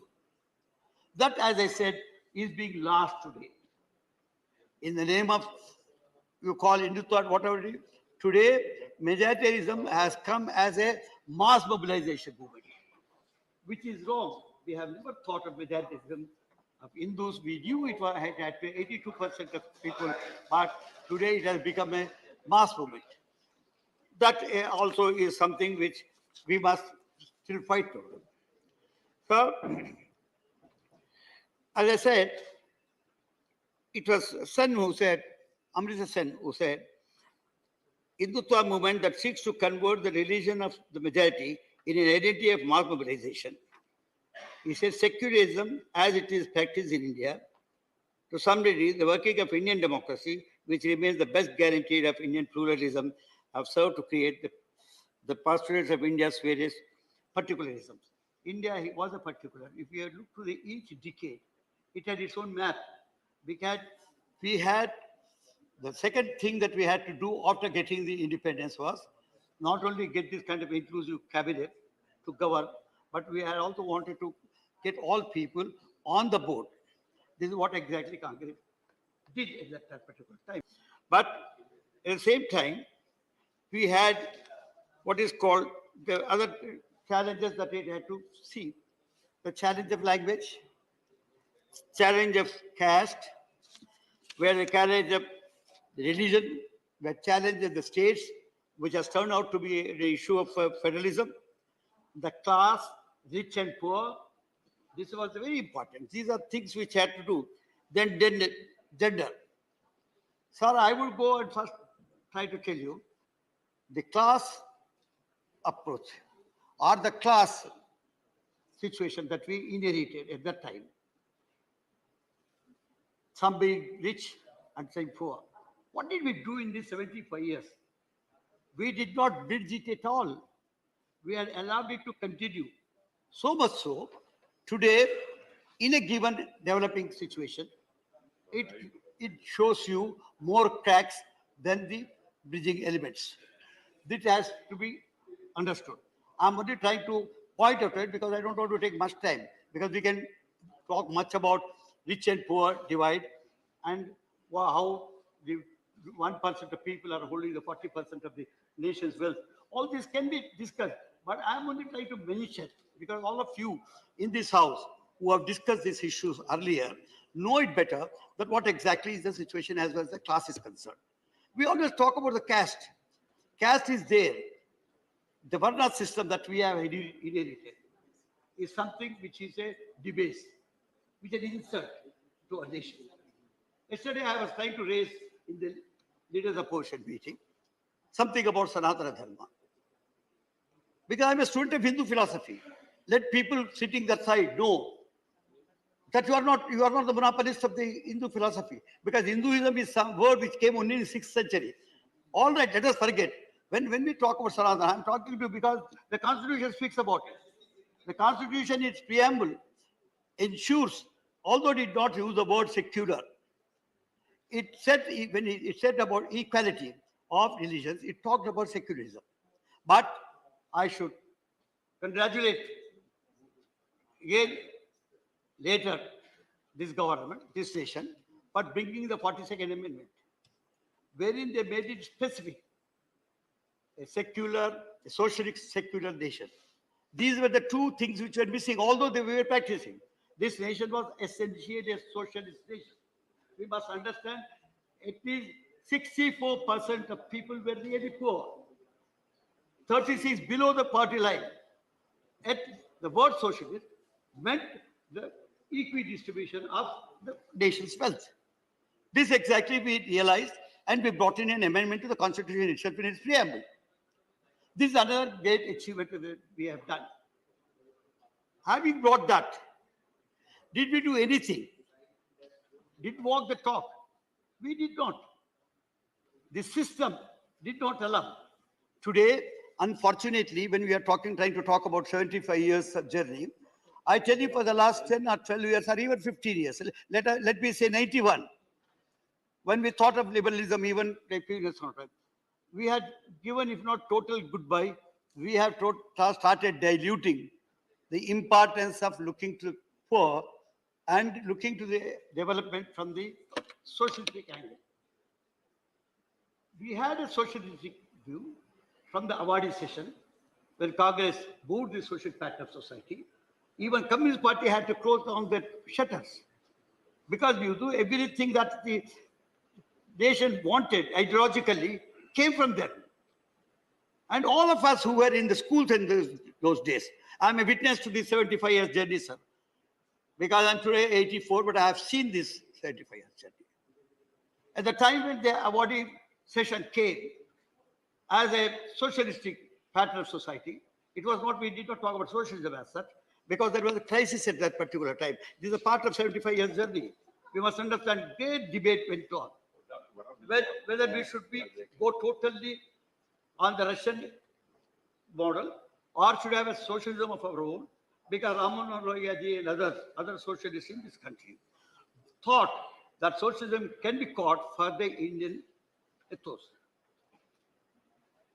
Be confused by this kind of, if not dichotomy, a discourse, schism, Panditji thought we'll say same thing, but as a pattern of society. But he committed the society to develop on the basis of socialistic ethos. When he said this has come. The third thing that we have achieved, great thing, was during the VP Singh's time. When VP Singh came, the Mandal issue was there earlier. The reservation to BCs was there in the Congress session. I was a minister during the Congress regime. We knew that we brought in 15% to 25% in states, but yet accepting at the national level as these people whom you under Varna system considered as something lower, I would not like to say, because I guess it's the very word Varna. So VP Singh is the one person who has brought this. This is something goes to the credit and goes as a feather in the cap of the Indian achievements. Sir, when we come to one unfortunate part, is time over? Yeah, 12 minutes. So we come to the part of religion. Today, as I said earlier, today we are trying to be identified more by our religion rather than by our nation. Mussolini, the great Italian writer, said, Italy we got, but Italians we not yet got it. Not that Nehru is the person who has made all of this. We were idiots. They were cynics at the time when we got our independence, like Sechi, like Churchill, like Kipling, many Dubé, who are not, name them, that you get them. All of them thought that India will not be able to sustain democracy at all. It will go back to the age of barbarism, age of privation of the middle classes, and this kind of thing. But India not only sustained, not only democracy lived, but lived so well that other nations are looking to us for democracy. It is because we had a democratic tradition from the millennia. In Maurya style, we had done the republics, something like 260 republics in the Mauryan Empire. What we talk today as caste was a jati at that time. We had something like 3,000 jatis at that time. But there was no kind of clash as we find today. This is how we have not been able to manage. This is a recent phenomenon. Let me also tell you. We had real communal tension. We had a communal violence. But the present, it has become some kind of pride. As I said, majoritism has become an issue for mass movement, mass mobilization. So once it comes, Please conclude. it really troubles you most. Sir, I come to Hinduism, I'm not trying to take on the fundamental Hinduism, because there's nothing like fundamentalism at all in Hinduism. Take it from me. Hinduism is a way of life. Anything that transcends time and space is called truth. What you say today, if after 100 years people believe the same thing, and anywhere else in the world is the same thing, it remains a truth. That is, Gandhi reduced very aspect of God as a concept and said truth is God. This is what Hinduism is all about. It is only because, not because I should believe in Rama or I should believe in Krishna. That's now the DMK, ADMK man was telling me. In Madras, we had a movement. We totally opposed it. Today, we have people who don't believe. You have, if Hinduism is all that big, there wouldn't have been a need for Judaism. If Judaism is all that big, there wouldn't have been a need for Christianity. If Christianity is all that big, there wouldn't have been a need for the Islam. If Islam is all that big, there wouldn't have been a need for the Sikhism. So all this comes time and space taken. They included truth. That is what exactly Hinduism has done. I consider this as one of the greatest thought processes. Hinduism is one of the great thought processes which takes everybody to truth. I am a Charvaka in if I believe in God, I am a Hindu, sir. Your time is If over. I don't believe in God, I am Charvaka, sir. I am a Hindu, sir. If I believe in somebody who reads a good, I am a Buddha, I am a Hindu, sir. If I am Jaina, all of you are the Buddha, sir. Karnataka, yesterday I was studying the leaders of opposition. They have got their funds. They don't believe in God. They believe in Shiva. They believe in. So what is Hinduism? It is self-realization. So let us all believe that. Let not the Prime Minister of the day say that all Sanatanis should unite, as if it is a war crime. I think at this age, this is not something which is good to come from a people, because we accept all religions. Yesterday, Mr. Chidambaram was saying something. Mr. Chidambaram was saying, he was quoting Madhavacharya, 16th century saint, Indian saint. When he said, Sarva Dharman Samahava, so same thing, it is quoting Madhava or other saints. But all the believers in Hinduism believe that all are there. That is why we say, Ekam Sat Vipra Bahuda Vadanti. People may call it by different names, but truth is only one. We believe in it. Unlike others, I'm not trying to criticize other religions at this time. They believe that mine is there. There is no Mr. Christ or no Mr. Muhammad or no Mr. Zoroaster or no Mr. Confucius. We had a Hindu thought process as such. So this, I don't know, we are losing track. We must get on to that. We must build a nation, Indian nation as such. We are first Indians, last Indians. We are Indians. There is no question of first or last. Saying, like Sanatan is saying, there is no beginning and there is no end. If there is no beginning, where is the question of it being there? So let us not think. It is there. It is truth. It is all pervading. So I tell you, sir, the 75 years journey has been really rewarding, has been very good. I also congratulate, we had beginning, I told you, Taji, the G20 was a welcome thing. But as I suggested earlier, let us learn to live with what we always boast of. We have today morning gave that big statement. I think you give scope for expression from all sides. Then what I call freedom of expression, that should be respected. The people's urges should be respected. You should not use your own agency because you are powerful. If that were to be the case, earlier regimes would have done that. We have, nobody has done it. They have respected nation. We have allowed the nation to grow. As Gandhiji said, independence is not for Congress, independence for the nation. Let us all think this nation, development is for the entire nation, not for one party or one thing. Thank you very much. Sir. Thank you. Now, Mr. G.K. Vasan, 3-4 minutes. Sir, thank you, sir, for giving me an opportunity. We all understand, sir, historic Parliament building. Today is the last day of our speech in this building. Maybe tomorrow we are all moving to the new Parliament, sir. This is the time to salute and respect our leaders who fought for our independence and got independence for us. This is the 75th year of our independence, sir. We remember the father of nation, Mahatma Gandhi, and all our leaders from various parts of India who were with Gandhiji and who fought for this country's freedom and who taught us ahimsa in this country, sir. Sir, we also have to be very proud that we are the largest democracy in this country, sir. We have genuinely, sir, preserved the sovereignty, integrity, security, solidarity of this country with pride, sir. We have made remarkable progress in the 75 years in the field of education, agriculture, healthcare, industrial growth, economic equality, and even in scientific space research, sir.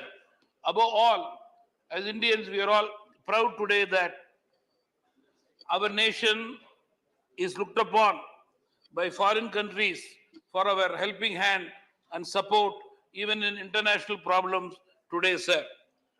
This is the parliament where legends have spoken, sir, in various subjects for the interest of this great nation, sir. We should be very thankful to our regional leaders, sir, who have been in this parliament, spoken for the interest of the country. From Tamil Nadu, sir, I would like to proudly quote Rajaji and Kamarajji, sir, who have been the pioneers, and even today, sir, they are leaders who are the icons for youth in this country, sir, especially Tamil Nadu, sir. The national approach and outlook of leaders from the south, sir, has been great in the development of this country, sir. I must also place in record, sir, that India has achieved great heights during this 9 years under the Prime Minister of Modi ji, sir. To conclude, sir, I would say that schemes, plans, and programs launched by the government has embraced every citizen and have enhanced and improved the living conditions of every Indian, sir. With this, sir, I conclude my speech. Thank you very much, Chairman, sir, for giving me opportunity. Thank you. Ramnath Thakur ji. धन्यवाद श्रीमान The chair when our chances will come. No, it's just that's a question. I was told that he will speak after half an hour. No. Who said? I did not say. उनका क्या हो? No. No, बोल लीजिएगा. no, yeah, it is good that we should make new traditions, but then we have to follow the traditions also, how the house runs. Please let him speak. So, welcome. Ramnath Thakur ji. But I have a right to ask a question. Kalita जी. श्रीमान, कलिता जी. श्रीमान, No, I appreciate your support, श्रीमान, but then in the process, our terms are not coming. This is no discrimination. श्रीमान, Yeah.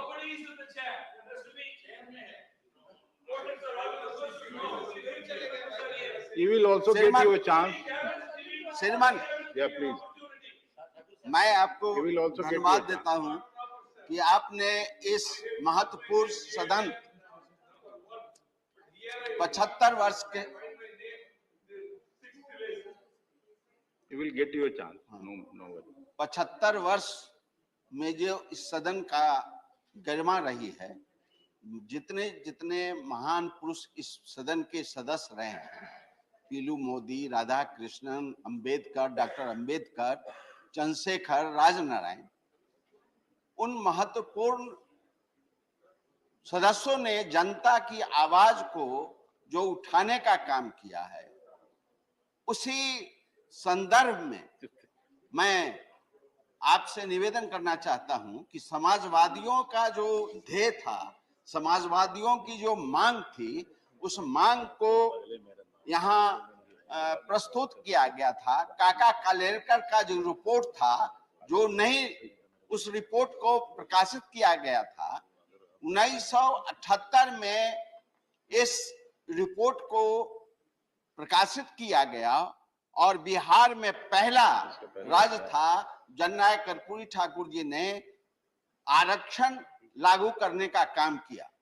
1990 में मंडल आयोग के इसी सदन में जो दबाव पड़ा था, इसी सदन की बात है, जो दबाव पड़ा था, उस दबाव के चलते मंडल आयोग लागू हुआ।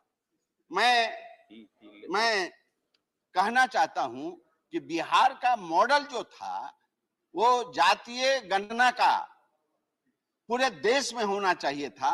बिहार ने इसको लागू करने का काम किया। महिला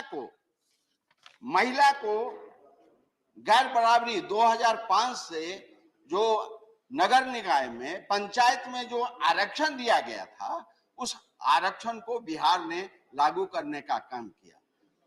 श्रीमान, हम आपसे निवेदन करना चाहते हैं कि नए भवन में जो हम लोग शिफ्ट हो रहे हैं, जा रहे हैं, तो क्यों नहीं सरकार महिला को 33% आरक्षण दे करके इसमें लागू करे। मैं तो समझ रहा था कि जो विशेष सत्र बुलाया गया है सरकार के द्वारा, उस सरकार में ये मणिपुर पर चर्चा होगी, मणिपुर के समस्याओं को सरकार दूर भगाने का अनाउंसमेंट करेगी, लेकिन अभी तक मणिपुर के बारे में कोई काम नहीं हो सका। मैं 2-3 बातें कह करके अपने सुझाव को रख करके आपके सामने रखना चाहता हूं। ये 75 वर्ष में 9 वर्षों में जो सरकार काम किया है, हम आपके माध्यम से सरकार से निवेदन करना चाहते हैं कि जेलों में जो बंद कैदी है, जिन पर कोई आरोप नहीं है, गरीब हैं, दुखी हैं, वंचित हैं, पैसे नहीं है उनके पास कि अपने को वो बेल करा सकें और केस लड़ सकें, तो हम आज 75 वर्ष के उपलक्ष्य में जो आपने जो ये सत्र बुलाने का काम किया है, तो जेल में बंद हुए कैदियों को छोड़ने का काम करें, यह आपसे हम निवेदन करना चाहते हैं। दूसरी बात, हम आपसे निवेदन करना चाहते हैं कि इसी तरह विशेष सत्र बुला करके या विशेष दिन रख करके महंगाई पर चर्चा होनी चाहिए और उसका निदान करना चाहिए। उसी तरह आपको चाहिए था, जो बेरोजगार है, बेरोजगारी जो बढ़ी है, बेरोजगारों के लिए नौकरी के लिए आपको अनाउंसमेंट करना चाहिए, आपकी सरकार की उपलब्धि बढ़ती। इसीलिए हम आपके माध्यम से एक निवेदन करके अपनी बात समाप्त करना चाहता हूं कि सब लोग देख रहे हैं जहां वो हैं, सब लोग देख रहे हैं जहां वो हैं, हम देख रहे हैं, देखने वालों की नजर देख रहे हैं। इन्हीं चंद शब्दों के साथ हम आपसे, आपके माध्यम से सरकार से निवेदन करना चाहते हैं कि जिन जिन मुद्दों को हमने उठाने का काम किया, सरकार ध्यान दे और उस पर अमल करने का काम करें। धन्यवाद। Dr. John Britas, 6 minutes. Thank you, sir.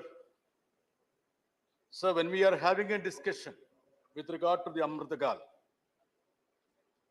I would say that I have a three-dimensional view of the Indian Parliament. I used to watch the Parliament from outside, from above, and now I am being part of this Parliament, sitting below, sir. Sir, when we speak about Parliament, the basic aspect which we need to keep in mind, that is parliamentary democracy, sir. That is very important. Sir, what is the tenet of parliamentary democracy? The fundamental cardinal principle of parliamentary democracy, as Karge Sahib said, accountability of executive to the legislature. Narendraj Sahib, aap senior advocate, sahi hai na? Have you ever seen an accountability of the executive to the legislature? Have you ever seen?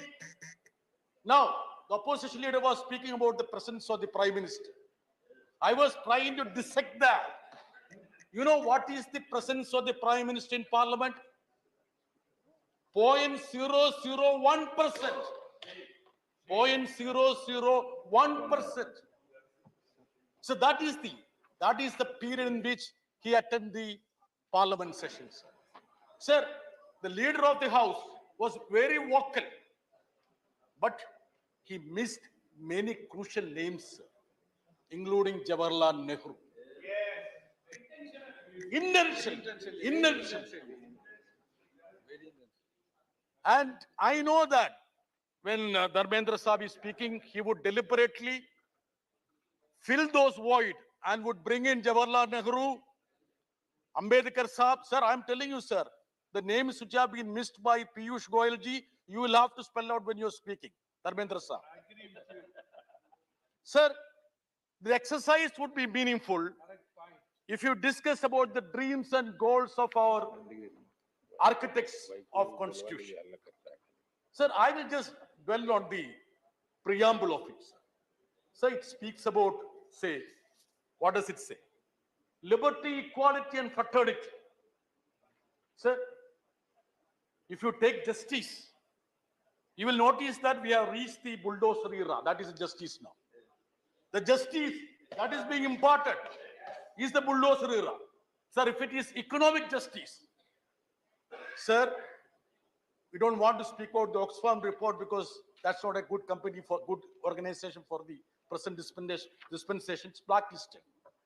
You see the inequality that is spiraling up, sir. Sir, the liberty that has been assured in, where has it reached, sir? Now it is more manifested in the form of sedition and UAP. That is a liberty which has reached. Sir, another cardinal principle is equality of status and opportunities. This government is honest to say that they don't believe in it, sir. Ambedkar, who they try to appropriate now, was absolutely clear when he said that democracy is not the law of majority, but the protection of minority. Raji Chandrasekhar Sahib, protection of minorities. It's not said by John Britas, by Ambedkar Sahib. Sir, what is the representation of 20 crore Muslims in executive, in legislature, judiciary, even in media. P.T. Ushaji, you know that, the representation of Muslims, Christians, minorities in Kerala. What is the situation in Delhi, in parliament, in executive, sir? Sir, we all talk about this government's pet topic is to, discuss about Mughals. I said they talk about Mughals more than the Indians now, actually. Sir, in Akbar's court or even in Aurangzeb's court, more than 50% of the ministers were Hindus. Dheeraj Saab, Birbal, aapko jante hain na kaun Birbal tha? He was a Hindu, sir. Can you spot somebody in this executive now? What is the status of the representation of minorities, sir? Sir, Nehru's cabinet, that was the first ministry. It was a model government. It had given representation to every segment. Dharmendra Prasad Saab, 2 Muslim cabinet ministers. You know Maulana Asad, Rafi Ahmad, John Matai, that was a Parsi, Sikh, everyone. Of course, Shama Prasad Mukherjee. And even not having ideological, I would say, togetherness. I know Derek Saab, representation from Bengali, of course. Sir, it was Maulana Asad who stood on the steps of the Juma Masjid and said, this country is ours. We have built up this country. There is no need of going away from this country. You want to obliterate the last shred of memory about Maulana Asad, you scrap the scholarship. Dharmendra Prasad ji, you scrap the scholarship.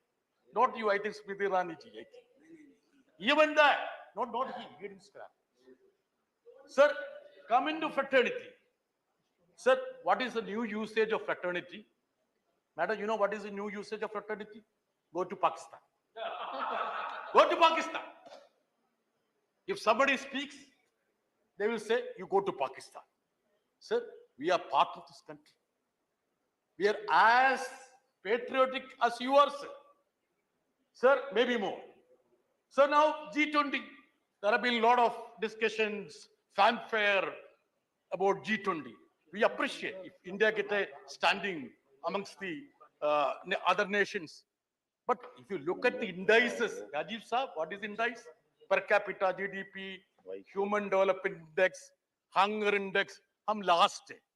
Bilkul last hai. And is that the reason why you brought in African Union to the G20? So that we did not be last? Anyway, I appreciate that. Sir, coming to the preamble again, sir. Sovereign, socialist, secular, democratic republic, sir. Sir, what is sovereignty now? Hugging Western leaders from Trump to Biden doesn't mean sovereignty.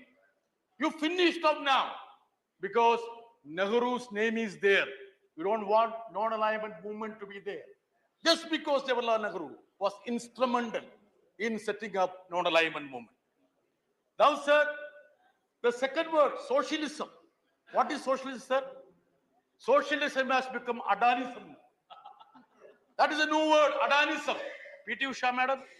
Socialism bedel gaya, Adanism ho gaya. Chupchap baith rahe aap. You should be standing up and talking about that. Now, sir, secularism. Another thing, sir. See, secularism. You know, a gentleman sitting in Prime Minister's office had the audacity to say, Dharmendra Prasad Saab, Dharmendra ji, suniye, sir. Vivek Dev Roy. This constitution has become useless. Only 17 years it can stand. And he said he doesn't understand the meaning of socialism and secularism. A gentleman heading the Economic Advisory Council of the Prime Minister had the audacity to come and say that he doesn't understand the meaning of secularism and socialism. I would have expected a cabinet minister, the stature of Dharmendra Pradhan to say, shut your mouth. Did you say, sir? You should have said it. Sir, now, another word, sir, democracy. See, many of the members think, sir, democracy has turned to be namocracy or modiocracy. Sir, namocracy or modiocracy because we don't see the Prime Minister. My daughter was asking, did you get an opportunity to sit with the Prime Minister? Sir? I said, no. Very rarely only I get, sir. So, what does it mean, sir? Democracy means accountability of the executive to the parliament, and parliament being accountable to the people. That is democracy, sir. Sir, republic. I know, where is Rajesh Sinha ji? For Rajesh Sinha and others, you know what is the meaning of republic? Vice Chairman, sir, you know what is the meaning of republic? Arno Goswami. That is the meaning of republic for many of the treasury benches people. Sir, that is the state of affairs of this country. Dharmendra ji, please don't look me like this. Please. You will, sir. Please conclude. Sir, Please. this time you will have to give me. John, Please conclude. I will yield, sir. I will yield.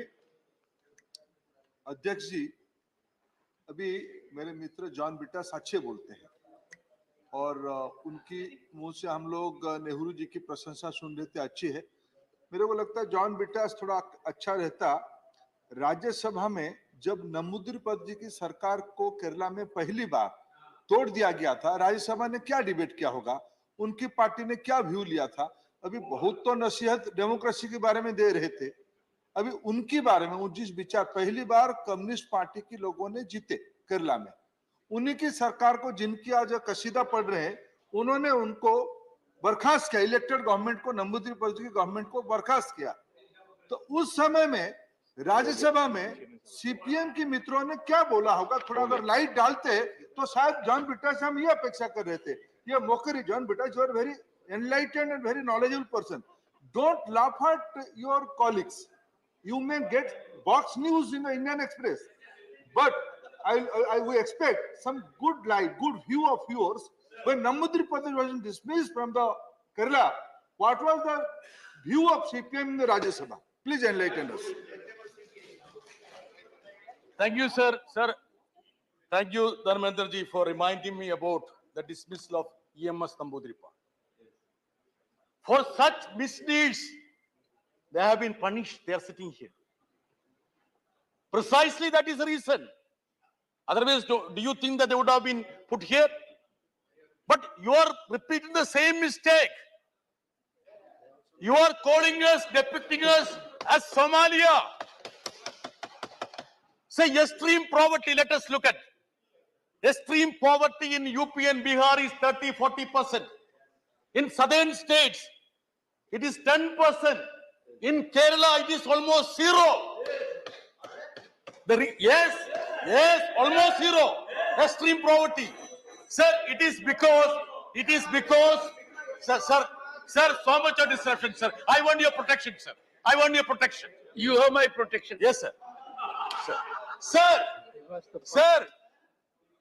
this happened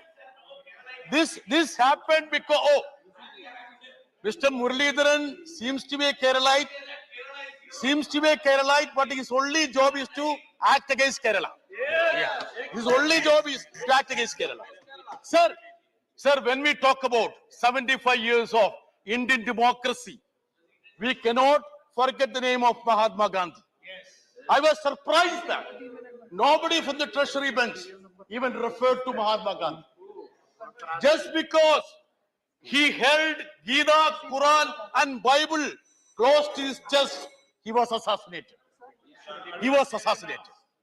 Only because of that. Everybody knows about it.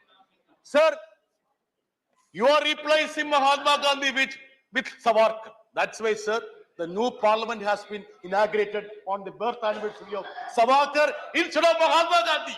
You should have. If you had some respect, you would have done, sir. Sir, further, sir. Time allotted is over. Sir, I wanted to say your time is over, sir, so but much I came to know your time sir, can never be over. 2 minutes. I'll finish, sir. Sir, 2 minutes. Sir, the biggest business, sir, please.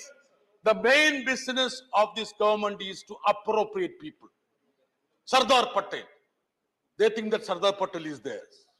Sir, wasn't Sardar Patel who banned RSS after the assassination of Mahatma Gandhi? What did he say, sir? The banning was to root out the force of hate and violence that are at work in our country and imperil the freedom of nation and darken her fair name. Sir, another person who is being appropriated is Vivekananda. Didn't he say so?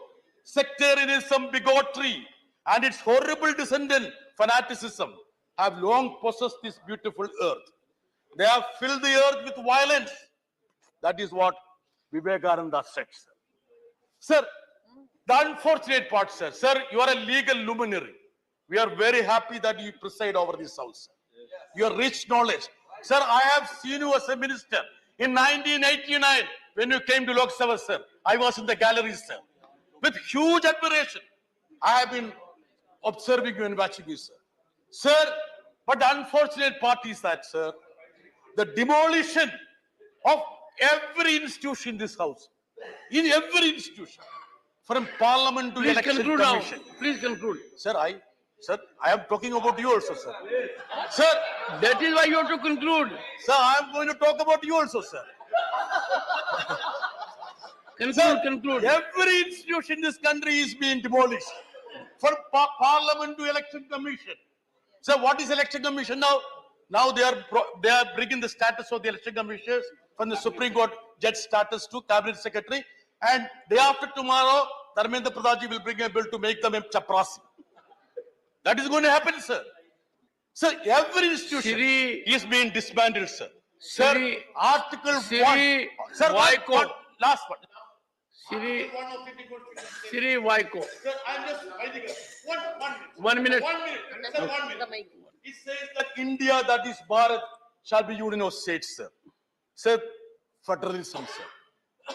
Kerala contributes 1 rupee and get back 25 paise. That is the status of federalism in this country, sir.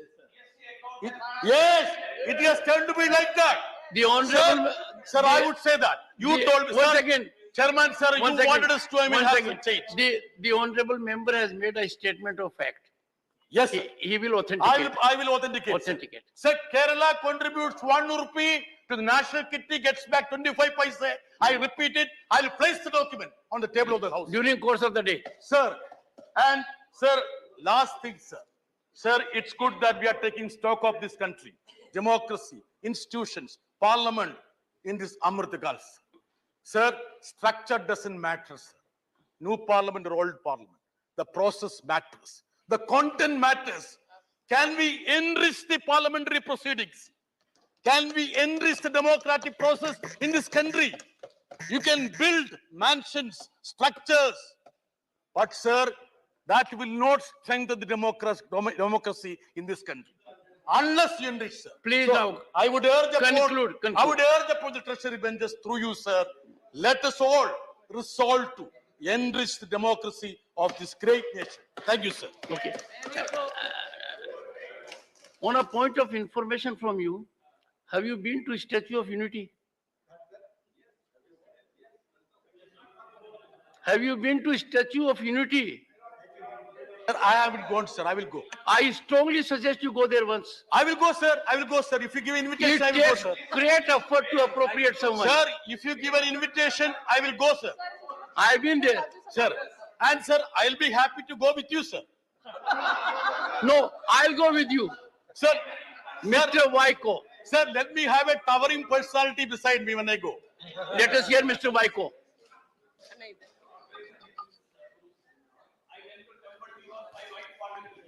Mr. Chairman, I am extremely thankful for giving me this opportunity to participate in the discussion on parliamentary journey of 75 years. Starting from Constituent Assembly, its achievements, experience, memories, and learning. It was also a long journey for me, having entered Parliament in 1978 as a member of Rajya Sabha. Now it is my 4th term in the Rajya Sabha. Apart from being a member of the upper house, I had the honor to be a member of the Loksabha for 2 terms, in the 12th Loksabha and the 13th Loksabha. There were many swings and waves the nation has witnessed in the last 75 years. But what is shocking me, why the name is changed as Bharat. And when the G20 meeting took place, before the Prime Minister, the name was Bharat, not India. So we are not representing India. Then you call it United States of India. That should be called. All the states should be given equal opportunity. Bharat, where it came from Bharat, from Upanishads, from Sanatana and Hindu Rashtra. So they are trying to take this country towards Hindu Rashtra. But one thing I would like to tell them, you never entered our area. Guptas never entered. Mauryas never entered. Nobody entered to Tamil Nadu. But we have come to Ganges. We have come to Himalayas. Sir, I am very sorry. The Prime Minister of India, he is putting Bharat instead of India. So hereafter, we have to call India. Why he is afraid of India? The formation of India has threatened them. The formation of India has threatened them. Therefore, they have put their name as Bharat. Sir, I don't want to take much time because you have given me a privilege to take this time. I demanded installation of Ambedkar portrait in Central Hall of Parliament, allowing army men belonging to Muslim community to offer Jummah prayers on Friday. Sir, secularism is under threat. The Muslims are under threat. The Sanatana forces are threatening them. They are afraid because you leave India, you Muslims India. This is not your country. This is the voice of the Hindu Rashtra people. In this way, the country will be balkanized. I today want you on this particular day, it should be noted that it will become Soviet Union. What happened in Soviet Union, this will happen in India. India will be balkanized into so many states, and therefore I said United States of India. But at least you make a name United States of India. Otherwise, India will not be one. When you want to celebrate centenary celebration of independence, but 2047, there won't be any such India. Thank you, sir. Honorable members, there have been enough reflections on Dr. B.R. Ambedkar. Leader of the opposition was very focused. I hope he was here. But it was a glorious moment for me as a member parliament in 1989 that it was during our tenure of 9th Loksabha that we could give the great man something that was long overdue, Bharat Ratna. Professor Manoj Jha.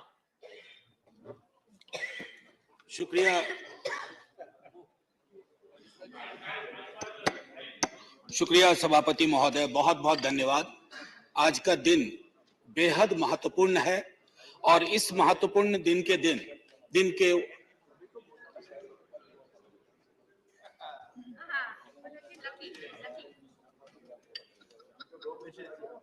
नहीं शुक्रिया madam मेरी शुभकामनाएं स्वीकार करें। मैं यहां से बोल रहा हूं, इधर मैं यहां से बोल रहा हूं। शुक्रिया, बहुत अच्छा अवसर है कि आप यहां आई हैं। कितनी खुशी हो रही है बता नहीं सकता। आज सुबह माननीय सभापति महोदय ने कहा था कि ह्यूमर वगैरह हमारी जिंदगी से चला गया, तो मुझे स्मरण है ये किताब में एक ही किताब लेके आया हूं। ऐसी 5 किताबें हैं कॉन्स्टिट्यूएंट असेंबली डिबेट्स की, तो इसमें सर ऐसी 5 किताबें हैं कॉन्स्टिट्यूएंट असेंबली डिबेट्स। सो माननीय उपसभापति जी, एक मिनट प्लीज। माननीय उपसभापति जी, 75 कैसे बनाया जा रहा है मेरी समझ में नहीं आ रहा है, क्योंकि अगर हम कॉन्स्टिट्यूएंट असेंबली से 75 जोड़े तो 2021 में पूरा होता है, अगर आजादी से जोड़े तो 2022 में पूरा होता है, और अगर पहली लोकसभा से जोड़े तो वो 2027 में पूरा होता है। तो ये 75 की गणना कहां हुई, किस ज्योतिषी ने की मुझे नहीं पता। मेरे हिसाब से 75 नहीं है, लेकिन 75 वाली फील में अपनी बात रखूंगा। हाँ, तो माननीय उपसभापति जी, हुआ यूं कि सरोजिनी नायडू जी को बुलाया गया बोलने के लिए, संभवतः 11 दिसंबर 1946 को। कम लोगों को यह पता होगा कि सरोजिनी नायडू जी बिहार से चुनकर संविधान सभा में आए थे। तो उनको चेयरमैन साहब ने कहा कि अब बुलबुले हिंद, नाइटिंगेल ऑफ इंडिया आएंगी, लेकिन कविता में अपनी बात कहेंगी, प्रोज में नहीं कहेंगी। उन्हें थोड़ा बुरा लगा, मजाक में ही सही। उन्होंने कहा कि आपका अब ये व्यवहार, आपका ये कहना अनकॉन्स्टिट्यूशनल है। तो उन्होंने कहा नहीं, फिर भी सुनाना होगा। तो उन्होंने एक चीज सुनाई जो मैं पेश नजर कर रहा हूं माननीय सभापति जी को। सुबह बड़ी बेसब्री से वो कह रहे थे कि ह्यूमर चला गया, तो उन्होंने सुनाया कि बुलबुल को गुल मुबारक, गुल को चमन मुबारक, रंगीन तबीयतों को रंगे सुखन मुबारक। तो ये मैं ये बता रहा हूं कि ये हमारा ध्येय था। अब सुबह चर्चा की, हमारे लीडर ऑफ द हाउस ने बड़ी खूबसूरत चर्चा की और जिक्र किया सर्वपल्ली राधाकृष्णन का। यहां ठीक सामने सर्वपल्ली राधाकृष्णन, उन्होंने एक बात कही थी और मैं वो श्लोक पढ़ना चाहता हूं। मृदुना दारुणं हंति मृदुना हंत्य दारुणम, मृदुना दारुण हंति मृदुना हंत्य दारुणम, ना साध्यं मृदुना किंचित तस्मात् तीव्रतरं मृदु। इसका आशय यह है माननीय सभापति, उप सभापति जी, कि अग्रेशन से, अग्रेसिव बिहेवियर से आप चीजें हासिल नहीं कर सकते। इस देश में मेरे विद्वान साथियों ने उधर से उपलब्धियां गिनाई, हमारे कुछ विद्वान साथियों ने यहां से कमियां गिनाई। मैं दोनों के बीच में चुनौतियां गिनाना चाहता हूं। चुनौतियों की वजह से आज हम यहां हैं, और सिर्फ हम ही नहीं है, 140 करोड़ लोगों का ये भवन है, चाहे नया वाला हो या पुराना वाला हो। तो आज के दिन ये मेरी ओर से एक विदाई भाषण भी है, अपने दल की ओर से, इस इमारत को, जिस इमारत में हिंदुस्तान की तकदीर लिखी गई संविधान सभा के माध्यम से, और वो तकदीर लिखने वाले संकीर्ण दायरों में नहीं सोचते थे। मैं उस पर आऊंगा थोड़ा 2 मिनट के बाद। माननीय सभापति जी, बहुत चर्चा होती है, 47 में बंटवारा हुआ था इस देश का, बंटवारे के बावजूद उतनी घृणा, उतनी नफरत, पीड़ा के बावजूद नहीं थी। अभी हाल में एक रोमिला जी की किताब आई, वो कहती है बड़ी खूबसूरती से, Have we moved from integrated nationalism to segregated nationalism? क्या हम एकीकृत राष्ट्रवाद से एक विभाजित, विखंडित राष्ट्रवाद की ओर बढ़ रहे हैं? क्योंकि यह इमारत, इसकी बुनियाद मेलजोल पे, इसकी बुनियाद में बंटवारे के बावजूद बंटवारा नहीं हुआ। तो मैं हाथ जोड़ के विनती करूंगा, सरकार जरूर बनाइए, अगला चुनाव भी लड़ेंगे, खूब दिल से लड़ेंगे, इंडिया भी रहेगा, भारत भी रहेगा, कोई में से एक चॉइस नहीं है, क्योंकि हमको इंडिया भारत करके जम्बू द्वीप तक नहीं जाना है। मैं सिर्फ इतना कहूंगा कि वो जो मेलजोल की सीमेंट है, उसका खात्मा हो रहा है, उसको बचाइए। माननीय सभापति जी, मैं 2 व्यक्तियों के मध्य में अपनी कुछ बात रखना चाहता हूं। संविधान सभा में ऑब्जेक्टिव रेजोल्यूशन जवाहरलाल जी लेके आए, और संविधान सभा में जब ड्राफ्ट सबमिट हुआ तो BR अम्बेडकर ने वो ड्राफ्ट सबमिट किया। तो मैं सिर्फ कहता हूं, ऑब्जेक्टिव रेजोल्यूशन में बहुत सारी बातें थी, ये प्रस्तावना के बारे में, सॉवरेन डेमोक्रेटिक रिपब्लिक के बारे में काफी कुछ बोल चुके हैं, सॉवरेनिटी गिरवी ना चली जाए, मौलिक अधिकारों के बारे में। हमें, आपके पीछे एक तराजू है, वो तराजू हमें लगाना होगा कि मौलिक अधिकार में कहां पहुंचे, सॉवरेनिटी में कहां पहुंचे, डेमोक्रेटिक रिपब्लिक के मसले पे कहां पहुंचे। High flying words don't cover up our failures, let's not look for that. और एक मसला आया, उन्होंने एक जिक्र किया ओथ ऑफ टेनिस कोर्ट। माननीय सभापति जी, फ्रेंच रेवोल्यूशन के बाद जब बड़ी शिद्दत से लोग काम में लग गए अधिकारों पर बात करने के लिए, तो राजा को शुरू में परेशानी नहीं हुई, लेकिन राजा को लगा कि कुछ ऐसा कर रहे हैं जिसमें खुराफात की बू आ रही है।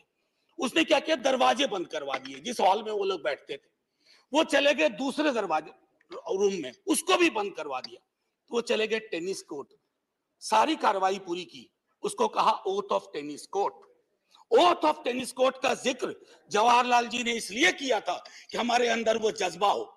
इमारत बनाने बिगाड़ने से इबारतें नहीं बदलनी चाहिए। हमारा जज्बा वही होना चाहिए जो ओथ ऑफ टेनिस कोर्ट में जवाहरलाल जी हमारे फर्स्ट प्राइम मिनिस्टर ने कहा। अब आते हैं कि बाबा साहब भीमराव अंबेडकर जी ने क्या कहा। माननीय सभापति जी, आप जिस इलाके से आती हैं, मैं जिस इलाके से आता हूं, वहां ये बातें बड़ी प्रबल है। आजादी का मूल्यांकन होगा तो इस आधार पर होगा कि राजनीतिक आजादी, सामाजिक आर्थिक आजादी में कितनी तब्दील हुई, अगर नहीं हुई तो क्यों नहीं हुई। उन्होंने कहा था कि एक दिन एक ज्वालामुखी बन जाएगा, और मैं उस ज्वालामुखी को बनते देख रहा हूं। वो इसलिए बनते देख रहा हूं कि जब मैं देखता हूं कि बिहार के जातिगत सर्वेक्षण पे देश के सॉलिसिटर जनरल कोर्ट में खड़े हो जाते हैं, तो मैं देखता हूं ब्लॉक करने की कोशिश हो रही है। यह एस्पिरेशनल वर्ग है, पिछड़ों की बड़ी आबादी, उसके एस्पिरेशन को आप सोशल डेमोक्रेसी के नजरिए से देखिए।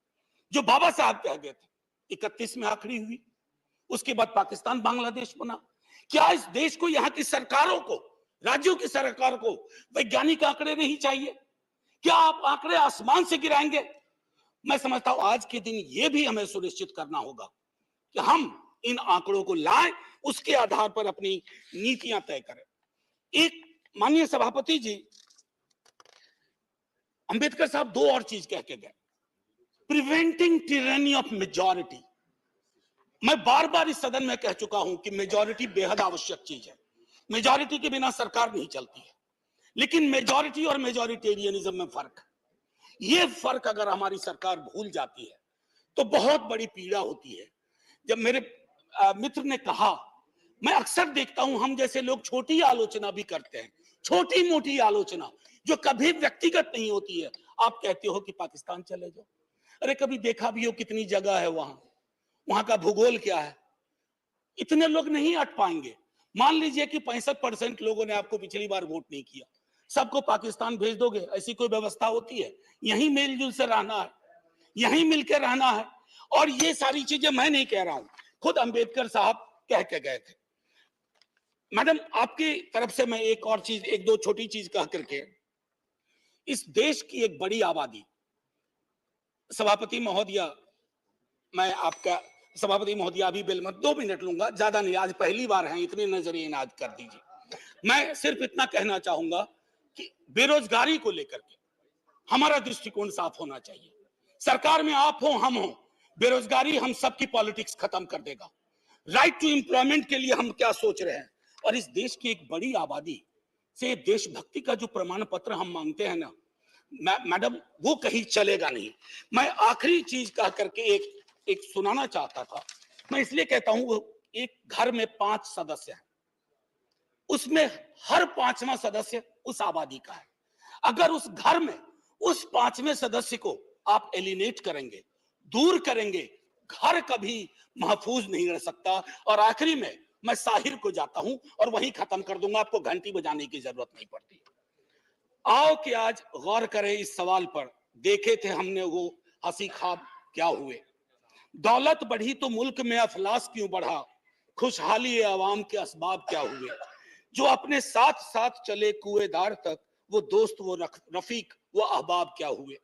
क्या मोल लग रहा है शहीदों के खून का, क्या मोल लग रहा है शहीदों के खून का, मरते थे जिन पे हम वो सजाए याब क्या हुए।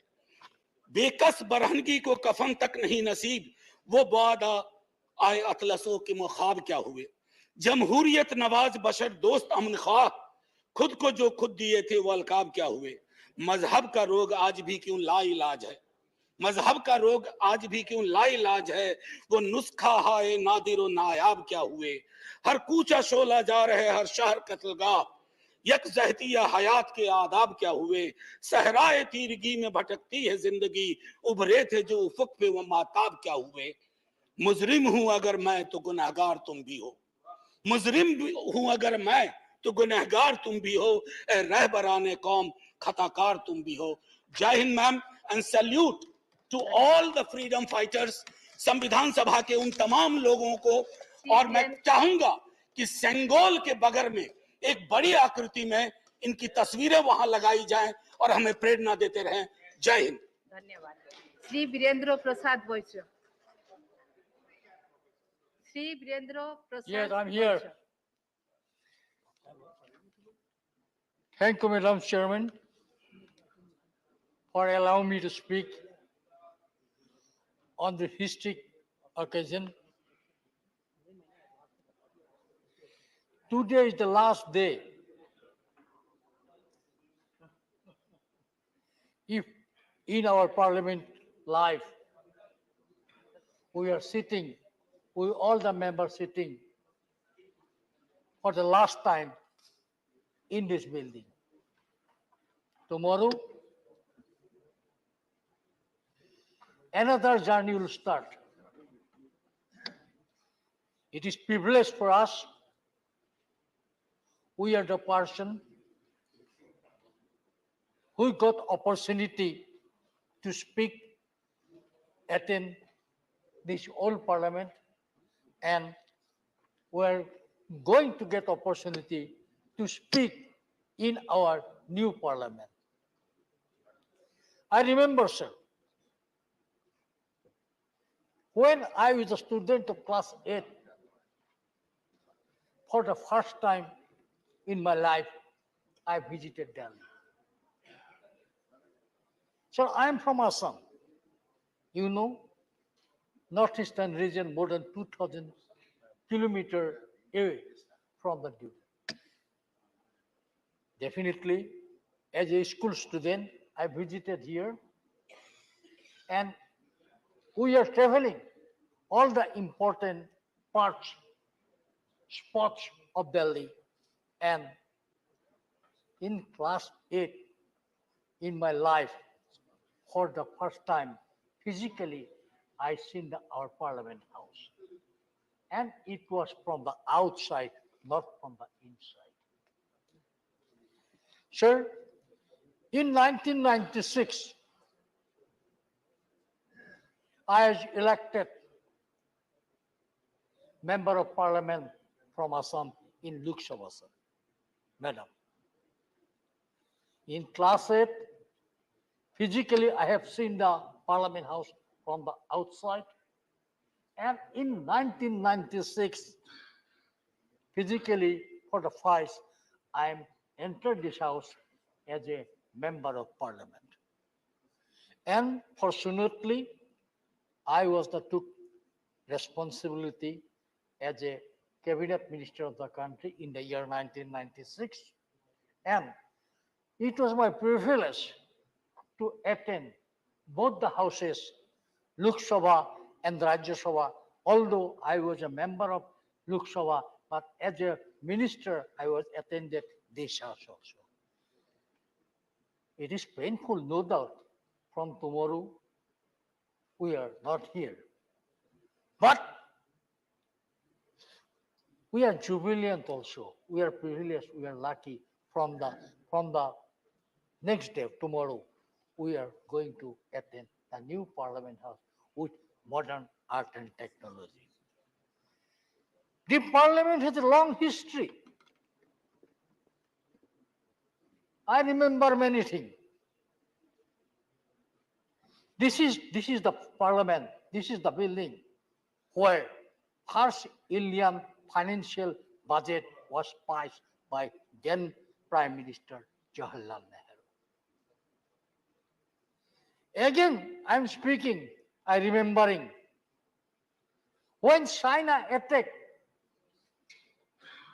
my country, my motherland in 60s, then Prime Minister Jawaharlal Nehru given goodbye people of northeastern region from India.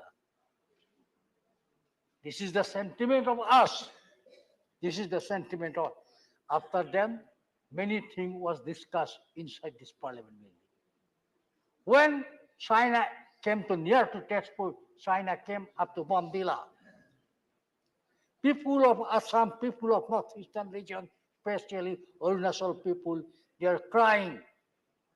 We are not equipped to fight against China. And at that time, Assam was given farewell goodbye to then Prime Minister Jawaharlal Nehru. But sir, after 61 session was assembled, at that time I salute great parliamentarian of India, great parliament from Assam, Hem Borua, who had who had fought for Assam and who have given one to the government from this house. Sir, this parliament also equally witness of imposing emergency in our country. Because for the first time emergency was declared, evoked in our country. And at that time, parliament was not functioning, parliament was dissolved.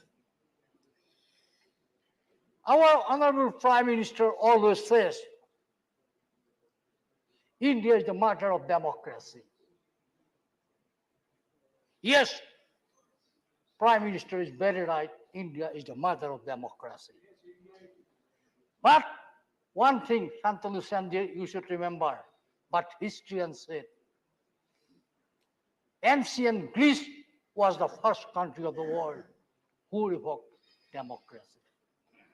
But this is not correct. This is not correct. In Bihar, first Indian democracy started in Vaishali.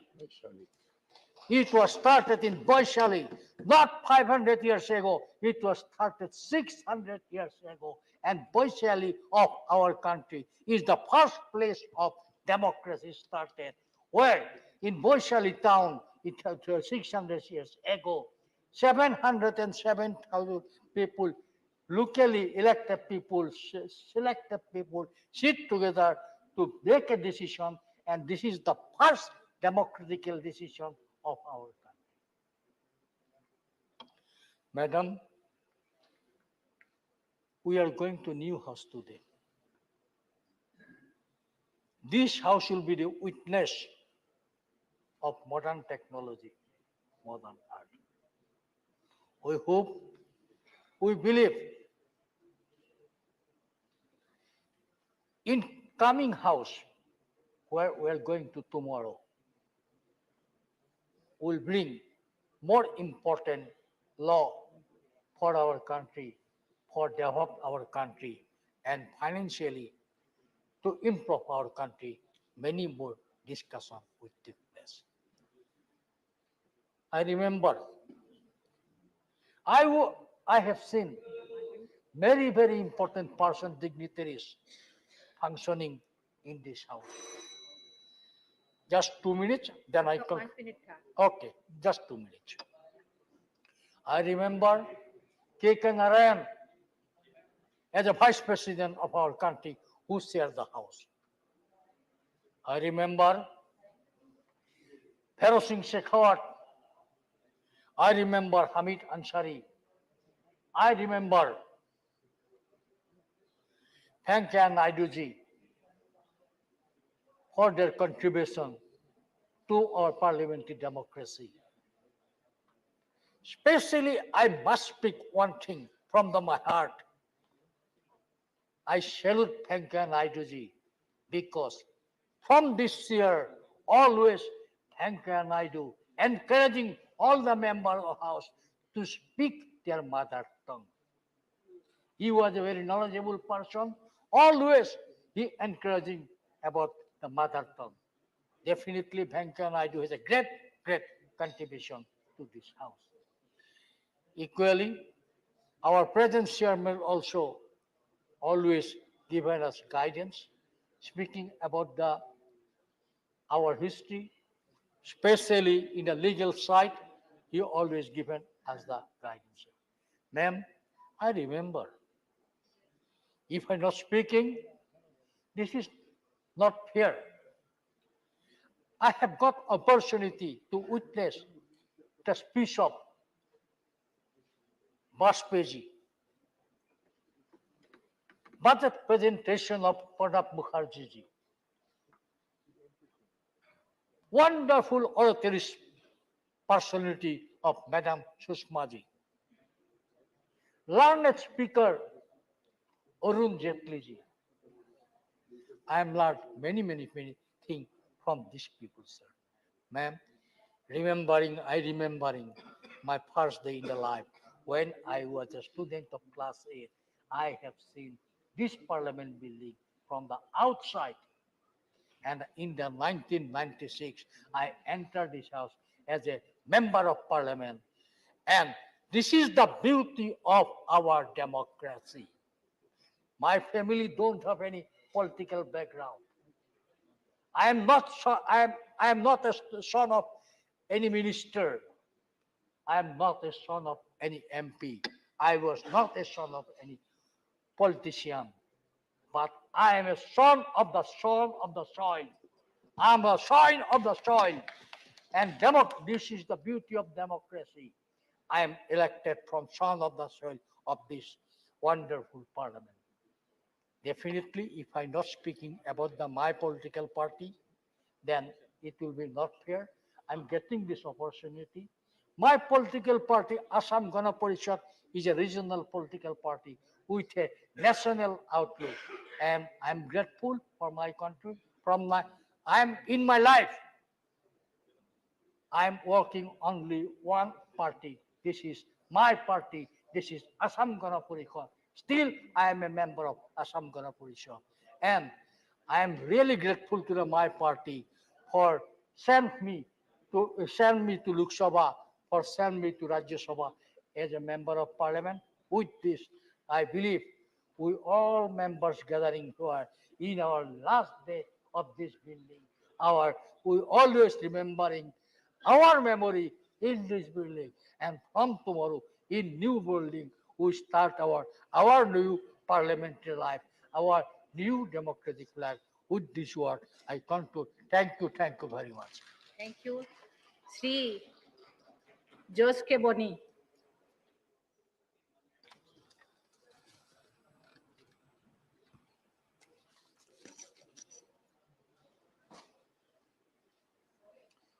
So today we gather here to reflect upon an extraordinary journey, more than 70 years of Indian Parliament. For 3/4 of a century, it has served as a cornerstone of our nation's governance. It is a journey marked by trials, triumphs, and unyielding commitment to the ideal of democratic republic. The framers of our constitution envisioned a vibrant democracy where every citizen, irrespective of caste, creed, or gender, had a voice and a vote.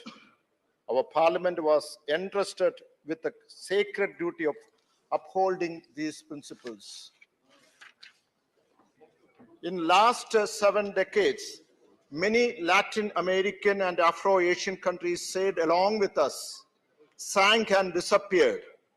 Even the mighty USSR and the entire Eastern European nations collapsed like a palace of cards. But we keep on sailing because on the most of our ship, the flag of parliamentary democracy flutters.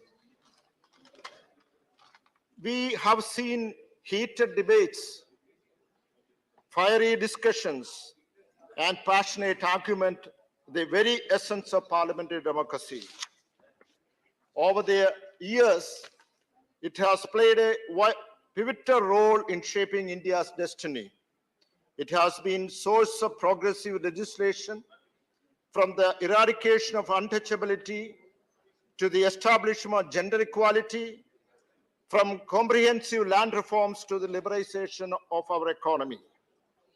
As we celebrate the remarkable journey, let us also acknowledge the challenges we face. Our parliament, like any other institutions, has had its share of ups and downs. It is an undeniable fact that recent years have witnessed instances of undemocratic parliamentary methods and procedures which threaten the very essence of democracy. There have been occasions where legislative debates have been curtailed, opposition's voice silenced, and crucial bills passed without due discussions and scrutiny. The integrity of the Parliament committee and internal part of our democratic system has at times been compromised. Delays in appointments and the politicization of these committees have hindered their effectiveness. only 25% of the bills were referred to these committees. Such a low referral rate of bills to the committee during the 16th Loksabha clearly shows the government is not open to the scrutiny and engagement that the committee offers. The suppression of the dissent, be it from the civil society, academia, or the media, is a matter of deep concern. A thriving democracy encourages diverse perspective and respect the right of dissent. Recent incident involving curtailment of free speech cast doubt on the government's commitment to these democratic values. The robust democracy thrives on open communication and the free exchange of ideas.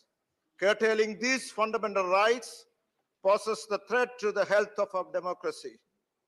With the inauguration of the new parliament building, let us anticipate a transformative shift in our engagement with this paramount institution. May this symbol of progress empower us all to become the collective voice of the people of our nation, steering our democracy towards a brighter and more inclusive future. May our parliament continue to be the beacon of hope and the voice of the people for generations to come. Thank you. Mr. Praful Patel. Thank you, Chairman, sir. I get up to speak probably for the last. I get up to speak probably for the last time in this very august building. And How can you be so sure? well, I said probably, and I'm sure we are all filled with a No, sense tomorrow of. we are meeting Dr. Keshav, therefore I'm saying. And of course, we are Me all. and Praful Patel got together in Parliament as members of 9th Lok Sabha. So we have all assembled here, sir, and obviously this is a feeling and a sense of nostalgia. As you have very rightly pointed out, not only our long association, but my very own long association with Parliament, with many times in the Lok Sabha as well as in the Rajya Sabha, and having completed more than 32 years as a member of Parliament. So, sir, I definitely feel that I share the sentiments of most of my colleagues who have been speaking here. And definitely, 75 years of independence, our country has really come a long way. And our democracy, no matter what the assaults have been from within and outside, has withstood the test of time and has got stronger by the passing day. And this democracy, which we pride ourselves in, and which the world also now looks up upon us as something to be cherished. Dr. Ambedkar gave us a wonderful constitution. Along with him, many other stalwarts joined him and presented the constitution to the Constituent Assembly.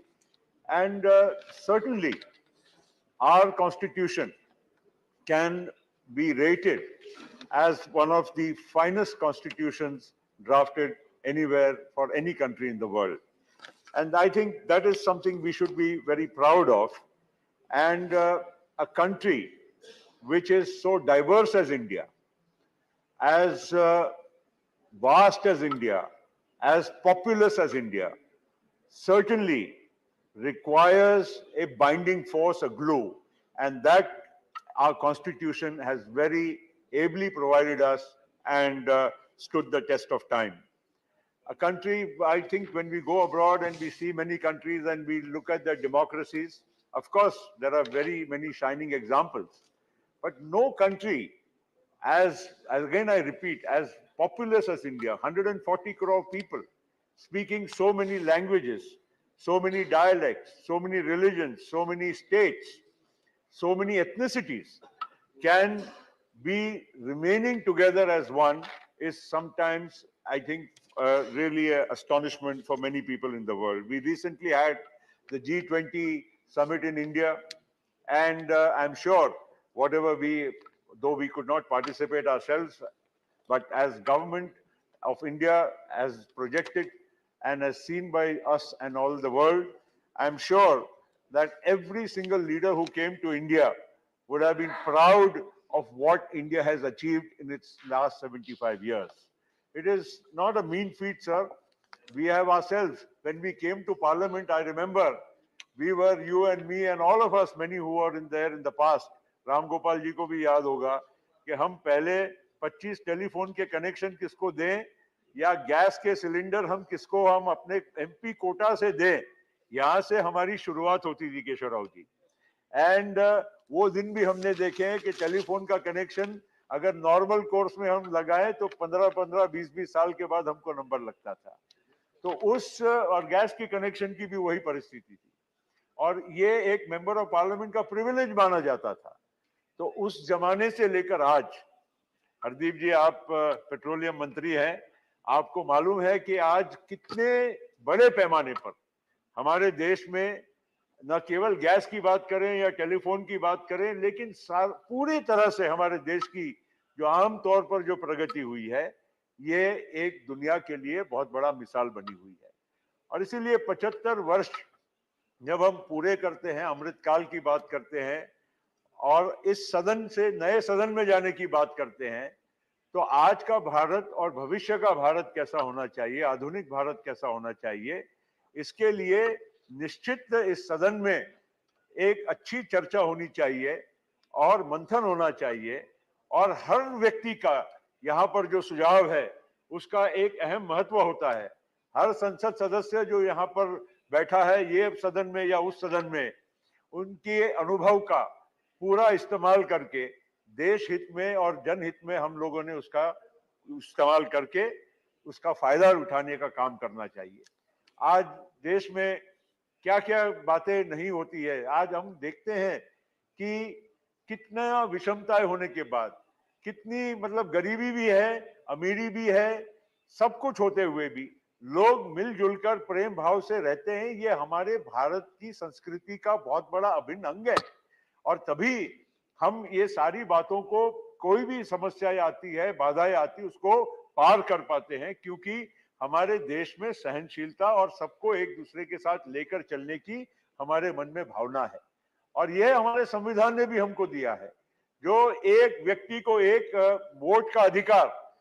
बहुत लोगों को शायद मालूम भी नहीं होगा, हम America के डेमोक्रेसी की बहुत बड़ी बातें करते हैं, लेकिन अमेरिका की डेमोक्रेसी में भी जो काली चमड़ी के लोग थे, जो अफ्रीकन डिसेंट के लोग थे, उनको भी वोट का अधिकार 1960 के दशक में जब मार्टिन लूथर किंग ने लड़ाई लड़ी उसके बाद मिला।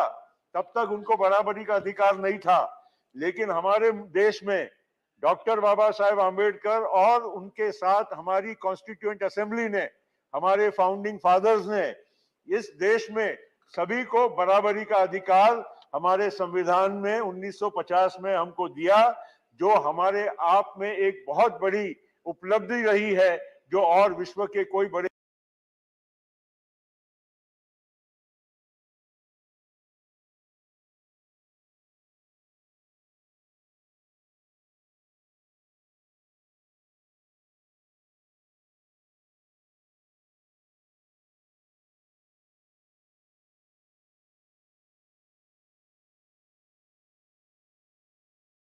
देशों में नहीं रही है। लेकिन निश्चित नए भवन में एक आधुनिक भारत की और भविष्य के भारत की, उसकी भी झलक हमको नजर आएगी। एक और हम चंद्रयान पहुंचे, एक और हम हमारे देश में इतना तक हमको नजर आएगी। एक और हम चंद्रयान पहुंचे, एक और हम हमारे देश में इतना तंत्र और विज्ञान का आज उपयोग कर रहे हैं। आज हमारा देश टेक्नोलॉजी में विश्व में एक अग्रणी स्थान प्राप्त कर चुका है।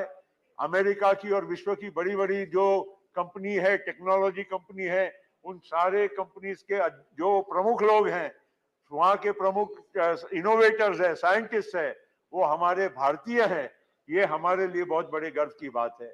और ऐसे एक आधुनिक युग में जब हम जा रहे हैं और भविष्य के भारत का और नए भारत का सपना जब हम देख रहे हैं, नौजवान भारत का सपना देख रहे हैं, तो निश्चित नए सदन का भी एक अहम उसका एक महत्व रहेगा।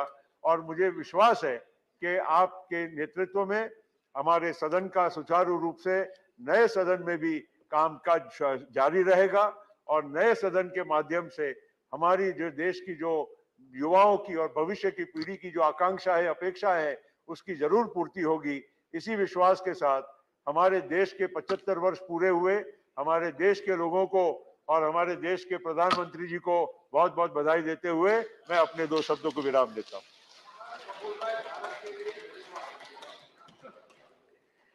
No, the honorable member has put across his points with positivity, and that is what is required. At an occasion like this, we all have to converge to see Bharat blossoms, politics apart. So that's a very important contribution. Sri Bhuvaneshwar Kalita. Eh? Thank you, Honorable Chairman, for giving me the क्या पता opportunity. कौन कितनी गलत जगह बैठा हुआ है? Thank you, sir, for giving me the opportunity to speak on this historic occasion of Rajya Sabha, to speak on the parliamentary journey of 75 years, starting from Samvidhan Sabha. Sir, today I remember when I came first to Rajya Sabha in 1984, when Justice Hidayatullah was presiding over that chair, and he was followed by, of course, R. Venkat Ramanji, Sangadel Sarmaji, and today you are in the seat, sir, and I thank you for that, that the Indian democracy and Indian parliament has come over years of development and strengthening the democracy in this country. So today, I congratulate the new Vice Chairman for taking up the chair. Thank you. Today, as we assemble here to reflect upon the parliamentary journey of 75 years, starting from inception of the Samvidhan Sabha, we embark on a profound exploration of our nation's democratic evolution. This remarkable journey has been marked by achievements, experiences, memories, and invaluable lessons that have not only shaped our parliamentary institutions, but have also left an indelible imprint on the course of our nation's history. Madam Chair, while speaking on these 75 years of our journey, we must remember about some of the key milestones in the history of Indian Parliament. Madam, 1946, the Constituent Assembly convened for the first time on December 9th. So our journey starts from there. And in 1950, India adopted its constitution on January 26th, a momentous event for Indian parliamentary democracy.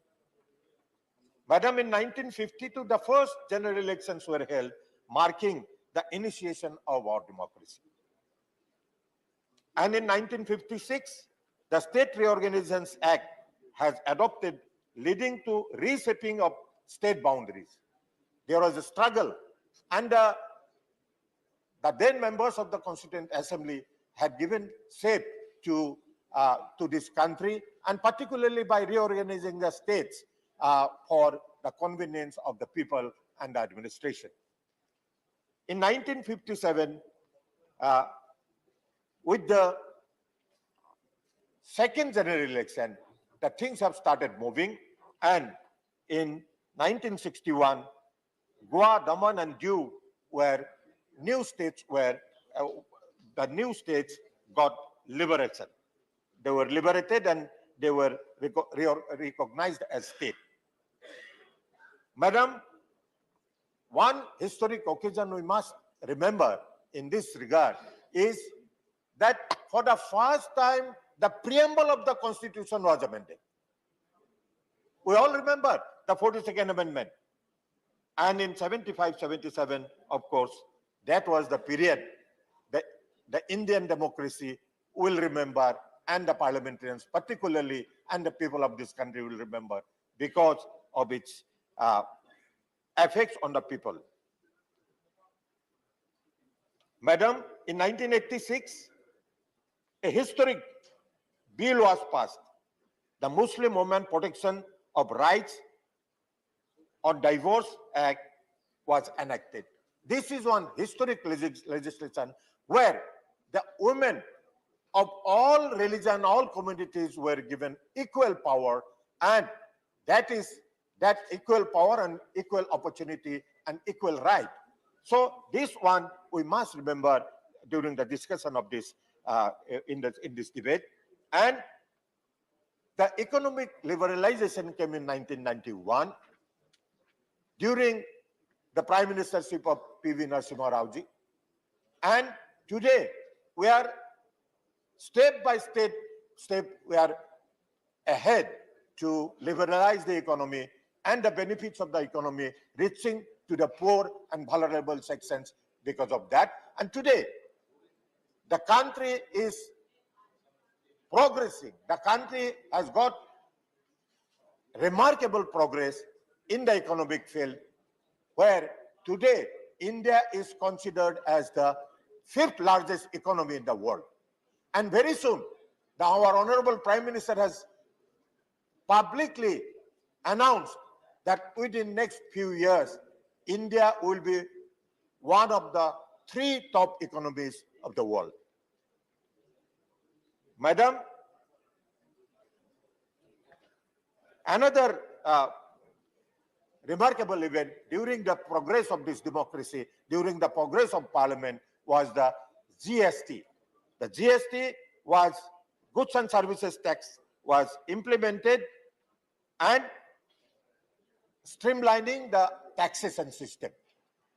One nation, one tax was the motto, and today we have seen that the national exchequer is enriched by GST, and remarkable tax collection has been made, and which is helping the development of this country. So I remember, and the country will remember this GST taxation for the benefit and for the progress of this country.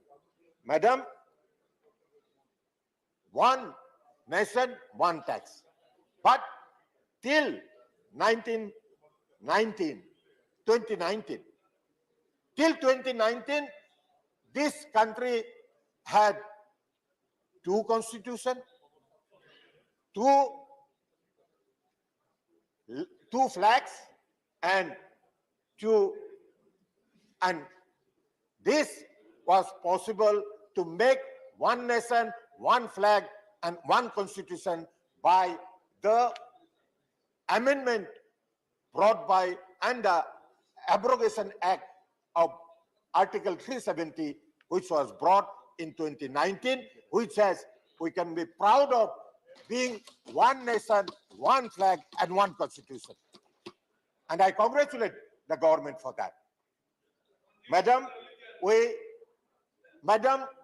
I did not disturb you, although you said certain objectionable things, including balkanization of the country. So please don't do that. And Madam, the great thing, the great war that India fought was the COVID-19 pandemic. The India not only come out of this pandemic successfully, but also help other nations, neighboring countries, to fight with this. And the biggest achievement was the vaccines that India manufactured, and vaccines, and the entire country was vaccinated, and today we are safe in terms of healthcare. Madam, while talking about the achievements, what during the 75 years of our journey, what achievements this country has made? Madam, the main achievement which we can today discuss is the inclusivity. This efforts towards inclusivity, one of our speaker was giving an example with a senior leader that it is not only India, other parts of the world also had the inclusivity in terms of women representation. The women representation has increased from 5% in 1951 to 14% in 2019. And the number of voters increased dramatically from 173.2 million in 1951 to 912 million in 2019. So this is not a less achievement. This has strengthened the democracy of this country. These things have improved, and this has brought achievement to our democracy, to our parliamentary democracy. Madam, some of the experience and some of the achievements that we have made is the 2023 where we are today. Today, we are sitting here in the Rajya Sabha chamber, and some of our members have become emotional also that maybe from tomorrow we will be going to the new building. This new building is that we have to cross a line. Up to this 75 years, we have achieved a lot. But from here, we have to make a leap forward so that this country becomes the developed economy. So next 25 years, in the new building of parliament, we are having our Amrit Kal, where India will reach in the line of developed nation. So that will be our effort, and every one of us should make our efforts in our own way. Every Indian, every single citizen should make their own effort to make this country a developed nation by 2047, when we will be completing our 100 years of Indian Parliament and Indian democracy. So,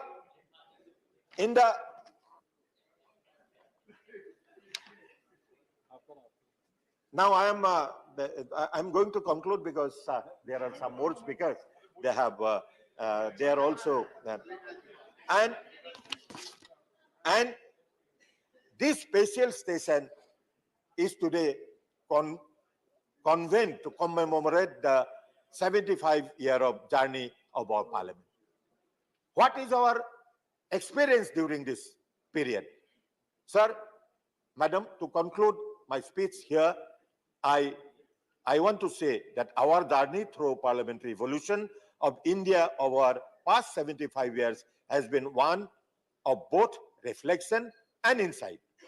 While we have witnessed certain challenges and shifts in the parliamentary dynamics, it is essential to recognize the significant efforts made to foster inclusivity within our democratic institutions. The rise of women's representation, the active engagement of citizens in public debates, the crucial role of parliamentary committees, and the passage of legislation aimed at social welfare and labor rights are testaments of our commitment to inclusivity. Madam, as we commemorate the key milestones in the history of the Indian Parliament, we are reminded of the enduring spirit of our democracy. From the adoption of Constitution in 1950 to the recent inauguration of a new Parliament building in 2023, these events signify our nation's growth, resilience, and adaptability in the face of challenges. As we move forward, Madam, it is imperative that we continue to uphold the principles of democracy inclusivity, and transparency that have been the cornerstones of our parliamentary democracy. By learning from our past and embracing the opportunities of the future, we can ensure that our democratic institutions remain robust and responsive to the ever-changing needs and aspirations of our diverse and dynamic nation. Let us celebrate this journey, madam. Let us celebrate this journey with pride and commitment to a more inclusive and vibrant future for Indian democracy. Thank you, Vice Chair, for giving me the opportunity. Thank you very much. माननीय सदस्य Vikramjit Singh Saini.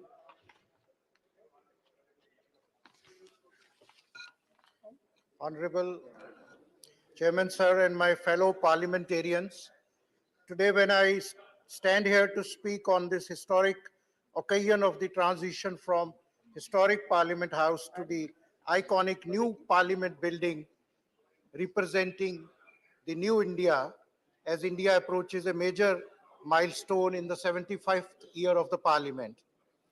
Ma'am, Parliament House is not just a building of brick and mortar, whereas it is a living institution which has to be safeguarded and embrace the idea of India. It's the fundamental temper of our world's largest democracy. Indian Parliament is an aspiring story of our civilization's strive for respect and resources. With our values intact as the largest democracy in the world, we embody the unique fiber of our being: unity in diversity, secularism, pluralism, social justice, and equal fundamental rights for each citizen. On this historic occasion, Chairman, I would like to remember and pay a homage to our ancestors. And as my father used to narrate, the horrors of partition still haunt us. I think Punjab and Punjabis suffered the most out of it. There were about 2 million people who lost their lives, and about 14 million people had to abandon their homes in the giant exodus. लाखों लोग बेघर हो गए और उन्होंने भारत को, India को, भारत अपनी मातृभूमि को अपनी जन्मभूमि माना और अपना सब कुछ, अपना कारोबार, अपने बर्तन, अपना जायदादें, अपना सब कुछ छोड़ के लाखों पंजाबी सफर करते हुए भारत को चुना, भारत को माना और फिर as a refugee they started their career और फिर रेफ्यूजी से बिल्डअप किया। ये उनकी देशभक्ति की सबसे बड़ी निशानी है और उन्होंने इस देशभक्ति का अभी तक पैट्रियटिज्म हमारे सामने है। I also pay homage to all the great Sikh leaders who spurned the offer of then Muhammad Ali Jinnah and decided to upkeep India as their motherland, and Punjabis and Sikhs have been proving their patriotism till today. We Sikhs are not by chance Indians, we are proudly by choice Indians. Honorable Chairman, sir, we also pay tribute to them. Dehe Shiva, Var Mohe Ehe, Shubh Karmante, Kabhu na Taru, Jab Aав ki Aud Nidhan Bane, At hi Ran Mein, Tab Jooj Maru. I would also like to remember on this historic occasion the Shahid-e-Azam Bhagat Singh, who drew the attention of the British Samrajya and this very own parliament to further strengthen the freedom struggle. In this same parliament building, while presenting the constitution to our country, Dr. Bhim Rao Ambedkar had said, however good a constitution may be, if those who are implementing are not good, it will prove to be a bad. However bad a constitution may be, if those implementing it are good, it will prove to be good. So onus is on us parliamentarians on 75th year of the parliament. The dream, voice and aspirations of a nation suppressed by a colonial rule came to surface. As they say, with great power comes great responsibility. We all sit here as the public representatives. We are emblematic of the aspirations of 1.4 billion people who want us to serve them. We represent them. We are their voice. We are their eyes. We are their ears. Eradicating poverty, unemployment, corruption, agrarian crisis, casteism, communal hatred have no place for India, and this parliament have to work for the fundamental things like ensuring health, education, infrastructure, nation's inclusive development, women empowerment, youth empowerment. ये अमृत काल तभी ही अमृत होगा अगर हम विद्या का, शिक्षा का अमृत, सेहत का अमृत, हेल्थ का अमृत, रोजगार का अमृत हर एक गांव में हर एक भारतीय को पहुंचाएंगे. So we, as representatives of our nationals, we have to conduct ourselves, define the character of the august houses, and therefore our conduct withholds our respect to the underlying values and nobleness of this esteemed institution forged for our safeguarding by our four leaders. Honorable Chairman, the disruptions which happens in the Parliament act as a hurdle in this fundamental process for a smooth functioning of Parliament. I personally think, with my experience of 1 year, both Treasury and opposition have to together play a positive and constructive role so that optimum productivity of this institution is maintained. I take this historic opportunity to pay homage to stalwarts like my elder brother, Shri Arun Jaitley ji, my elder dearest sister who given me love as a brother for 25 years, Shrimati Sushma Swaraj ji, and we pray for the long life of stalwart Dr. Manmohan Singh ji, who is here with us despite his ill health. It was Dr. Manmohan Singh ji who brought radical changes to the economy in 91, and he had said, कुछ ऐसे भी मंजिर तारीख की नजरों में, कुछ ऐसे भी मंजिर हैं तारीख की नजरों में, लम्हों ने खता की, सदियों ने सजा पाई. It is our humble invocation to every individual sitting here, both from government, treasury benches and opposition, that we all should commit to this parliament, that in the new parliament house, we will ensure healthy debates, discussions, least disruptions and adjournments, and we do maximum work for the nation building. Jai Hind. Thank you. माननीय सदस्य श्रीमती ममता मोहंता. धन्यवाद आप सभी को मेरी मेरी party Biju Janata Dal की तरफ से इस पवित्र गृह में मुझे बोलने का मौका दिया, इसीलिए धन्यवाद देती हूँ. मेरा देश भारत धर्म, भाषा, वर्ण और जाति के दायरे में से आगे हम सभी एक हैं. हम केवल भारतीय हैं.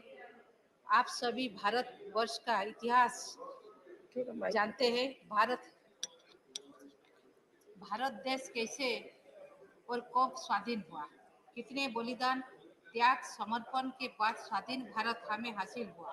इन सभी संग्रामी व्यक्तित्व को मैं इस पवित्र गृह से नमन करती हूँ, श्रद्धांजलि ज्ञापन करती हूँ. स्वाधीन भारत के सभी लोग को शासन पद्धति में रख के सुविधा देने की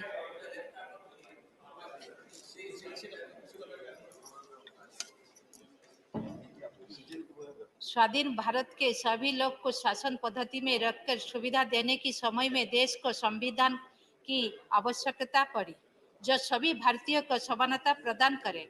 स्वाधीन प्रणेता बाबा साहेब भीमराव रामजी अंबेडकर को भी इस गृह से नमन करती हूँ, जिसके कलम की ताकत से इस पुरुष प्रधान समाज में महिलाएं भी समानता प्राप्त कर रहे हैं. 1950 जनवरी 26 को इस संविधान लागू होने के बाद गणतंत्र भारत का शुरुआत हुआ. तभी से जाति, वर्ण, धर्म, शिक्षा आदि सभी क्षेत्रों में सभी को समान सुविधा मिला. इस संविधान के चलते हुए देश में शासन पद्धति लागू हुआ. इस प्रजातंत्र अर्थात गणतंत्र में विधायिका, कार्यपालिका और न्यायपालिका को समान गुरुत्व दिया गया. आज हम 21 सेंचुरी में पहुंच गए. विश्व के अन्य देश के हिसाब से यहाँ का लोकतंत्र और सुदृढ़ हुआ है. एक आदिवासी महिला आज राष्ट्रपति भारत देश का सबसे बड़ी पदवी महामहिम राष्ट्रपति की पदवी में अवस्थापित है. मैं एक आदिवासी जिला से आके यहाँ आप सबके सामने कुछ कह पा रही हूँ। इसी से बड़ी बात क्या है, महिला के विकास का और क्या उदाहरण दो।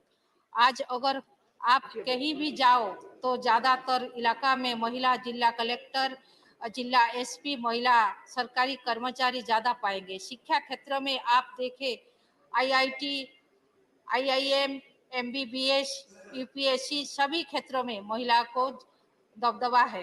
भारत वर्ष में 700 से ज्यादा आदिवासी वर्ग है। भारत के 8.6% इनका संख्या है। आज के हिसाब से संख्या बढ़ गई है। देश गठन के समय से ही इस वर्ग को गुरुत्व दिया गया है। सभी राज्य आदिवासी वर्ग के सामाजिक आर्थिक विकास तथा उनका संस्कृति की सुरक्षा, भाषा की सुरक्षा दिया जा रहा है। उनके विकास के लिए स्वतंत्र मंत्रालय बनाया गया है। सबसे बड़ी बात है कि उनकी भाषा में उन्हें शिक्षा दिया जा रहा है। लेकिन आदिवासी संप्रदाय के आंचलिक भाषा को सुरक्षा देते हुए प्राथमिक शिक्षा व्यवस्था में शामिल करना जरूरी है और संविधान के 8वें परिच्छेद में शामिल करना आवश्यकता है। शिक्षा क्षेत्र में भारत के पावन भूमि से चांद तक का यात्रा ही सबसे बड़ी उदाहरण है। यहाँ कितने विश्वविद्यालय, वैश्विक विश्वविद्यालय, भेषज विश्वविद्यालय समेत कितने अनुष्ठान हैं। यहाँ से लाखों संख्या में विद्यार्थी निकलते हैं जो देश विदेश में भारत का नाम रोशन करते हैं। इस देश में 77% से ज्यादा शिक्षित है, 84% से ज्यादा महिला और 71% से ज्यादा पुरुष शिक्षित है। और कृषि क्षेत्र की बात कहूँ तो यहाँ 60% किसान है जिनको हम भगवान मानते हैं, क्योंकि ये लोग हमें 2 वक्त के खाने के व्यवस्था में जुटे हैं। सरकार भी इन किसानों के लिए बहुत योजना बनाए हैं। प्रति वर्ष स्वतंत्र बजट किया जाता है। स्वास्थ्य क्षेत्र में भी बदलाव आया है। सभी रोग का इलाज तुरंत हो पा रहा है। गमनागमन, शिल्प, टेक्नोलॉजी, विज्ञान क्षेत्रों में हम बहुत आगे हैं। आज हमारा देश बहुत आगे है। इन नए संसद गृह से भारत वर्ष का नया इतिहास लिखा जाएगा। सबको बधाई देकर मेरा वक्तव्य रखती हूँ। नमस्कार। Dr. Amar Patnaik. Sometimes it is very good to catch someone off guard. Then the productivity and contribution is more genuine and authentic. Okay. Go ahead. Thank you, sir. Thank you, Chairman, sir. So it's actually indeed a privilege for me to be present here, speaking about 75 years of Parliament of the largest and one of the most diverse democracies of the world. It's no mean feat, sir, that parliamentary democracy has flourished in this country because of this Parliament.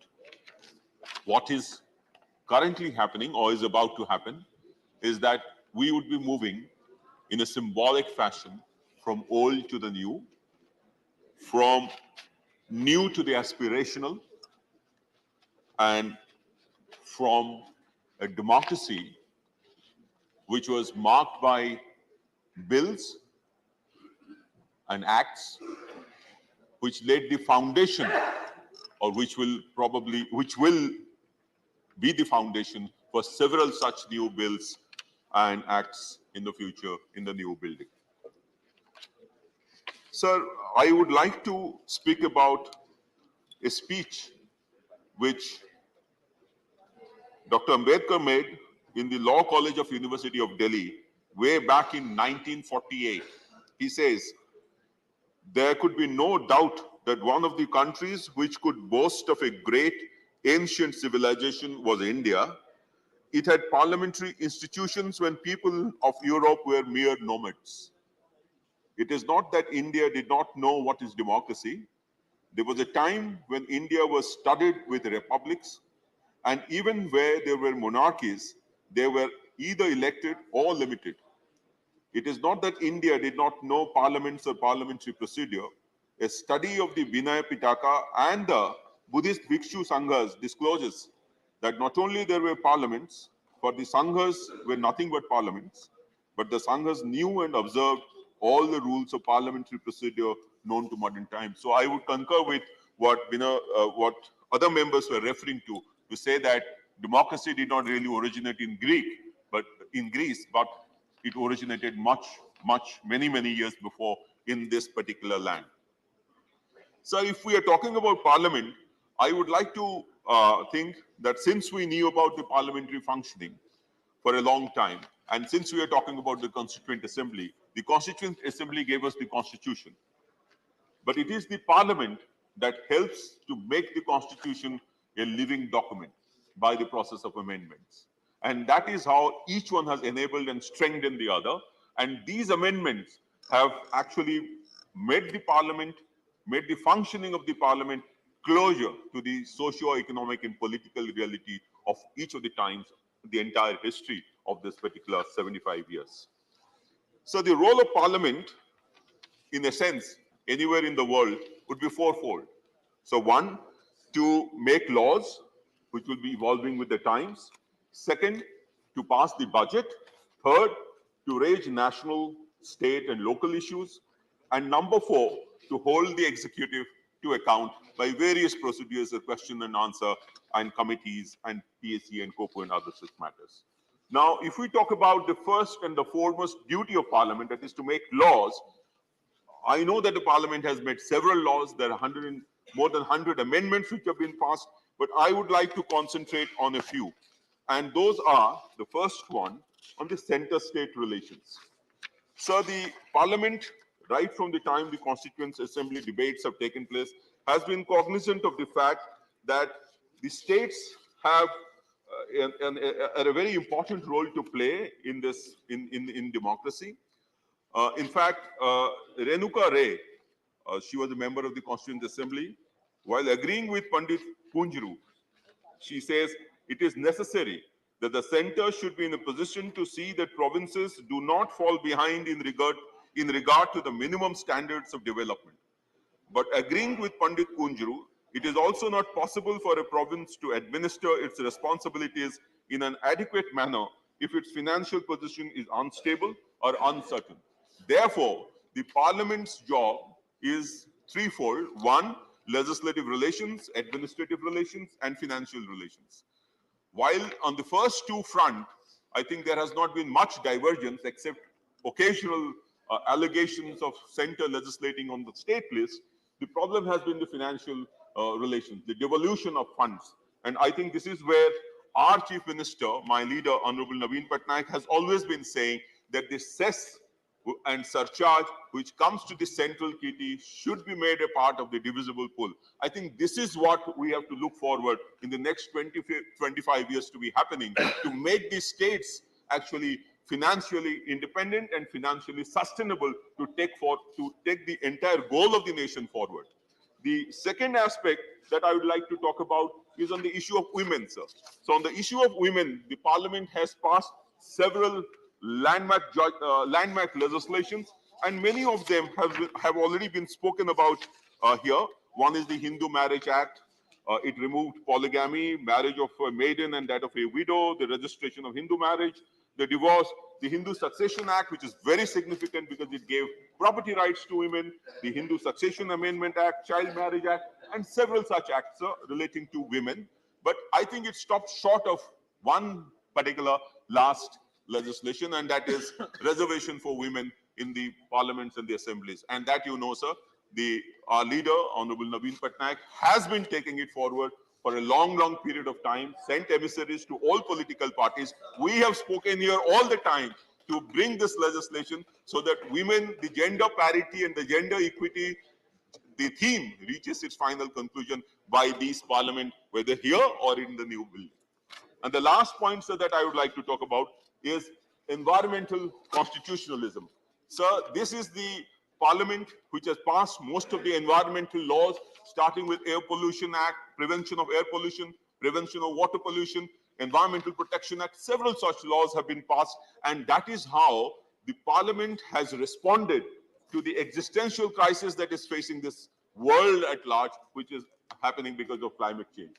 I think the Parliament has responded very well, but there are two gaps which probably could be brought in, and that is how the Parliament of India would have responded to the world, and that is to bring in a legislation to ensure that net zero is reached in a fixed period of time, and incentives are given for proper environmental response. So last point, our parliament, while we transition from here to that building, would also mark a transition in the way the Parliament of India is responding to technology, sir.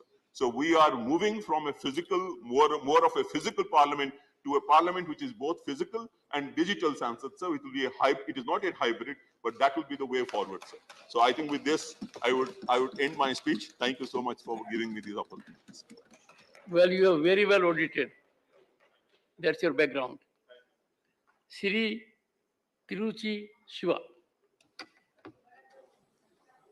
Thank you, Chairman, sir. Sir. Thank you, Chairman, sir. Oh, here. Sir, called as a special session, sir. We are still not aware of the business to be transacted in the remaining 4 days. A shock or surprise may be awaited. We'll have a business advisory committee. Sir? And we'll have a business advisory committee, sir, tomorrow, and you'll be enlightened. As of now, And for tomorrow, you know everything. Okay, sir. Go ahead. As of now, I'm telling. So a shock or surprise or nothing is awaiting, and we are also awaiting. Sir, we have completed 75 glorious years of independence and 72 successful years of journey of the parliament.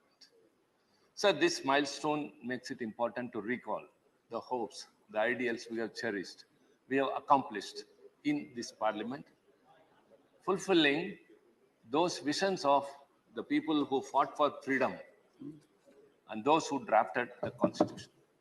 Sir, at the outset, I would like to pay my tributes to those who laid down their lives for our freedom, the independence which we are enjoying.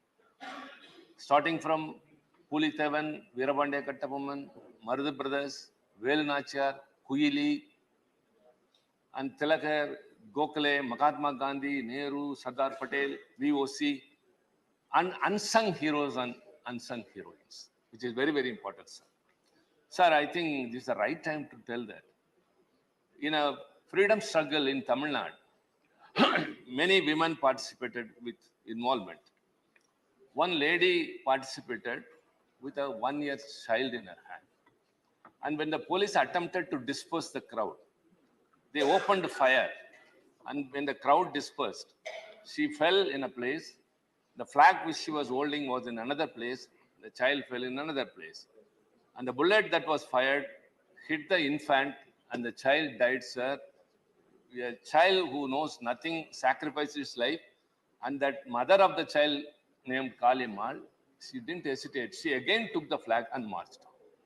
So many unsung heroines or unsung heroes who have to be recollected at this very proud moment. Sir, democracy is a popular sovereignty. The concept of this popular sovereignty is attaining its completion by way of the functioning of the parliament. Sir, in post the first Indian general election in 1952, the Manchester Guardian commented, parliamentary institutions have not had a very good time in Asia. All that is happening in Asia throws a spotlight on the parliament in Delhi as the one institution of the kind which is working in an exemplary way. So there are two salient features which has brought India to as a focus as a largest democracy. One is our constitution and another is the parliament.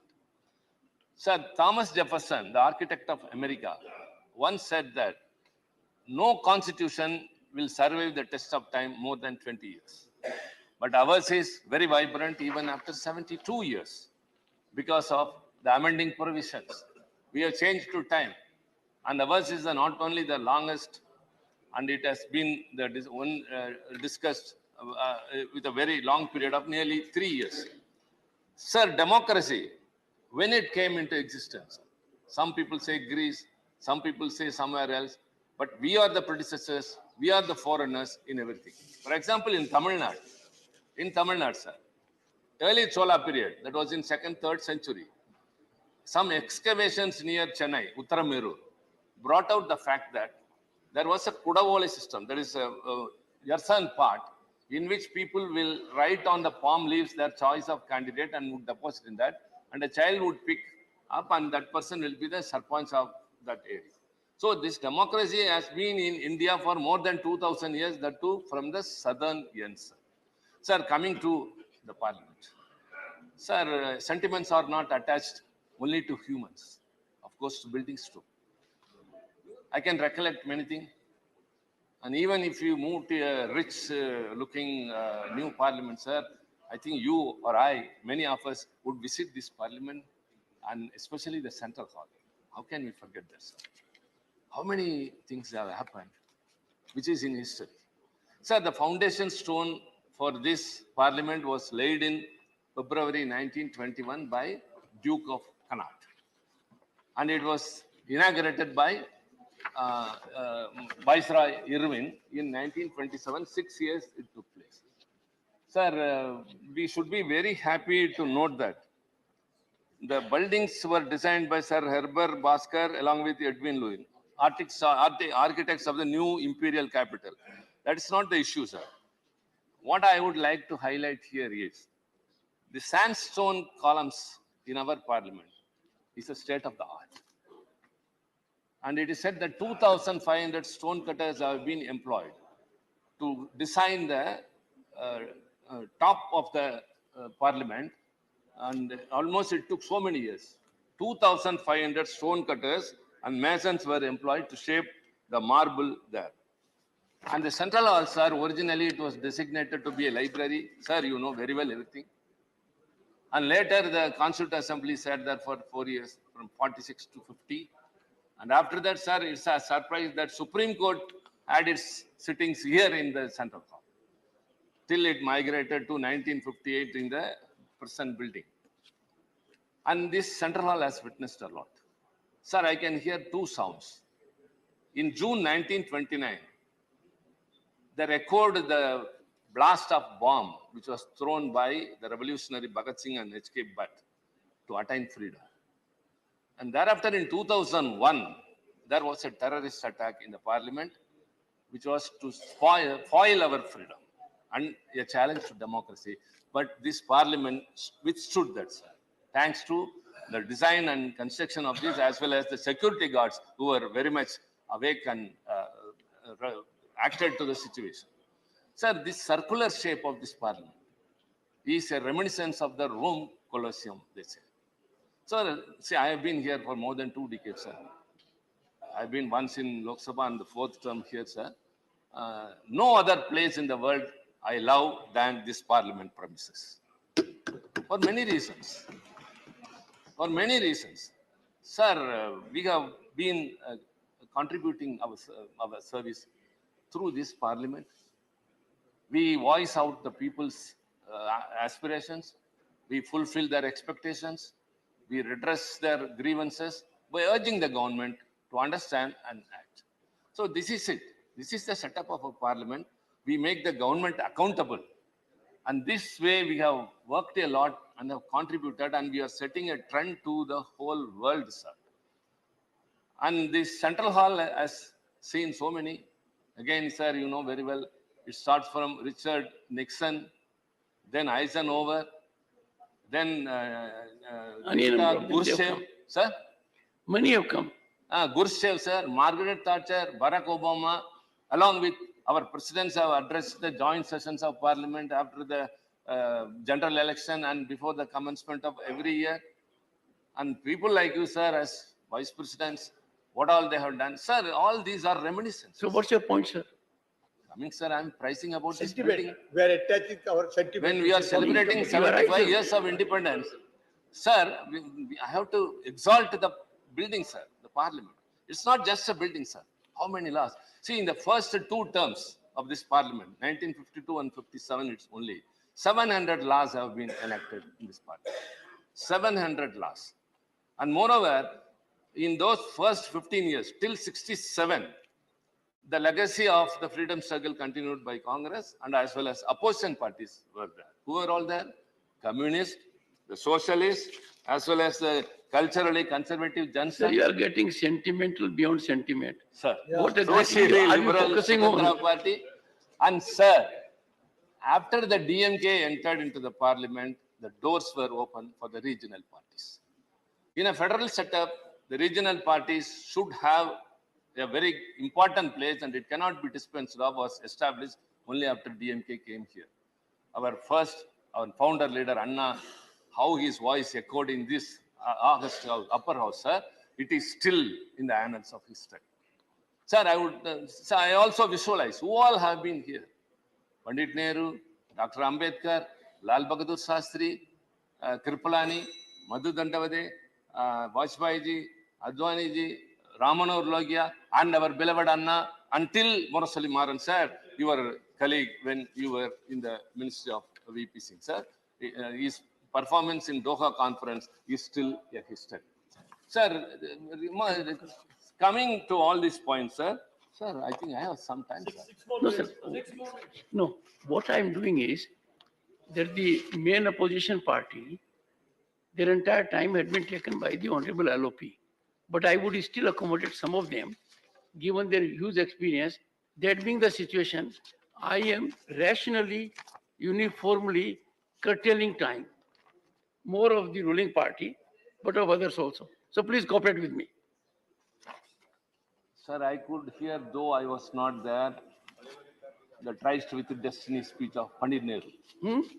The Tryst with Destiny, the speech delivered by Pandit Nehru at the stroke of the midnight hour, sir. No, what I said was that we had a tryst with destiny. Sir? We had tryst with destiny. In Yeah. 15th August to 1947. Yes, sir. Long years Again, the ago, we had a parliament met tryst here with destiny. at midnight, rolling out a GST regime. When I the was whole saying, world sleeps, India after a gap of 70 will years. awake to life and freedom, sir. He started his speech. Sir, I had the privilege of being here during the golden jubilee of the independence, sir. And in the central hall, we heard the speeches of Mahatma Gandhi and Netaji Subhash Chandra Bose. And that's a very green memory. So also these speeches, sir. And after the speech of Pandit Nehru, very important here is we have to recollect this mentioning of Dr. Ambedkar, the architect of our constitution, because this is the right time when we are speaking about constitution, we have to preserve also. So I have to quote only two things, one of Ambedkar's and another of Anna. However, a constitution may be, quote Dr. Ambedkar, however good a constitution may be, if those who are implementing it are not good, it will prove to be bad. Okay, sir. However bad constitution may be, if those implementing it are good, it will prove to be good. If those who are called to work it happen to be a good lot. The constitution can provide only the organs of state such as legislature, executive and judiciary. The factors on which the working of those organs of the state depends are the people and the political parties they will set up as their instruments to carry out their wishes and their politics. That is the crux of the matter. Climax is, sir, if I find the constitution misused, I shall be the first to burn it. I'll be the first to burn it, sir. It was said by none other than Dr. Ambedkar, sir. So also, during his last speech in the Constituent Assembly, he congratulated everyone, those who supported and those who dissented. The proceedings of this Constituent Assembly would have been very dull if all members had yielded to the rule of party discipline. Party discipline in all its rigidity would have converted this assembly into a gathering of yes men.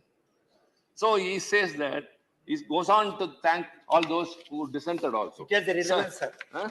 It has a relevance. All I can say, Everything has a one relevance, second. sir. All I can say, Dr. Ambedkar had been very prophetic. Very? Very, very Yes, sir. prophetic. Yes. Yes. I wish That's why the I quote, people sir. sitting in this house would be in a position to take a call while being here. That's something which has That's eluded us. two things I quoted very much, sir, here. However, a constitution may be good. If those who are implementing it are not good, it won't prove to be bad, number one. And second, he has said if it is misused, he will be number one to blame. Thank you. Sir, and our late leader, Anna, very important, sir. He entered into this parliament and said, I am from the Dravidian stock. I have something distinct and different to offer to the nation at large. He started, and very important, he spoke during the official languages amendment act, sir.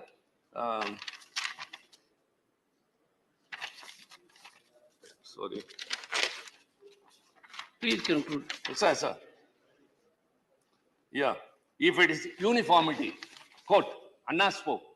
If it is uniformity that you are going to aim at, you are not going to achieve it, come what may. This country consists of different ethnic elements, different cultural elements, and different linguistics groups. It is only unity within this diversity that we should arrive at, and not by destroying the fine niceties of this diversity, mistaking uniformity for unity. May I ask members of this House and the Prime Minister whether language alone is a cementing force needed for the unity of this country. There are regional imbalances. There are regional leanings. There are linguistic leanings. All these things have got to be bridged if you want to have a sort of unity without uniformity for this country. Unquote. Thank you. Unquote, sir. Sir, this parliament has experienced very well. It has flourished all the diversities, sir. Our social, regional, linguistic, ethnic, religion, everything. But that has to be maintained. That is our foremost wish, sir. Sir, many things have to be observed. I don't know, sir, why you are hurrying up when you have been liberal with everyone, sir. See, even your time is over. Yeah, sir. Sir. Yes. Now give me 2 more minutes. Let me conclude, sir. Let me conclude, sir. Sir, everyone is optimistic that when we move to the new parliament, it's a new building, but our convention will be the same. Our functioning will be the same. We will be upholding democracy as the constitution, which is our guiding light and guardian. And it is the responsibility and duty of everyone. Sir, the parliament understands and establishes whoever is in the opposition will be the ruling party next time. So this is, of course, democracy. The parliament understands, it has been repeated. Sir, I would like to say only one thing, sir. In the recent days, the space for the opposition is shrinking.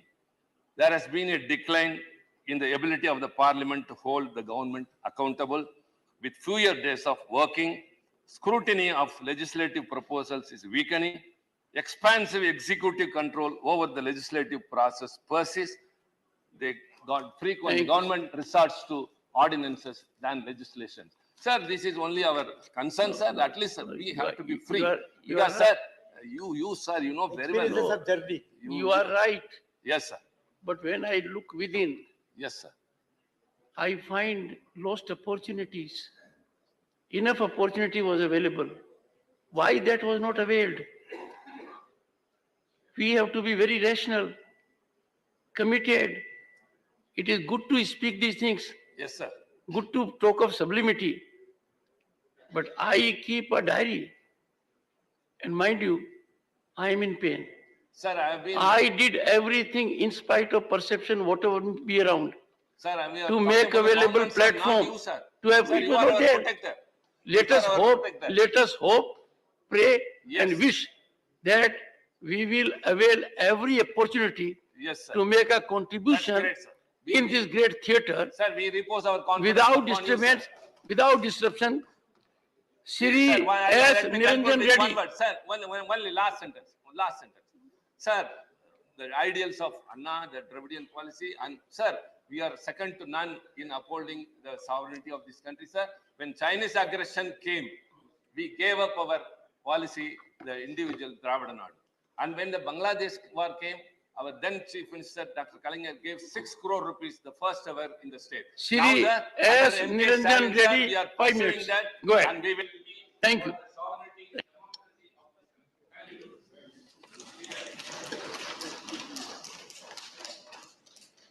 Thank you, Chairperson. Sir, I think it is my fortune that I finally got to address the House with you being in the chair, maybe on the last day of the House being in session. In this House. Sir, parliamentary journey of 75 years is quite a historic occasion for someone like me to have an opportunity to speak. Sir, I regard myself as someone who is relatively inexperienced and young parliamentarian because I have only completed 1 year. Maybe I bring the advantage of fresh eyes to see the ongoings of the parliament to maybe give some inputs of mine, sir. And sir, but I have been an old student of the Constitution. I was going to actually speak little more about it, sir, until I realized you have much more experience than me about understanding the Constitution.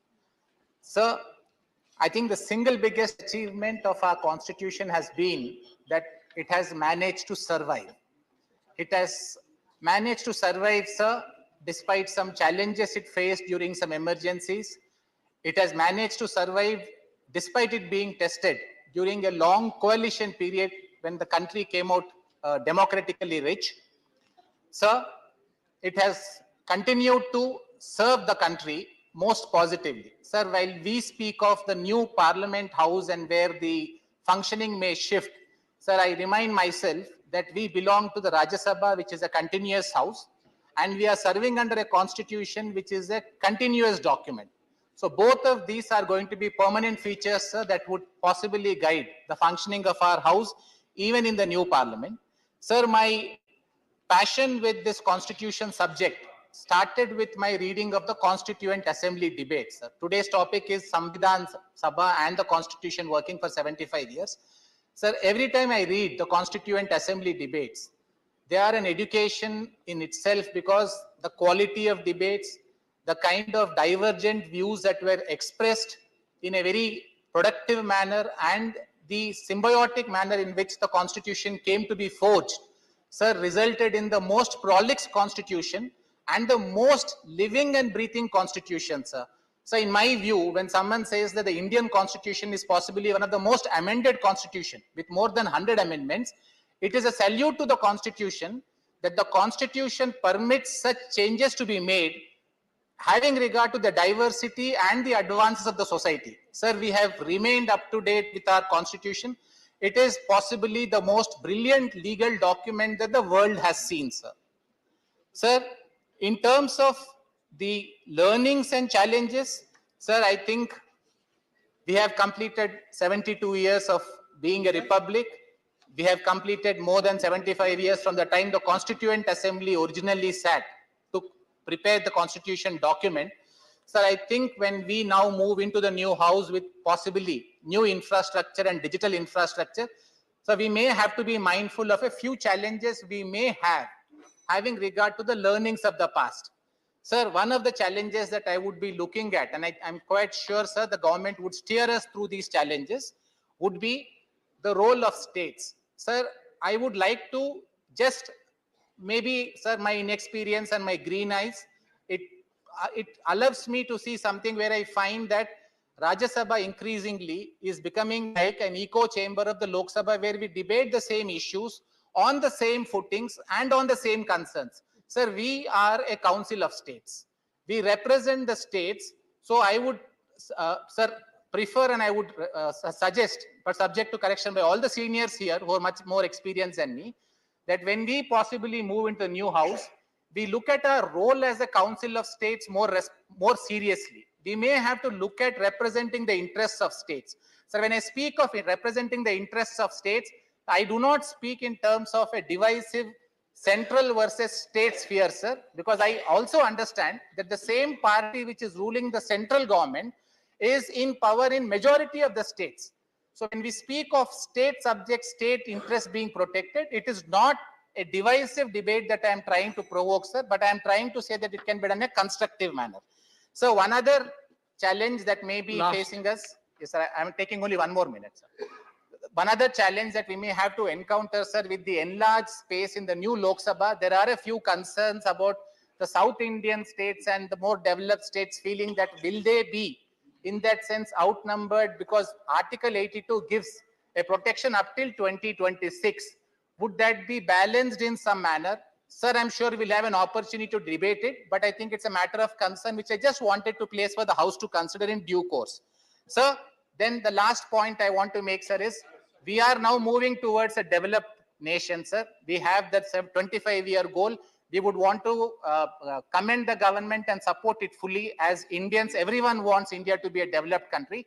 But development, sir, in many respects, apart from the material development that we are gaining, sir, I would think that the very fact that we are preserving the constitutional ethos in its fullest form is possibly the greatest tribute to India as a democracy. And sir, the most satisfying thing for me about G20 was India calling itself as a mother of democracy, because that clearly shows the path India wants to take going forward as a democratic country.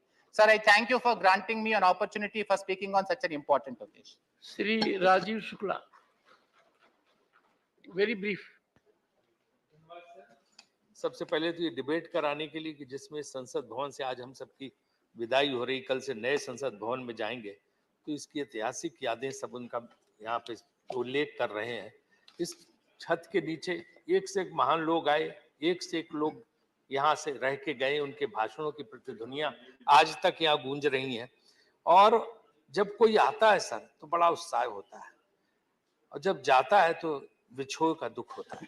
यहाँ से जिस तरह की स्थितियां होती, हमने वो झेला है, दोनों स्थितियों और दोनों बार भाषण किए हैं। तो ये सर जो है एक ऐसी जगह है जो एक मिलन केंद्र है। आपकी बाहर कितनी भी शत्रुता हो, कितनी भी कटुता हो, कितनी भी दुश्मनी हो, लेकिन यहाँ आके सब एक दूसरे से मिलते हैं, बात करते हैं, और ये लोगों को जोड़ता है। ये स्थान वो होता है। और मैं हमेशा से कहता हूँ कि राजनीति में, लोकतंत्र में कटुता के लिए कोई स्थान नहीं। There is no place for acrimony in Indian politics. आप there can be difference of opinion, हमारी विचारधारा के मतभेद हो सकते हैं, लेकिन शत्रुता दुश्मनी के स्थान नहीं होना चाहिए। यही चीजें सभी सिखाती हैं। और मैंने देखा कि एक बार सर मधु लिमय जी नए नए एमपी होके आए, लोकसभा में उन्होंने जोरदार भाषण पंडित नेहरू के खिलाफ दिया, और उन्होंने सुना। और जब शाम को वो घर जाने लगे तो उन्हें कहीं पता लगा ये नया जो युवा आज बोला ये कहाँ रहता है। तो उन्होंने कहा जी वो साउथ मेन्यू में रहते। बोले उसके घर ले चलो। प्रधानमंत्री उनके घर पहुंच गए और उन्होंने घंटी बजाई, दरवाजा खुला तो नेहरू का व्यक्तित्व था ही। मधु लिमय जी नए नए एमपी आए, एकदम घबरा से गए कि आप सब कैसे यहाँ पे। प्रधानमंत्री पहुंच के उनके कहले चाय पिलाओ तुम। उनके यहाँ बैठ के जब उन्होंने कहा तो चाय पी, उनके साथ कहा कि तुम जो है ना बहुत अच्छा बोलते हो, और तुमने चाय पे डिस्कशन में उन्होंने कहा कि तुम बहुत अच्छा बोलते हो और जो है तुम्हारे अंदर क्षमता है। लेकिन एक चीज मैं सलाह दूंगा एक उसके नाते, एक राजनीतिक के नाते, कि तुम थोड़े फैक्ट्स आगे से करेक्ट करके लाओ। तुम्हारे ये फैक्ट्स गलत थे। तो लिमय जी ने, मधु लिमय जी ने अपनी किताब में लिखा संस्मरण में, कुछ दिन के बाद से मैंने तय किया कि जब मैं संसद में बोलूंगा तो अपने तथ्यों को बिल्कुल ठीक करके बोलूंगा। और उसके बाद बहुत बड़े पार्लियामेंटेरियन हुए लिमय जी। इसी तरह से क्या ना कि यहाँ पे जो है बहुत कुछ सीखने को मिलता है। जब मैं संसदीय कार्य मंत्री बना तो प्रणब मुखर्जी जी थे, उन्हीं के उसमें हम लोग काम करते थे, उनका बहुत अनुभव था। तो मुझे बोले कि देखो वही सबसे अच्छा पार्लियामेंट्री अफेयर मिनिस्टर है जो रघुराम मैया होते थे, कि जो हमेशा अपोजिशन बेंच में बैठा दिखाई दे। तुम्हारा इस चीज से जाना जाएगा कि विपक्ष के साथ तुम्हारे रिश्ते कितने अच्छे हैं। और अगर इसके लिए नहीं जाने जाओगे कि तुम बैठ के सत्ता पक्ष की तरफ क्या कर रहे हो। तो ये सब चीजें संसद को उसमें देखने को, सीखने को मिलती हैं।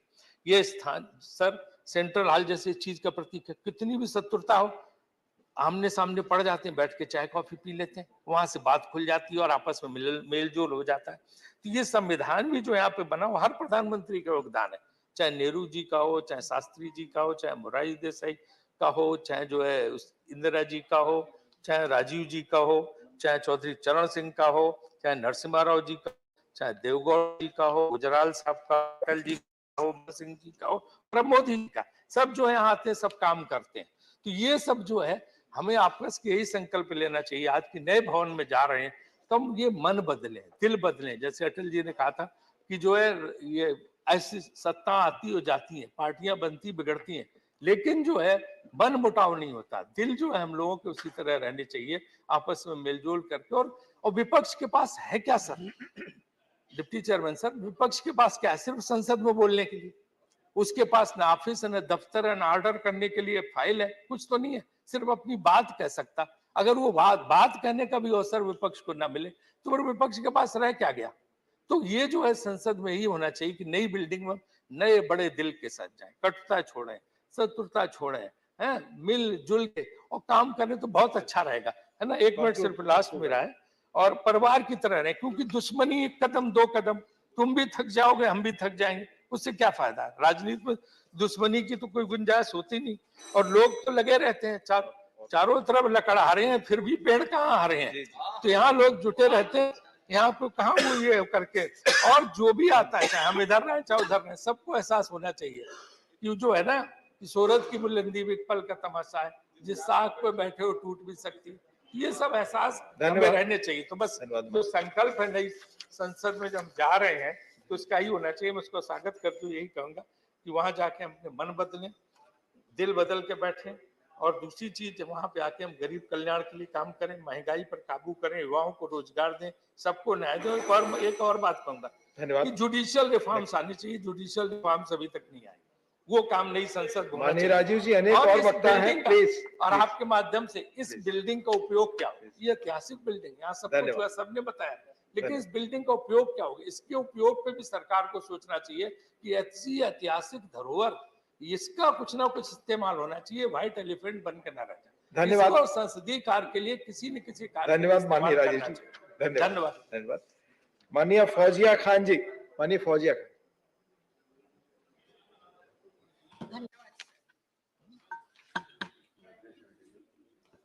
सर, ये लोग हैं। जिस इमारत में हम आज जिसको अलविदा करने जा रहे हैं सर, ये इमारत सिर्फ एक इमारत नहीं है, ये हमारे संसदीय लोकतंत्र का मंदिर है sir.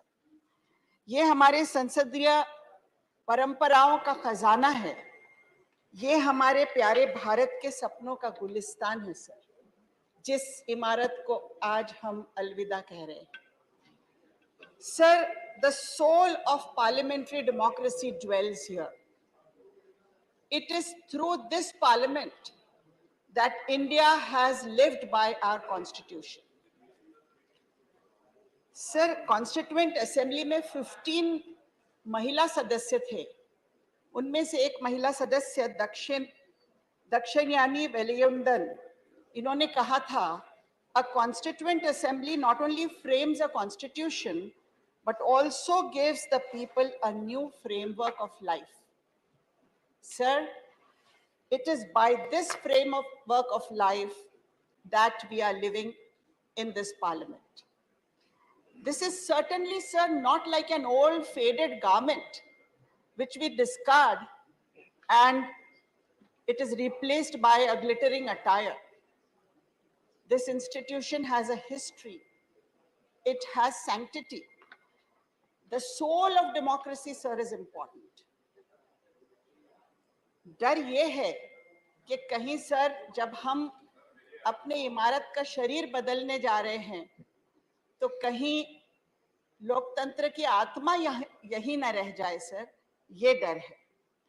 The Constitution of India came into force on 26 January 1950.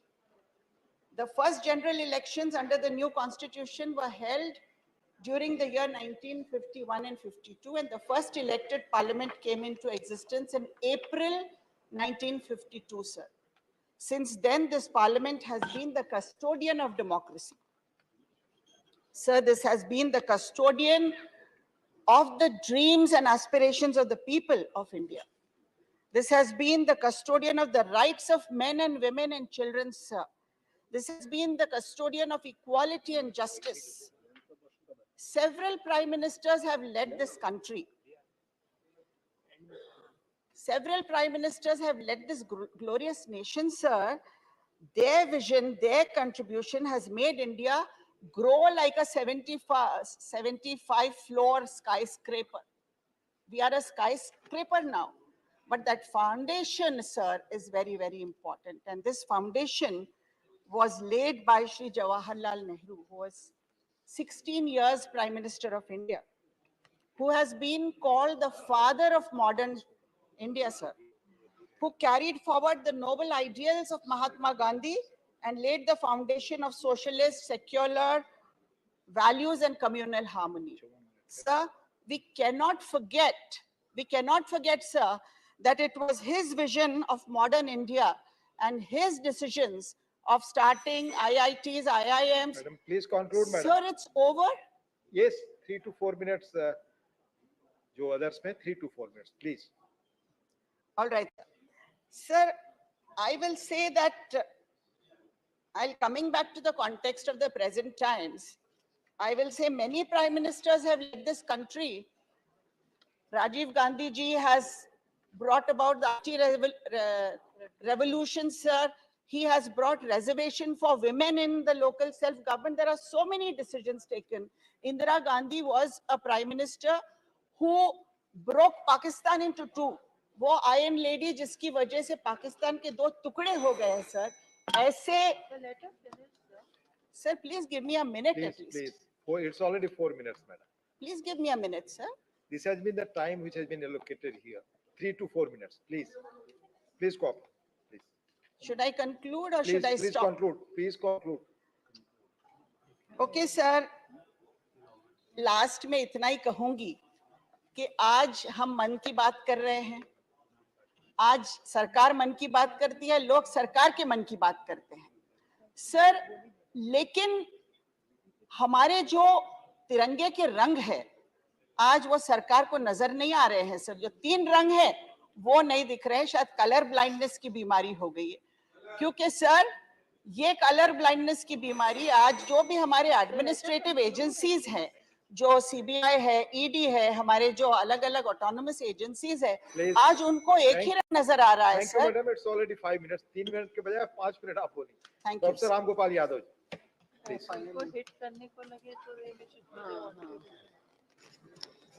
श्रीमान, समय तो है नहीं, टॉपिक ऐसा है जिस पे पूरे दिन बोला जा सकता है, लेकिन बहुत जो लिमिटेड टाइम होगा 2-3 मिनट का, मैं उसमें ही अपनी बात करूंगा. हम कहाँ से चले थे और कहाँ पहुंचे. यात्रा यही है.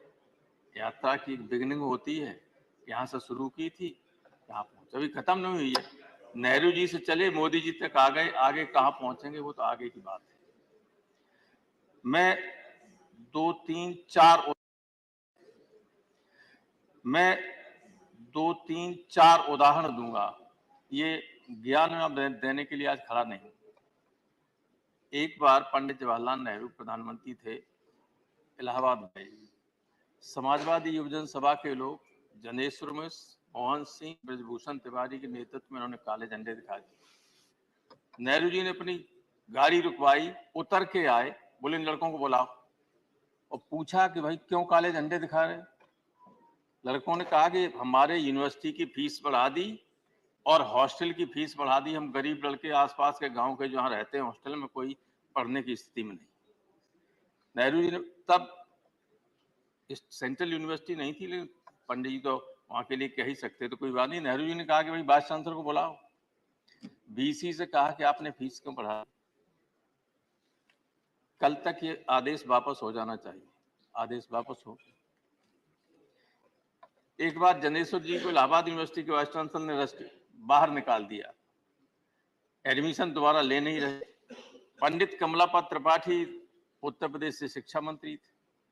पंडित जी के पास लड़के गए तो उन्होंने बीसी से कहा कि इसे दाखिला दीजिए, कि नहीं ये लड़का आंदोलन बहुत करता है. तो पंडित कमलापत त्रिपाठी ने कहा कि आंदोलन नहीं करेंगे तो नेता कैसे निकलेंगे इस यूनिवर्सिटी से, और दाखिला किया. फिर जनेश्वर जी इस देश के कई मंत्रालयों के मंत्री भी रहे. मैं कहना ये चाहता हूं कि उस अब 300 दिन से ज्यादा से लड़के इलाहाबाद यूनिवर्सिटी में अनशन किए हुए हैं कि स्टूडेंट यूनियन का गठन होना चाहिए, चुनाव होना चाहिए. 300 दिन से ज्यादा हो गए, बैठे हुए हैं, कोई सुनने वाला नहीं. अभी दिल्ली यूनिवर्सिटी में होने जा रहे हैं स्टूडेंट यूनियन के चुनाव, लेकिन सेंट्रल यूनिवर्सिटी है प्रयागराज यूनिवर्सिटी, उसमें नहीं करने जा रहे. और 2 उदाहरण और देंगे रूपाला साहब नाराज मत होना। पूर्वांचल उसका एक्सप्रेस का उद्घाटन करने प्रधानमंत्री जी गए, हमारे मुख्यमंत्री उनको रिसीव करने के लिए खड़े हुए थे, तो स्वाभाविक गाड़ी आगे चली गई, हमारा मुख्यमंत्री पैदल पीछे पीछे चला, तो कब तक चलता रहा। कोई केयर करता है? नेहरू जी लड़कों के लिए खड़े हो जाते, लेकिन प्रधानमंत्री गाड़ी मुख्यमंत्री के लिए नहीं खड़ी हो। तो आपके यहाँ क्या हुआ गुजरात में? उत्तर प्रदेश के चुनाव के बाद अगले दिन ही या दूसरे दिन गुजरात में प्रधानमंत्री का रोड शो था। सारे देश ने देखा कि नहीं, आपके मुख्यमंत्री खड़े हुए, तो एसपीजी ने साइड करके चला गया, हटा दिया और सीधे गाड़ी चली गई कारवां, मुख्यमंत्री खड़े रह गए। तो एक हम चले वहां से थे और पहुंच गए यहाँ। इसलिए आप विचार कीजिए कि डेमोक्रेटिक सिस्टम को कायम रखना है कि नहीं रखना है। नई सदन में जा रहे हैं, इसमें तो बहुत बड़े बड़े लोग रहे, बहुत बड़े मन के लोग रहे, बहुत उच्च कोट की यहाँ बहसें हमेशा हुई हैं। इसने देश को बहुत कुछ दिया। संविधान सभा में तो हमारा लोगों ने कहा ही, आप सब जानते हैं कि दुनिया का जब बना तो ये सर्वश्रेष्ठ संविधान था। क्या हम उस संविधान को ठीक तरीके से रख सके, उसमें कुछ जोड़ सके? सिर्फ रोजाना घटाने का काम कर रहे हैं। अगर हम सत्ता में बैठे हुए लोग देश के हर व्यक्ति को संदेह की दृष्टि से देखेंगे तो काम नहीं चल सकता है। कानून बनता है कुछ चीजों को रोकने के लिए। कानून सारे देश की जनता को आतंकित करने के लिए नहीं बनाया जाता है। ऐसे ऐसे कानून बने, अपराधियों पर लगना चाहिए, आर्थिक अपराधियों पर लगना चाहिए, लेकिन कहीं व्याख्या नहीं है जिस पे चाहें, जिसको चाहें उस पर पुलिस जाके पकड़ लेगी, ईडी पहुंच जाएगी, ईडी पहुंच जाएगी। क्या ये संविधान की मंशा संविधान निर्माताओं की इस तरह के कानून बनाने की रही थी? कभी नहीं रही होगी। बहुत डेमोक्रेट थे और सारे लोग थे, और इस संसद में बैठकर भी इस तरह के कानून नहीं बने। कोटा बना, टाडा बना, सब बने, लेकिन वापस हुए कि नहीं हुए? अटल बिहारी वाजपेयी बड़े आदमी थे, अडवाणी जी थे, यहाँ उस सदन में इंद्रजीत गुप्ता, सोमनाथ चटर्जी से लेके बहुत बड़े बड़े लोग थे विपक्ष में, डॉक्टर लोहिया रहे और पहले रहे। संविधान सभा में तो थे ही सारी इंटेलेक्चुअल क्रीम देश की, लेकिन उसके बाद भी बहुत बड़े लोग रहे, अच्छे कानून बने। कल यहाँ से आपके कम्युनिस्ट पार्टी के हिरेन मुखर्जी, यहाँ भूपेश गुप्ता, तो जाने कौन कौन रहे, हर क्षेत्र के लोग रहे, बहुत बड़े लोग रहे। कभी इस तरह के कानून फ्रेम नहीं हुए, बस मैं खत्म कर रहा हूं, कभी इस तरह के कानून फ्रेम नहीं हुए कि हम जिन कानूनों से आम लोग डरने लगे। आम लोग जब कानून से डरने लगे तो ये देश के लिए बहुत खतरनाक चीज होती है। इस सदन में, इस संसद में मैं 30 साल से ज्यादा रहा, लगाव तो है ही। अब कल दूसरे में चले जाएंगे। हम ईश्वर से यही प्रार्थना करें कि नए संसद भवन में जो भी आगे चल के नए लोग आए, उनमें से कुछ बड़े लोग पैदा हों और देश के संविधान को, देश की व्यवस्था को ठीक रास्ते पर ले चलें। Thank you sir. धन्यवाद। आपका वही लगाव वहां भी रहेगा, मुझे उम्मीद है। डॉक्टर सस्मित पात्रा जी। माननीय अध्यक्ष महोदय, आज एक विशेष दिन है, और वो दिन जब ये सदन आखिरी बार बैठ रहा है इस बिल्डिंग में, और 24 घंटे बाद इस बिल्डिंग की लाइट्स बंद हो जाएंगी, और 75 साल का जो काम हुआ है वो आगे चलता रहेगा नए बिल्डिंग में। मैं अपना वक्तव्य, क्योंकि बहुत कम समय है, 3 मिनट है, अपना वक्तव्य जो है हमारे देश के जितने फ्रीडम फाइटर्स हैं, संविधान सभा के सारे मेंबर्स जो थे जिन्होंने कॉन्स्टिट्यूशन को खड़ा किया, उन सबको मैं नमन करते हुए अपना वक्तव्य शुरू करता हूं। मान्यवर, 75 साल और 3 मिनट वो करना बहुत मुश्किल है, बट मेरे सामने मेरे 2 वक्ता ऑलरेडी मेरी पार्टी के बोल चुके हैं। 75 साल में बहुत कुछ हुआ है, और बोलना शुरू किया जाए तो खत्म होने का नाम न लेगा। मगर 75 साल में जो चीज कर सके थे, एक चीज छूट गया मान्यवर। इस सदन में एक वो चीज छूट गई है